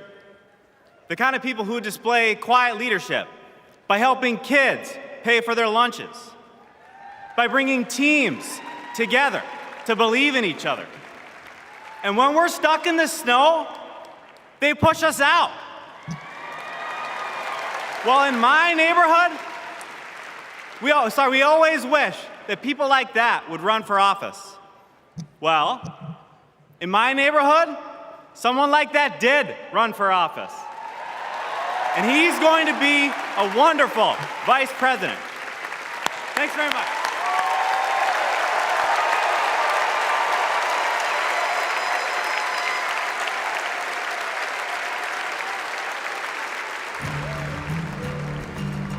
Out here in the wide open spaces, we are reminded of the values we share: a commitment to community, country, and standing up for what's right. Tim Walz grew up in a small town in Nebraska where he spent summers working the family farm. There were just 24 students in his graduating class. His dad served during the Korean War, and that meant a lot to Tim. So he enlisted right after his 17th birthday and served 24 years in the National Guard, rising to Command Sergeant Major. Tim went to college on the GI Bill and became a social studies teacher. That's where Tim and I met. We shared a classroom with a divider right down the middle. His classroom was a lot louder than mine, but I could hear how engaged his students were. Tim taught for over 15 years, and he coached football, helping lead the team to a state championship after 0 wins just a few years before. Tim taught them how to believe in themselves and that we're all in this together. When one of our students started the school's Gay Straight Alliance, Tim agreed to serve as faculty advisor because he knew how impactful it would be to have a football coach involved. He inspired his students, and he changed lives. He is just so joyful in everything that he does, but I think also standing up for, what he believes to be right, stands up to bullies. Then, Tim's students inspired him to run for Congress in southern Minnesota. Tim spent a lot of time working with Republicans, fighting to help farmers and expanding veterans' benefits. Whether it was in Congress or as governor, his focus has always been helping working people like those he grew up with. That's why he fought for the largest tax cut in Minnesota state history. But Tim Walz was there for small businesses like ours. With the urging of Governor Walz, we were able to pass the Alex Smith Insulin Affordability Act, and it has saved lives in Minnesota. With Tim as governor, Minnesota is one of the best places to raise a family and one of the best states for business. Tim's a lifelong hunter and gun owner.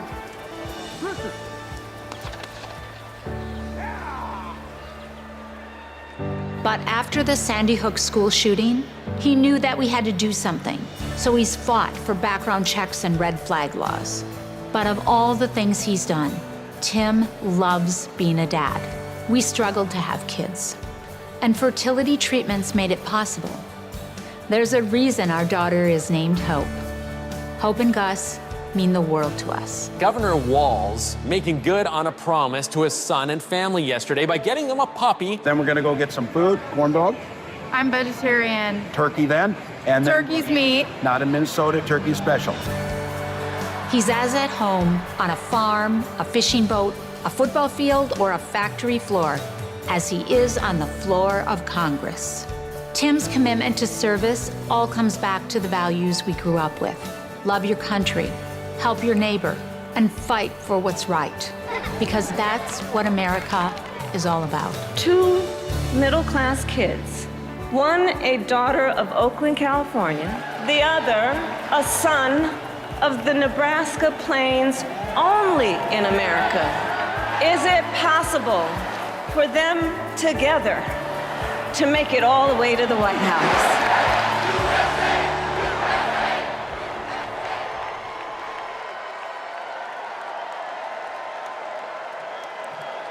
Please welcome the Democratic nominee for Vice President, Governor Tim Walz.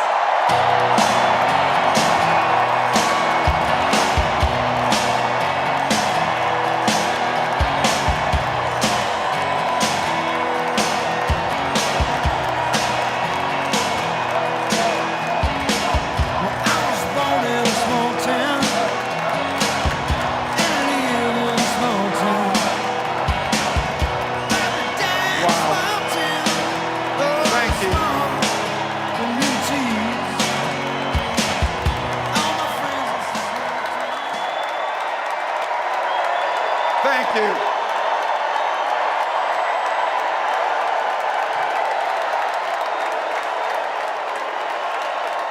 Thank you.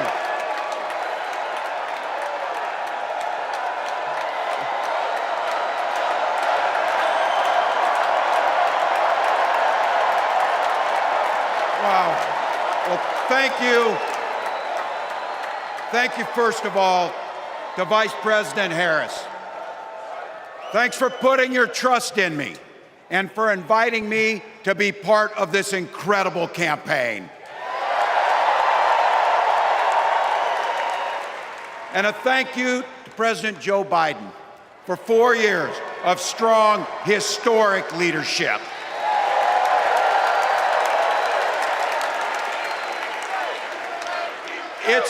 It's the honor of my life to accept your nomination for Vice President of the United States.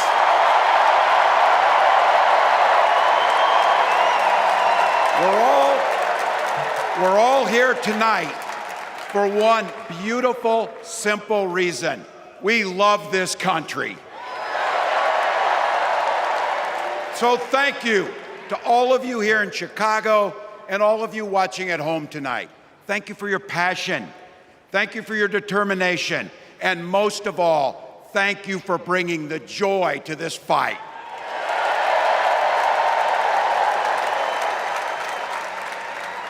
Now, I grew up in Butte, Nebraska, a town of 400 people. I had 24 kids in my high school class, and none of them went to Yale. But I'll tell you what, growing up in a small town like that, you learn how to take care of each other. That family down the road, they may not think like you do. They may not pray like you do. They may not love like you do, but they're your neighbors. And you look out for them, and they look out for you. Everybody belongs, and everybody has a responsibility to contribute. For me, it was serving in the Army National Guard. I joined up 2 days after my 17th birthday, and I proudly wore our nation's uniform for 24 years.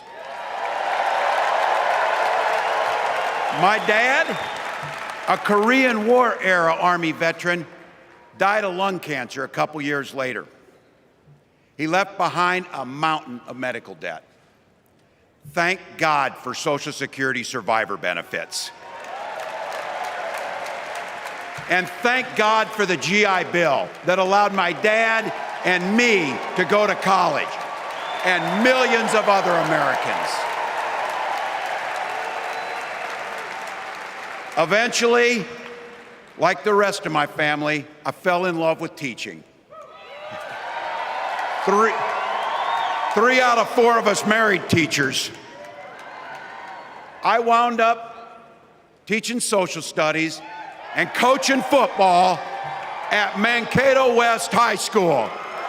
Go Scarlets! We ran a 44 defense. We played through to the whistle on every single play, and we even won a state championship. Never closed the yearbook, people. But it was those players and my students who inspired me to run for Congress. They saw in me what I had hoped to instill in them, a commitment to the common good, an understanding that we're all in this together, and the belief that a single person can make a real difference for their neighbors. So there I was, a 40-something high school teacher with little kids, 0 political experience, and no money, running in a deep red district. But you know what? Never underestimate a public school teacher. Never.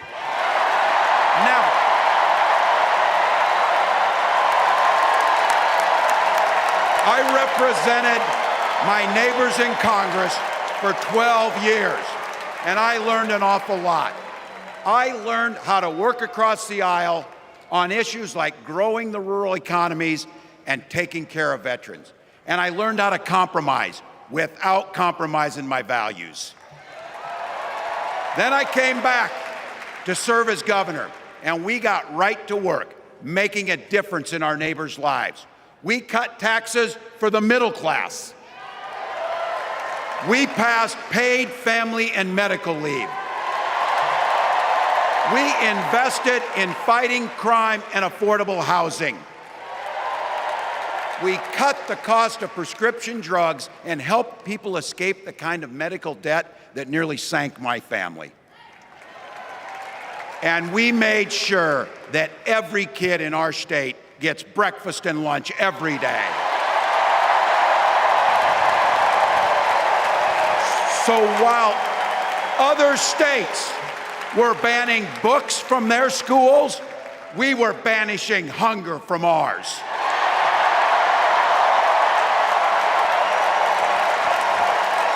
We also protected reproductive freedom because in Minnesota, we respect our neighbors and the personal choices they make. And even if we wouldn't make those same choices for ourselves, we've got a golden rule. Mind your own damn business.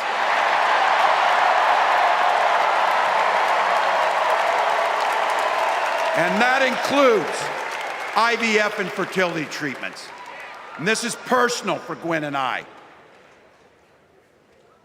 If you've never experienced the hell that is infertility, I guarantee you, you know somebody who has. And I can remember praying each night for a phone call. The pit in your stomach when the phone would ring, and the absolute agony when we heard the treatments hadn't worked. It took Gwen and I years, but we had access to fertility treatments. And when our daughter was born, we named her Hope. Hope, Gus, and Gwen, you are my entire world, and I love you.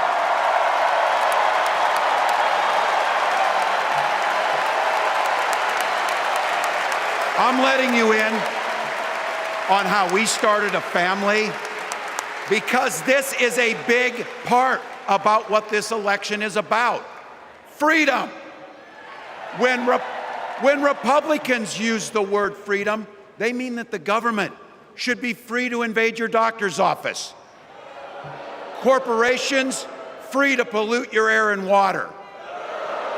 And banks free to take advantage of customers. But when we Democrats talk about freedom, we mean the freedom to make a better life for yourself and the people that you love. Freedom to make your own healthcare decisions. And yeah, your kids' freedom to go to school without worrying about being shot dead in the hall. Look, I know guns. I'm a veteran. I'm a hunter. And I was a better shot than most Republicans in Congress, and I got the trophies to prove it. But I'm also a dad. I believe in the Second Amendment, but I also believe our first responsibility is to keep our kids safe.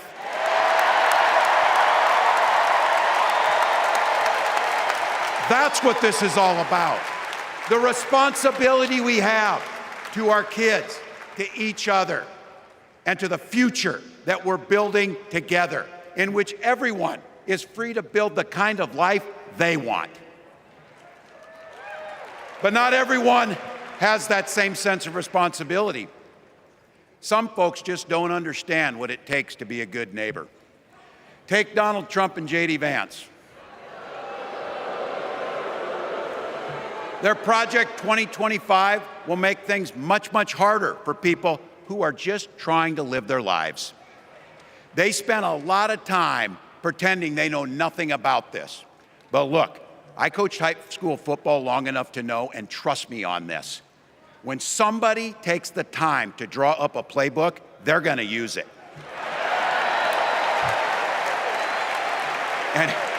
And we know If these guys get back in the White House, they'll start jacking up the costs on the middle class. They'll repeal the Affordable Care Act. They'll gut Social Security and Medicare. And they will ban abortion across this country, with or without Congress. Here's the thing. It's an agenda nobody asked for. It's an agenda that serves nobody except the richest and the most extreme amongst us. And it's an agenda that does nothing for our neighbors in need. Is it weird? Absolutely. Absolutely. But it's also wrong. And it's dangerous. It's not just me saying so. It's Trump's own people. They were with him for 4 years. They're warning us that the next 4 years will be much, much worse. You know, when I was teaching every year, we'd elect a student body president. And you know what? Those teenagers could teach Donald Trump a hell of a lot about what a leader is. Leaders don't spend all day insulting people and blaming others. Leaders do the work.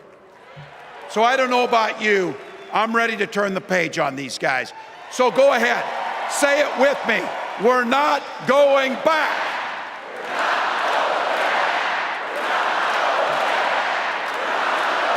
We've got something better to offer the American people. It starts with our candidate, Kamala Harris. From her first day as a prosecutor, as a district attorney, as an attorney general, as a United States senator, and then our vice president, she's fought on the side of the American people. She's taken on the predators and fraudsters. She's taken down the transnational gangs, and she stood up to powerful corporate interests. She has never hesitated to reach across that aisle if it meant improving your lives. And she's always done it with energy, with passion, and with joy. Folks,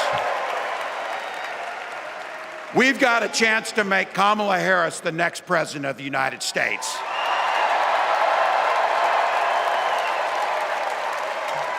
But I think we owe it to the American people to tell them exactly what she'd do as president before we ask them for their votes. So here, this is the part, clip and save it and send it to your undecided relatives so they know. If you're a middle-class family or a family trying to get into the middle class, Kamala Harris is going to cut your taxes. If you're getting squeezed by prescription drug prices, Kamala Harris is going to take on Big Pharma. If you're hoping to buy a home, Kamala Harris is going to help make it more affordable. And no matter who you are, Kamala Harris is going to stand up and fight for your freedom to live the life that you want to lead. Because that's what we want for ourselves, and it's what we want for our neighbors. You know, you might not know it, but I haven't given a lot of big speeches like this. But I have given a lot of pep talks. So let me finish with this, team. It's the fourth quarter. We're down a field goal, but we're on offense and we've got the ball. We're driving down the field. And boy, do we have the right team. Kamala Harris is tough. Kamala Harris is experienced, and Kamala Harris is ready. Our job for everyone watching is to get in the trenches and do the blocking and tackling. 1 inch at a time, 1 yard at a time, 1 phone call at a time, 1 door knock at a time, 1 $5 donation at a time. Look, we got 76 days. That's nothing. There'll be time to sleep when you're dead. We're going to leave it on the field. That's how we'll keep moving forward. That's how we'll turn the page on Donald Trump. That's how we'll build a country where workers come first. Healthcare and housing are human rights. And the government stays the hell out of your bedroom.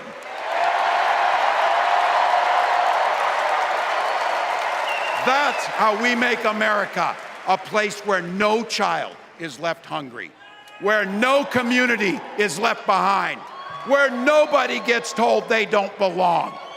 That's how we're gonna fight. And as the next president of the United States always says, when we fight, when we fight, when we fight, thank you. God bless.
Please stand if you are able for this evening's benediction, offered by Pastor William Hall and Tahil Sharma.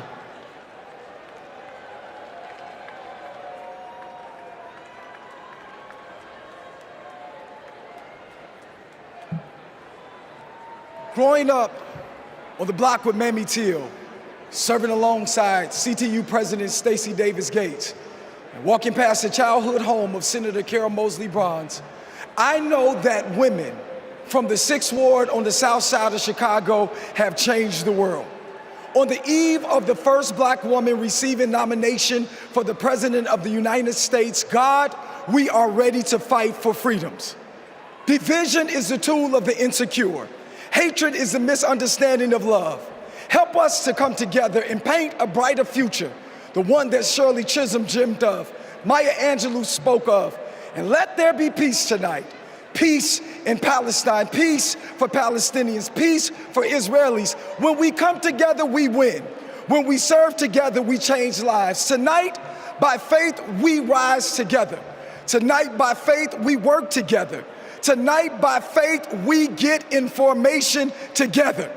We will not wait till November, but by faith, we will shout in victory tonight. As a Hindu, a Sikh, and an Angelino coming from Tongva lands, I invite you to pray or reflect. In Sikhi, Vaheguru is Nirbhau and Nirvaid, the one without fear and without hatred. If the divine possesses these qualities with making the universe, then we are responsible to achieve equity with those same values. As a Hindu, I'm reminded that divisiveness is a choice because our dharam, our duty, is towards all of humanity and nature. We are working towards righting the wrongs of our past and preventing a future harm, paving a path for restoration we deserve. May justice and peace evolve from their status as empty words to become calls to action against the status quo of oppression. Om Shanti Shanti Shanti. Nanak Naam Chardi Kala Tere Pane Sarpatata Pala.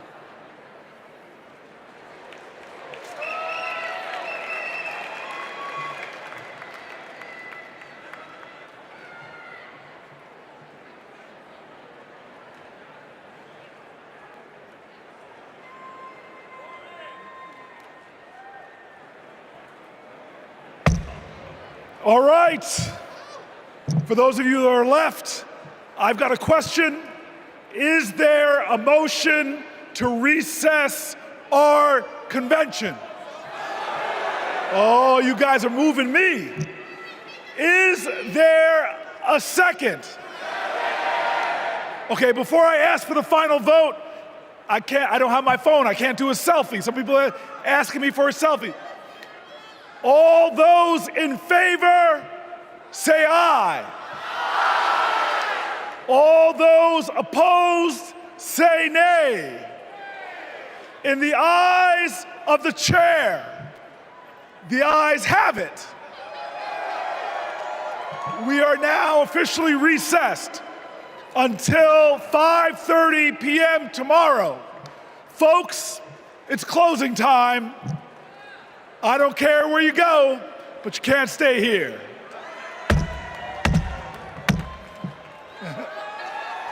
I love you.